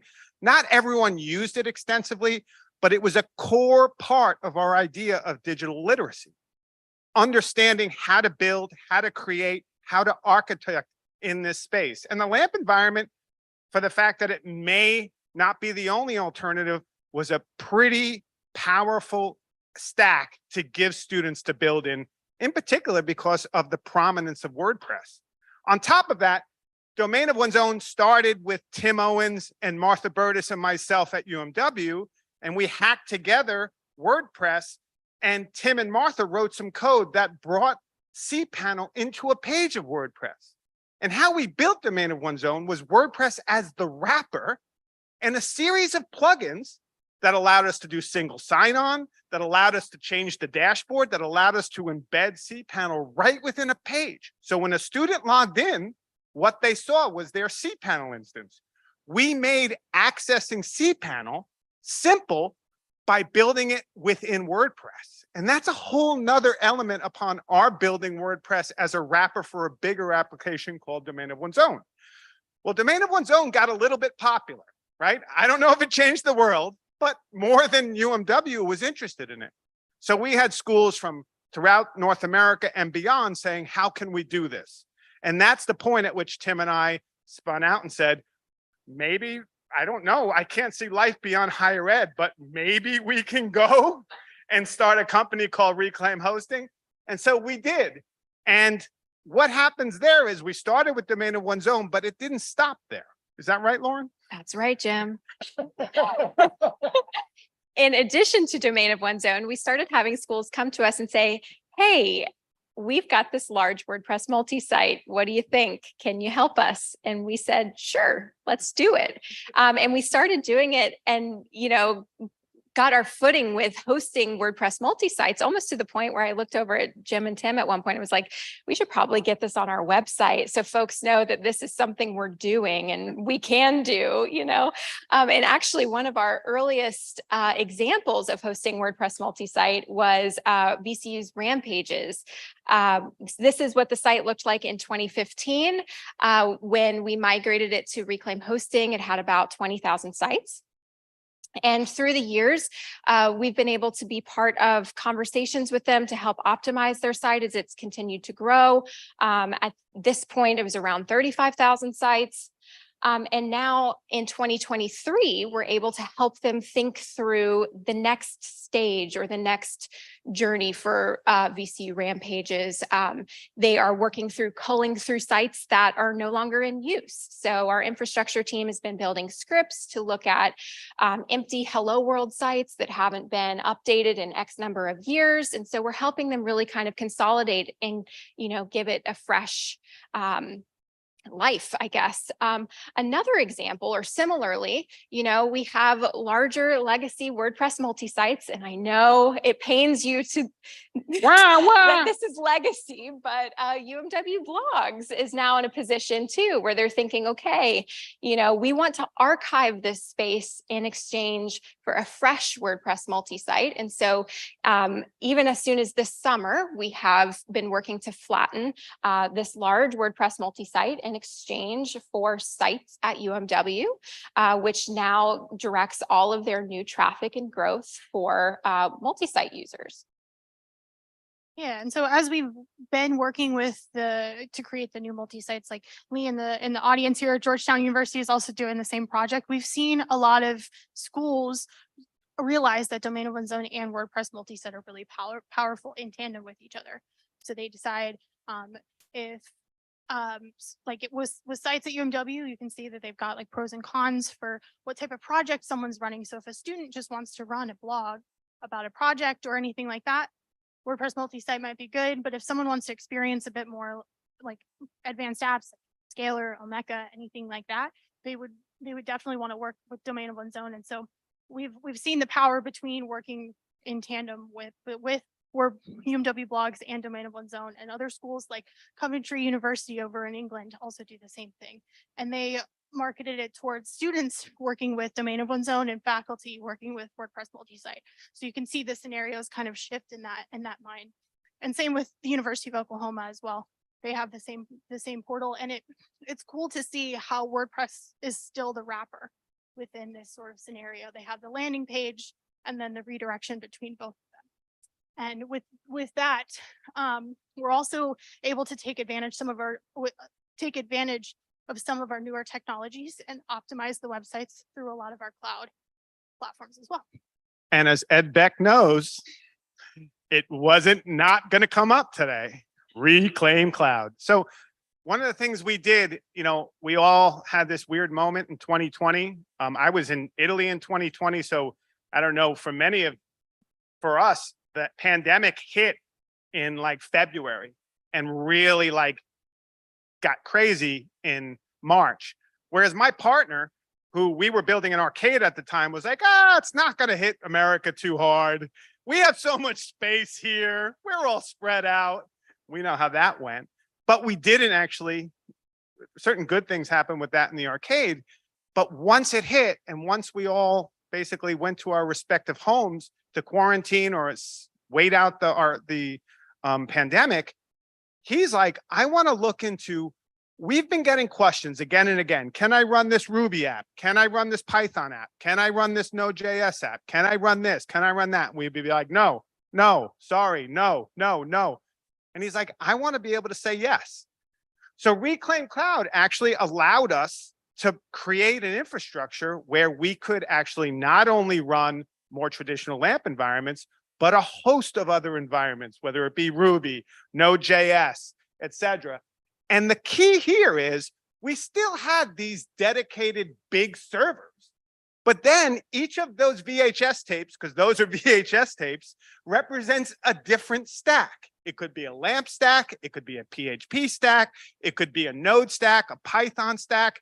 And by containerizing these servers with this software we use called Gelastic, which then became Virtuoso, we were able to have a container-driven infrastructure.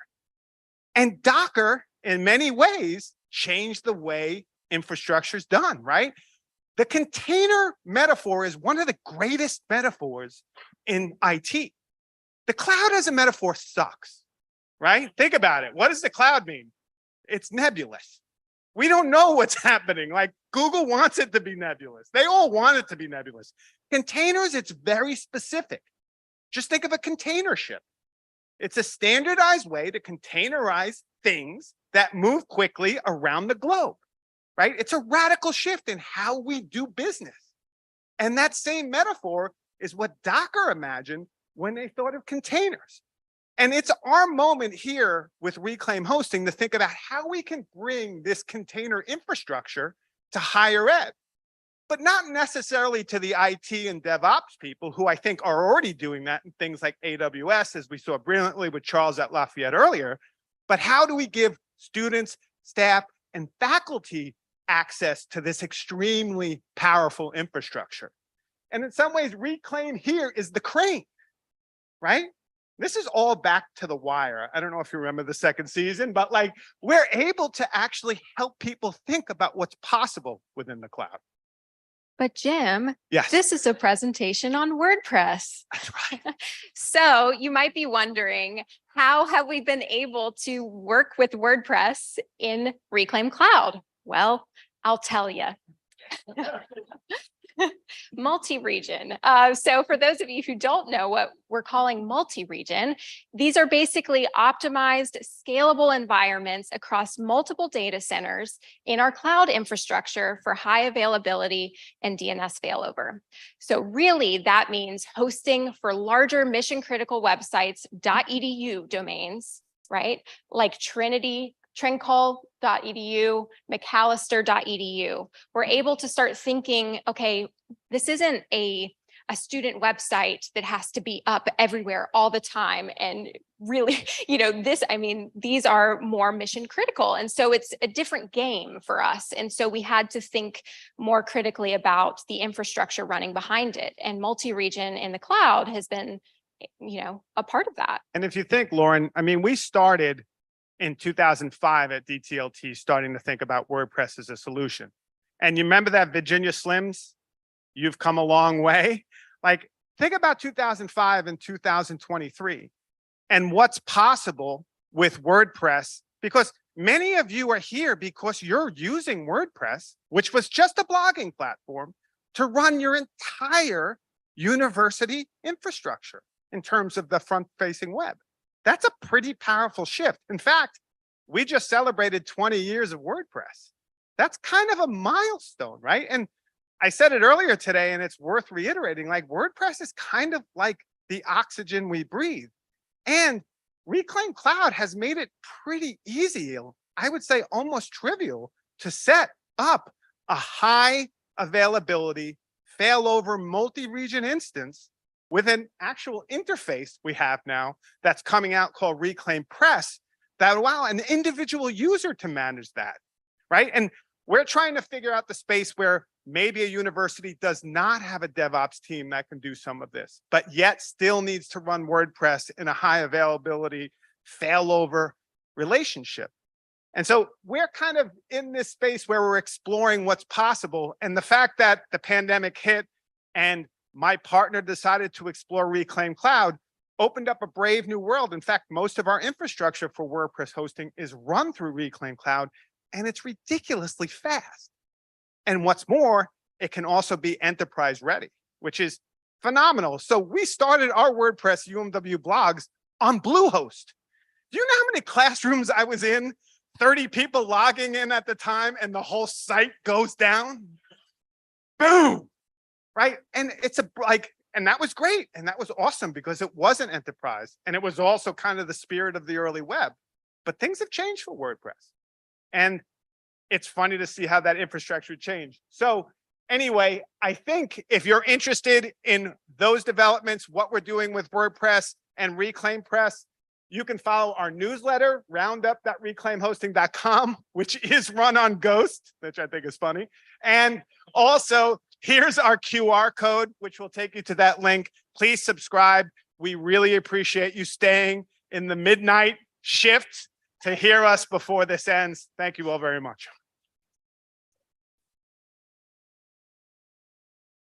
Thank you very much for sharing your information and your experience, your knowledge with all of us. Do we have any questions? And I'll run the microphone around. Nobody? Ask us, we don't bite. I promise. We don't bite. Anybody? No?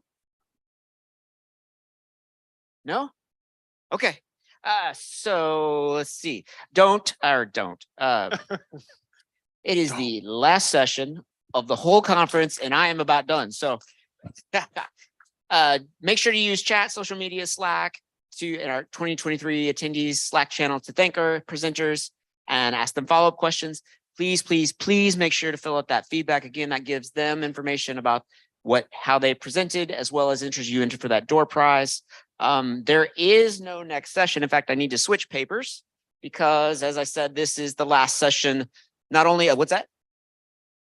Yes, what's the last session of the day and of the conference. But the next up is our closing remarks. So make sure in here to join us for that. We're going to play some trivia and we'll have door prizes.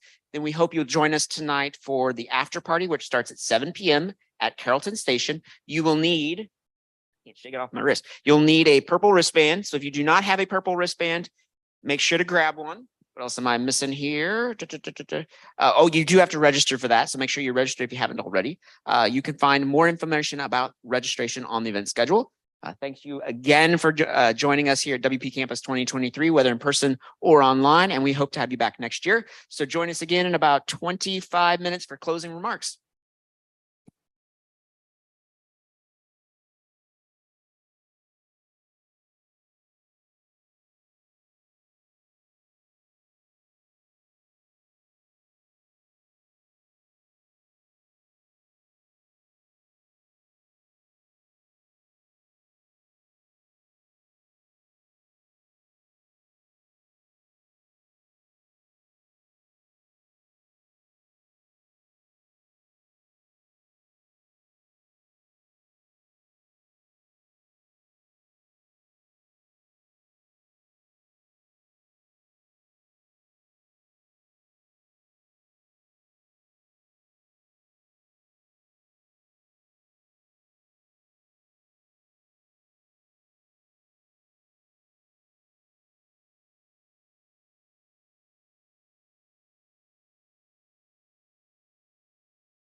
All right, good afternoon.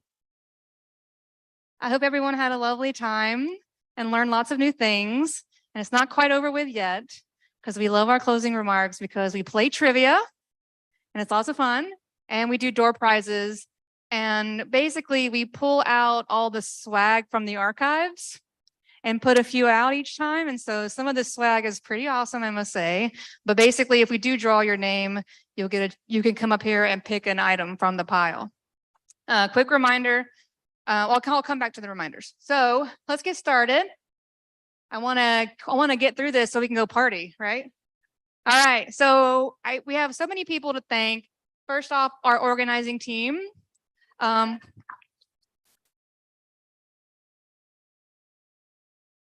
This group worked really hard, met weekly for a long time to put all of this together. So please say thank you to them if you see any of them. Pat them on the back. Wrong way? No? It worked a second ago. There we go. A thank you to all of our presenters. This is quite a list of amazing people who donated their time and energy to share their knowledge and experience with all of us. So we are very grateful to them. A thank you to our other volunteers. You know, there's lots of stuff that goes on. You notice during the event, the room host, we literally had people called presenter wranglers going around making sure presenters were available and ready to go. And so a huge thank you to these folks. Maybe I'm not pointing at the computer. I'm sorry. Sorry, camera. I'm here. Can you hear my voice? You're good. A big thank you to our sponsors. You know, they really help us keep the costs low for our event. And so we can't have, you know, just like we can't have the event without presenters, we can't have the event without organizers or volunteers, we can't have the event without our lovely sponsors. And so Equalize Digital, Happy Prime couldn't be here, but they have been big supporters of us for a while. Little Forest, the Yes and Agency, Reclaim Hosting with their fun logo. Y'all crack me up. And then 10 Up, who couldn't be here. Kalamuna people were here, I don't know if they're still here. And then the folks from Clean Catalog. And then our partners at Hyatt Web, who did have a group here. Go check them out. They have their conference this fall in Buffalo, New York, not far from me. I will be there. I will give a workshop on front-end development. Come to my workshop. And then a big thank you to our partners here at Tulane. So we have some of our Tulane people here, and I want to ask them to come up on stage for a second. You know, a lot of people here at Tulane were involved in helping make this event a success, and these two people were a big part of that. You want to say hi? Hi, my name is Bobby. I'm with the Innovative Learning Center. Hi, I'm Blaine. I'm with the Innovative Learning Center also. Thank y'all for coming to New Orleans this week. We had a lot of fun working with everyone. I want to give you something special. First, a thank you card. They're very cute. They have Veggie Wapu on them. And then let me get this. So we have this plaque that we give. Can you hold this for me while I can switch slides? I put it on the slide so y'all can see what it looks like. Here we go. We make this plaque that we give to all our universities to thank them for their contribution. So Tulane is a WP campus. And so we're so thankful to you all. Thank you so much for all your help. Thank you. These people worked hard. They made sure we got another captions monitor. They did the people in this building. I don't know how many of you learned this, but there was like a power surge in this building that fried this computer. And so all day Wednesday, there was a worker from I forget what part from the LBC who was in here literally he was in here till 11 o'clock Wednesday night fixing that computer. And then then this team was working hard to get us our Zoom licenses so that we could stream everything. And so it was definitely a team effort and we're so thankful for you. Thank you. Thank you. All right, some last minute reminders. I'm just putting them up here. Don't forget your party wristbands. There will be dinner at the party, so please come eat the food that we paid for, please. Don't forget that you can donate to Living School. Be on the lookout for a conference survey probably over the next week. And then you can still give session feedback if you haven't done so already. We'll leave that link up on the website for a little while. So now let's play trivia. Where's Ed? Ed put together our questions. He was this year's game master. While he gets set up, I'll say one more thing. Don't forget, if you want to recycle your lanyard, this is the basket. This is the famous lanyard basket. So I'll leave that up here and y'all can come up after we're done. Also, if you are a presenter or a volunteer or a sponsor rep and you did not get our thank you gift, I have them up here on the stage. Come find me quickly after we're done. When we're done today, we need help. We need help making sure the venue's clean and everything's put away. And then we have boxes that we need help taking outside to load into a car. And the more help we get, the quicker we get out of here so we can all go party over at Carrollton Station. So just if you can stick around, we don't need everybody. That's a little too much. But if you can stick around and maybe carry a box, that'd be great. So take a moment, take out your cell phones. We have a QR code up here. We are doing our trivia through Slido. Or go to Slido. If you're remote, go to Slido.com and enter that number 1596512. All right, so if you are going to participate, let's give them a minute. The QR code will stay on the screen through all of it if you're going a little bit slower. What? Polls. Oh no, I deactivated it. Yep, it's right. All right. Remember, every time someone cheats at trivia, a server goes down somewhere. All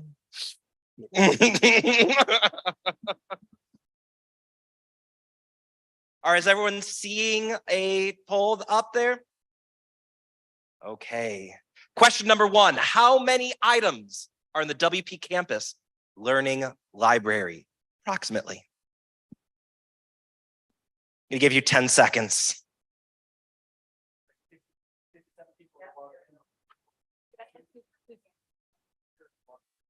Yeah. You have 4 left, so I'm going to give you another 10 seconds. More people are coming. Okay, we'll slow down. We'll slow down. We'll slow down.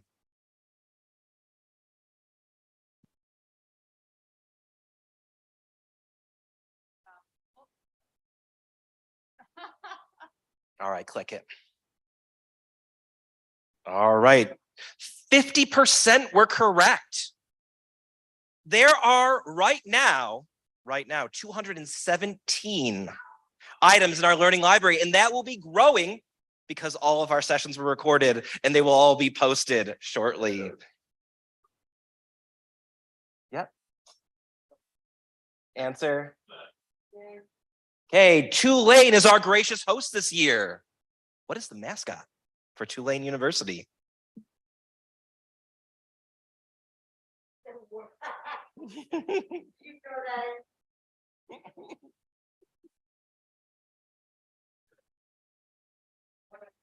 Still waiting on 10 of you.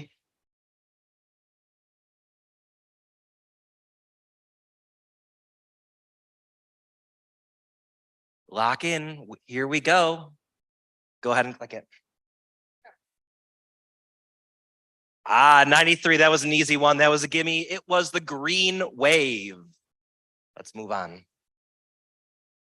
Okay, and so far, Ryan Marks, our technology coordinator, is leading the competition. Right behind them is Charles Fulton, Andy Zito, Amber Hines, and Audrey Romano. All right, here we go. What was the first year of the WP Campus Conference? What was the first year of the WP Campus Conference?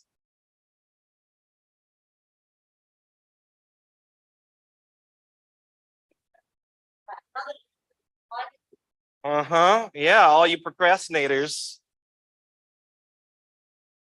All right, go ahead and click it. Okay, 2003, of course, was when WordPress was released. Happy 20 years. 2018 was the release of the Gutenberg editor, but WP Campus 2016. 63% of you got it right. Let's go look at the leaderboard. Oh, okay. I guess we only configured the leaderboard properly on some of the questions. I don't know who to blame for that. New Orleans is said to have the first person of what profession in the United States? First person of what profession in the United States?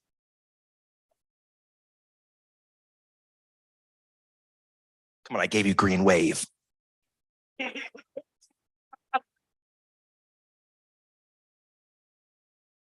All right, let's click it. 36% knew that it was the pharmacist. Sister Frances Xavier and Ursuline Nunn was the first pharmacist in New Orleans in the United States. The Ursuline sisters were invited to travel to New Orleans in 1726 by invitation of Louis XV. And they influenced early New Orleans by running an orphanage, hospital, an academy for girls, and they are also credited for popularizing the beignet. Go sisters.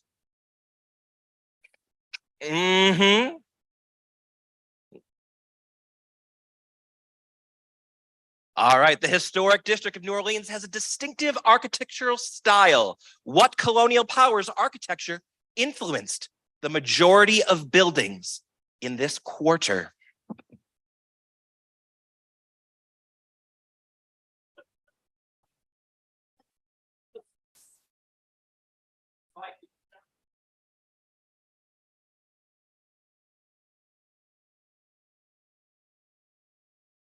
Let's click it. Oh! Although it is known as the French Quarter, the region was first colonized by France, but for a short period of time, Spain was in control of New Orleans. And during that time, the French Quarter burnt down. And it was rebuilt in the Spanish style. So although it is known as the French Quarter, many of the architectural features are reminiscent of the Spanish. Yes, it was. You need to earn it. All right. Shanta. Okay, what jazz musician was WordPress 6.2 named after? I've been telling people a story about my alma mater.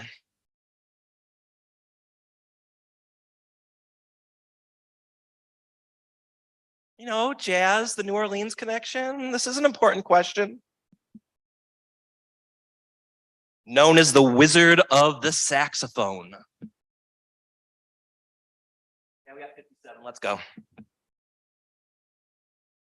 Dolphy, Eric Dolphy, the Wizard of the Saxophone, was WordPress 6.2. Eric Dolphy lived from 28 to 64, known as an alto sax player and also known for popularizing the bass clarinet as a jazz instrument.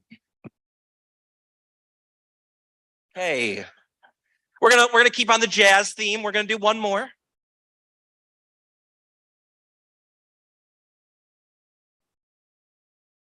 Oh, all right. We still have a tie up at the top. Ooh, look, we got Bonnie, Shanta, Mike, Chris, and B. Which jazz musician does not have a WordPress version named in their honor? Which jazz musician does not have a WordPress version named in their honor?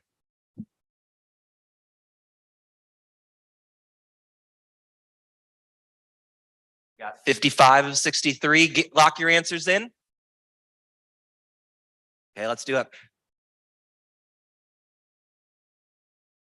Yeah, WordPress 1 was Miles Davis. WordPress 2, Duke Ellington. Count Basie got 3.7. And Louis Armstrong, our only New Orleans artist on the list, does not have a WordPress version named in their honor. However, they were, of course, included in WordPress because of the Hello Dolly plugin, which played the, put a one line from the jazz standard Hello Dolly near the top of the admin interface, but not actually named a version of WordPress in their honor.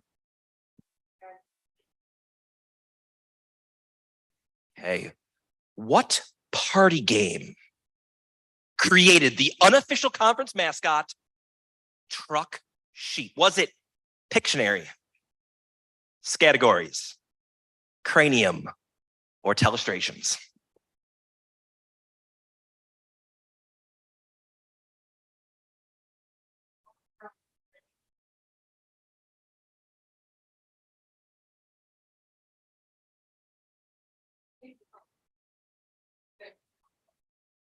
Eight of 63, let's cut it off. Okay, so as I understand it, the game Telestrations is kind of some kind of weird hybrid between Pictionary and telephone, where the persons have to draw a prompt and pass it down the line. Truck Sheep was the hysterical and wrong answer in the game of Telestrations. It became the unofficial logo of the WP campus. And, as someone that this is their first WP campus, I was kind of like, what is all the deal with the Truck Sheep? I wanted to put that on there because now you are all in on the joke. Okay, welcome to the community, Truck Sheep.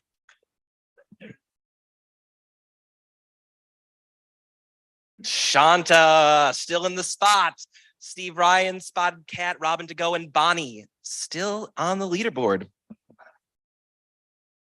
Okay, approximately how much money was raised by the WP campus community for the accessibility audit of Gutenberg? This is near and dear to my heart because this is how I found out about the WP campus community when they did this audit. That's when I said, ooh, I better pay attention to this group.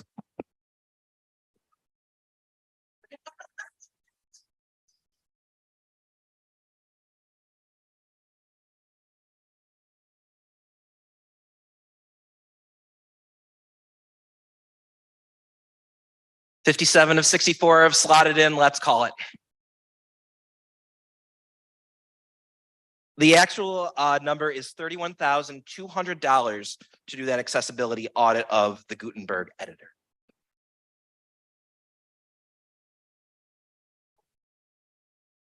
Shanta, and Shanta has the quickness tiebreaker between the two people, or let me say 4 people who have gotten all of the questions correct. So, how many annual conferences has WP Campus hosted? Is it 6, 7, 8, or 9? Annual conference is the in-person conference.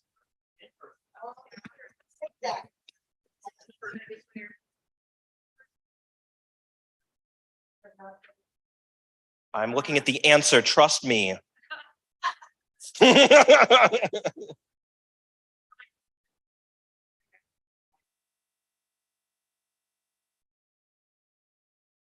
Oh. It's the annual conference. It's the annual conference. So it does include an online. Does include. Okay. If you mean in person.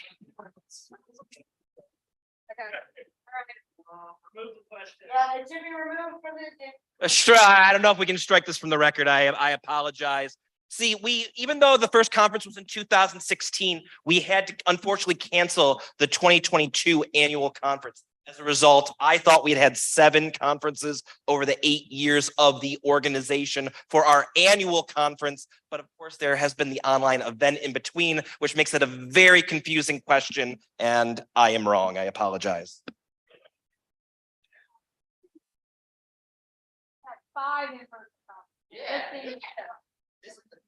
But then we've had 2 online conferences during COVID. Mhm. So that's 7. And then we've had some in between online conferences in January, back in the day. I wasn't counting the online conferences in January from back in the day, and that is why that was a confusing question. I apologize.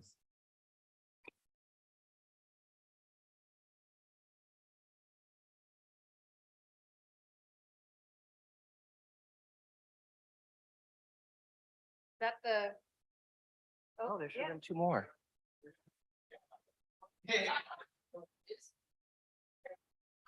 Okay, what color has not been used as a WP Campus conference t-shirt?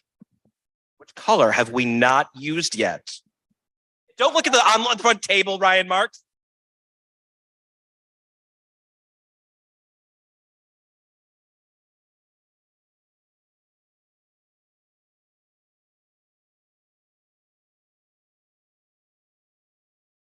Seven, let's lock it in.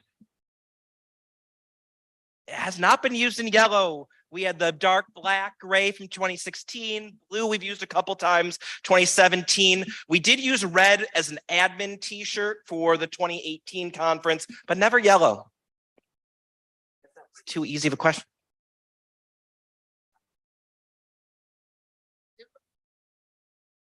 And there exists a crocheted version of the Ediwapu, who currently holds this most valuable of treasures?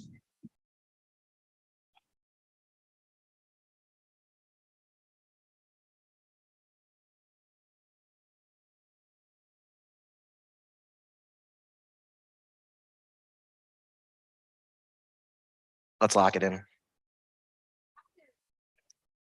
It is Rachel. And let's take a second to appreciate Rachel.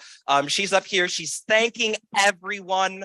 I've said it a couple times this week. I am in awe of Rachel. She said, you know what? It's time for me to step away from this organization that she founded. But she said, you know what? Let's go ahead and I'll spend the next 18 months schooling all of you, going through a transition process where she helped lead a bylaws charge, getting a new board of directors elected. Even after a new board of directors was elected, she said, you know what? I'll stay on the board in an ex officio non-voting role just to be a mentor. And I will go ahead and just, chair the conference committee this year. Let's please give Rachel a big round of applause. Thank you for everything you do.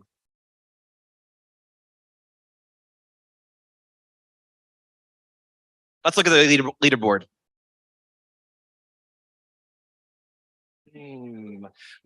Mike Kirby, winner. I don't know if it does. There's no more slides. This is my first time ever doing this. All right, so here, I'll take back over. Thank you, Ed. Okay, so since we have the snafu, it's not showing us past 5. Does it show y'all on your phones past 5? Can someone show me? Is anyone else at an 8 out of 12? Are you 8 out of 12 or just, okay. How much do we have here? Basically, I was gonna get the trivia winner, and a selection from the thing, but if there's like 8 trivia winners, then maybe not, because I don't know. Okay, let's see how much we have when we're done. So we'll come back to that after we do door prizes.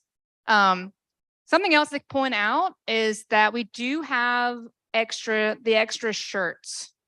And so if you were someone who wanted to exchange or get a different size, or when we're done here, we'll have those shirts up here and you can, it's kind of first come, first serve. I'm sorry, we don't have a better process than that. If you don't get a shirt in the size you want, you can buy the shirt in the online store. It's not quite the same material, but it's a very nice material on the website.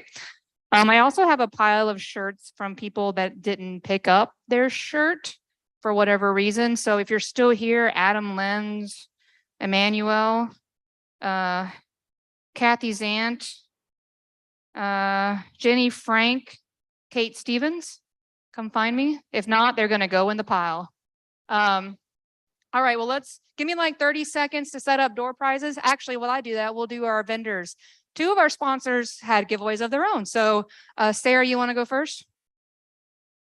Sarah from Hyatt Webb and Lindsay are gonna come up and do a giveaway.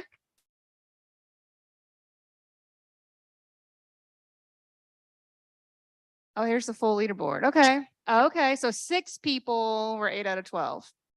Okay. We'll come back to that. Here you go. Well, thank you all for coming to this event and allowing us to be there as a partner. We got to meet a lot of you today, and that was super great. If you're interested, hyattweb.org, really easy to do. You can look us up.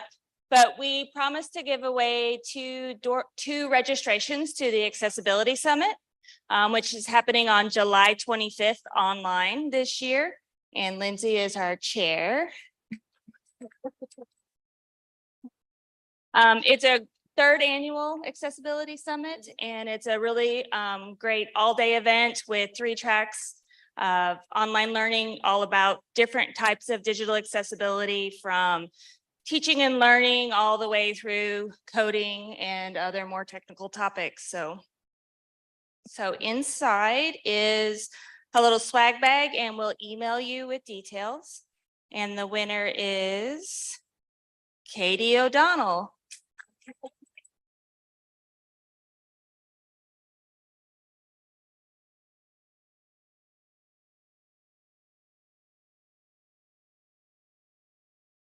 Congratulations.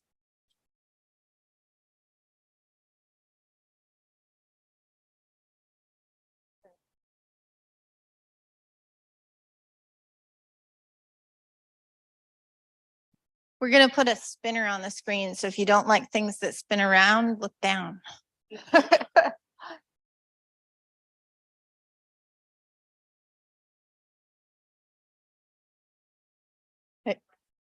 No, I think it's good. We got all the people on there.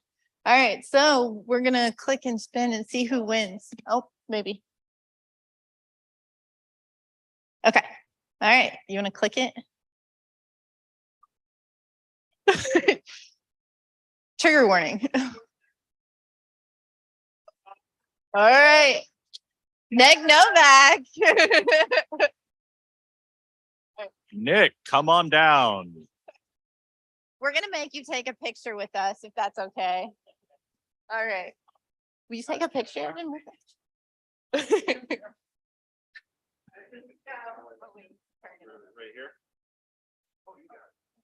Here, maybe Mark, Ryan, or Want to get a picture? yeah, Yeah. You want the spinner in the background?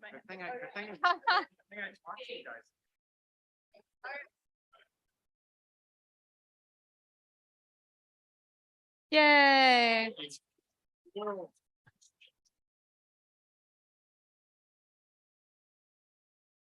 All right. I think we're going to draw 15 names. So there's a good chance that your name will be called. Can I stand up here with my laptop? I have the names on my laptop. I just put like door prizes. Sorry. Okay. All right, thank you. All right, I used to have. Thanks. How do you? Why is it not really random? Is there any, oh, it's only randomizing that one. Crap. Here we go. Can you randomize? Help me with your Google stuff here. Ryan's my Google Sheets expert, so I'm asking him to do something really quick. Well, the first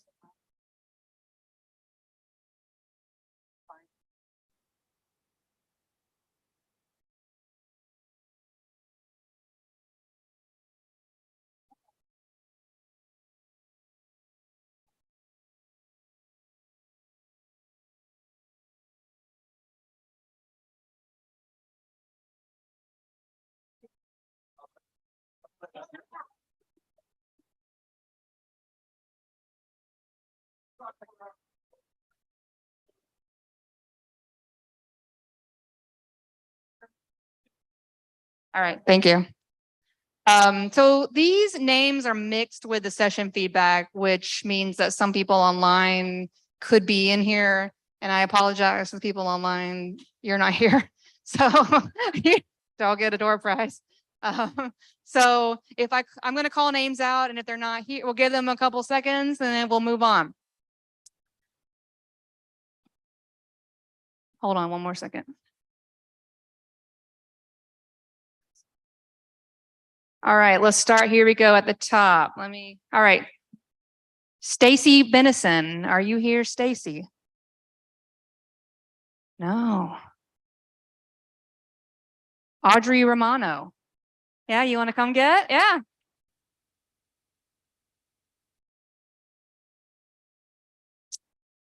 Oh, Robin Smale. Yeah, yeah.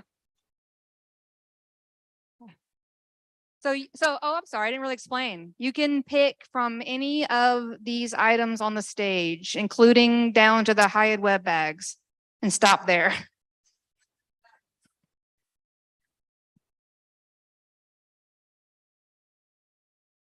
Paul Gilzow.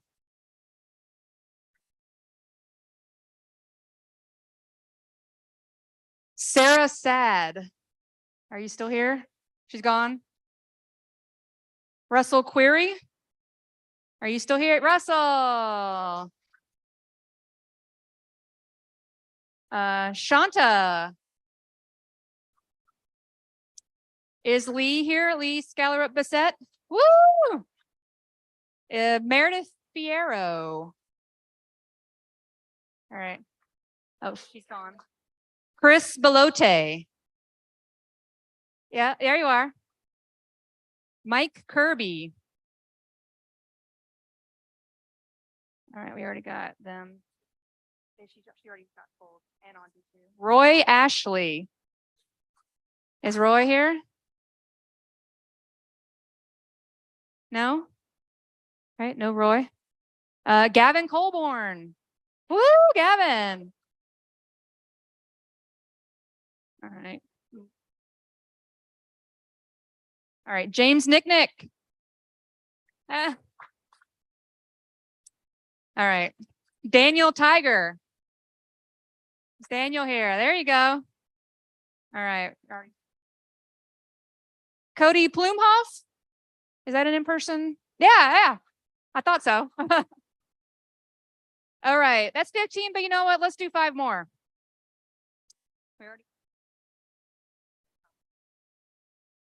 Christina Ung. Yay.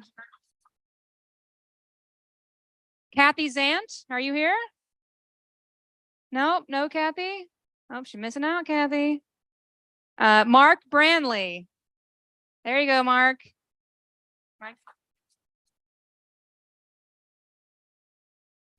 Adam Linz. There you go, Adam.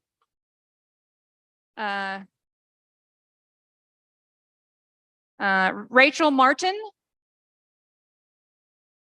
No? Bonnie Russell. There's Bonnie. There you go.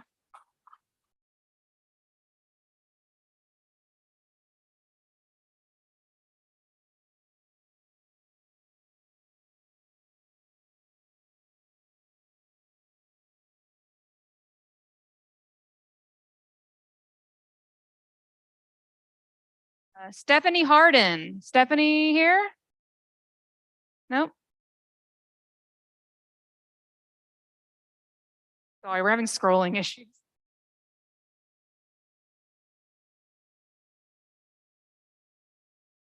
Cassandra Pontilo. Hey, there we go. That's 20, y'all. But hold on. Let's see how we racked up. I'm going to be honest. I don't want to ship this back home to my basement. Let's have the trivia winners. Can we pull those back up? Oh, I think we can give it to like the top 6 and then that'll be it. All right. Well, did Mike got a door prize? Steve Ryan? Is Steve here? There you go, Steve. Shanta got a door prize. Who's the Bava? All right, Jim. Rachel. Is Rachel here? Who's 8-5 Victor? Is that Jason? You're funny. All right, Robin had a door prize. Is that Tim Gels, Timbo? All right, Tim, you can get one. And then Bonnie had a door prize.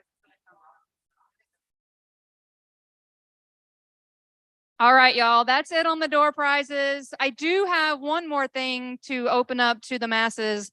I have piles of old event shirts up here from some from 2016.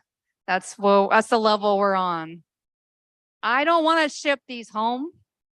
So we're just going to leave them. They're on this table up here. They're sorted by size due to the very lovely Sarah Clark and Lindsay and Evan over here.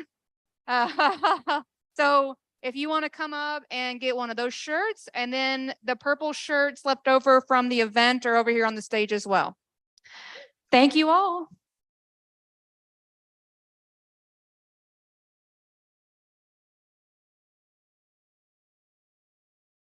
Oh, don't forget we need help cleaning. Make sure the rooms are clean. And then in a minute, we'll need help bringing boxes.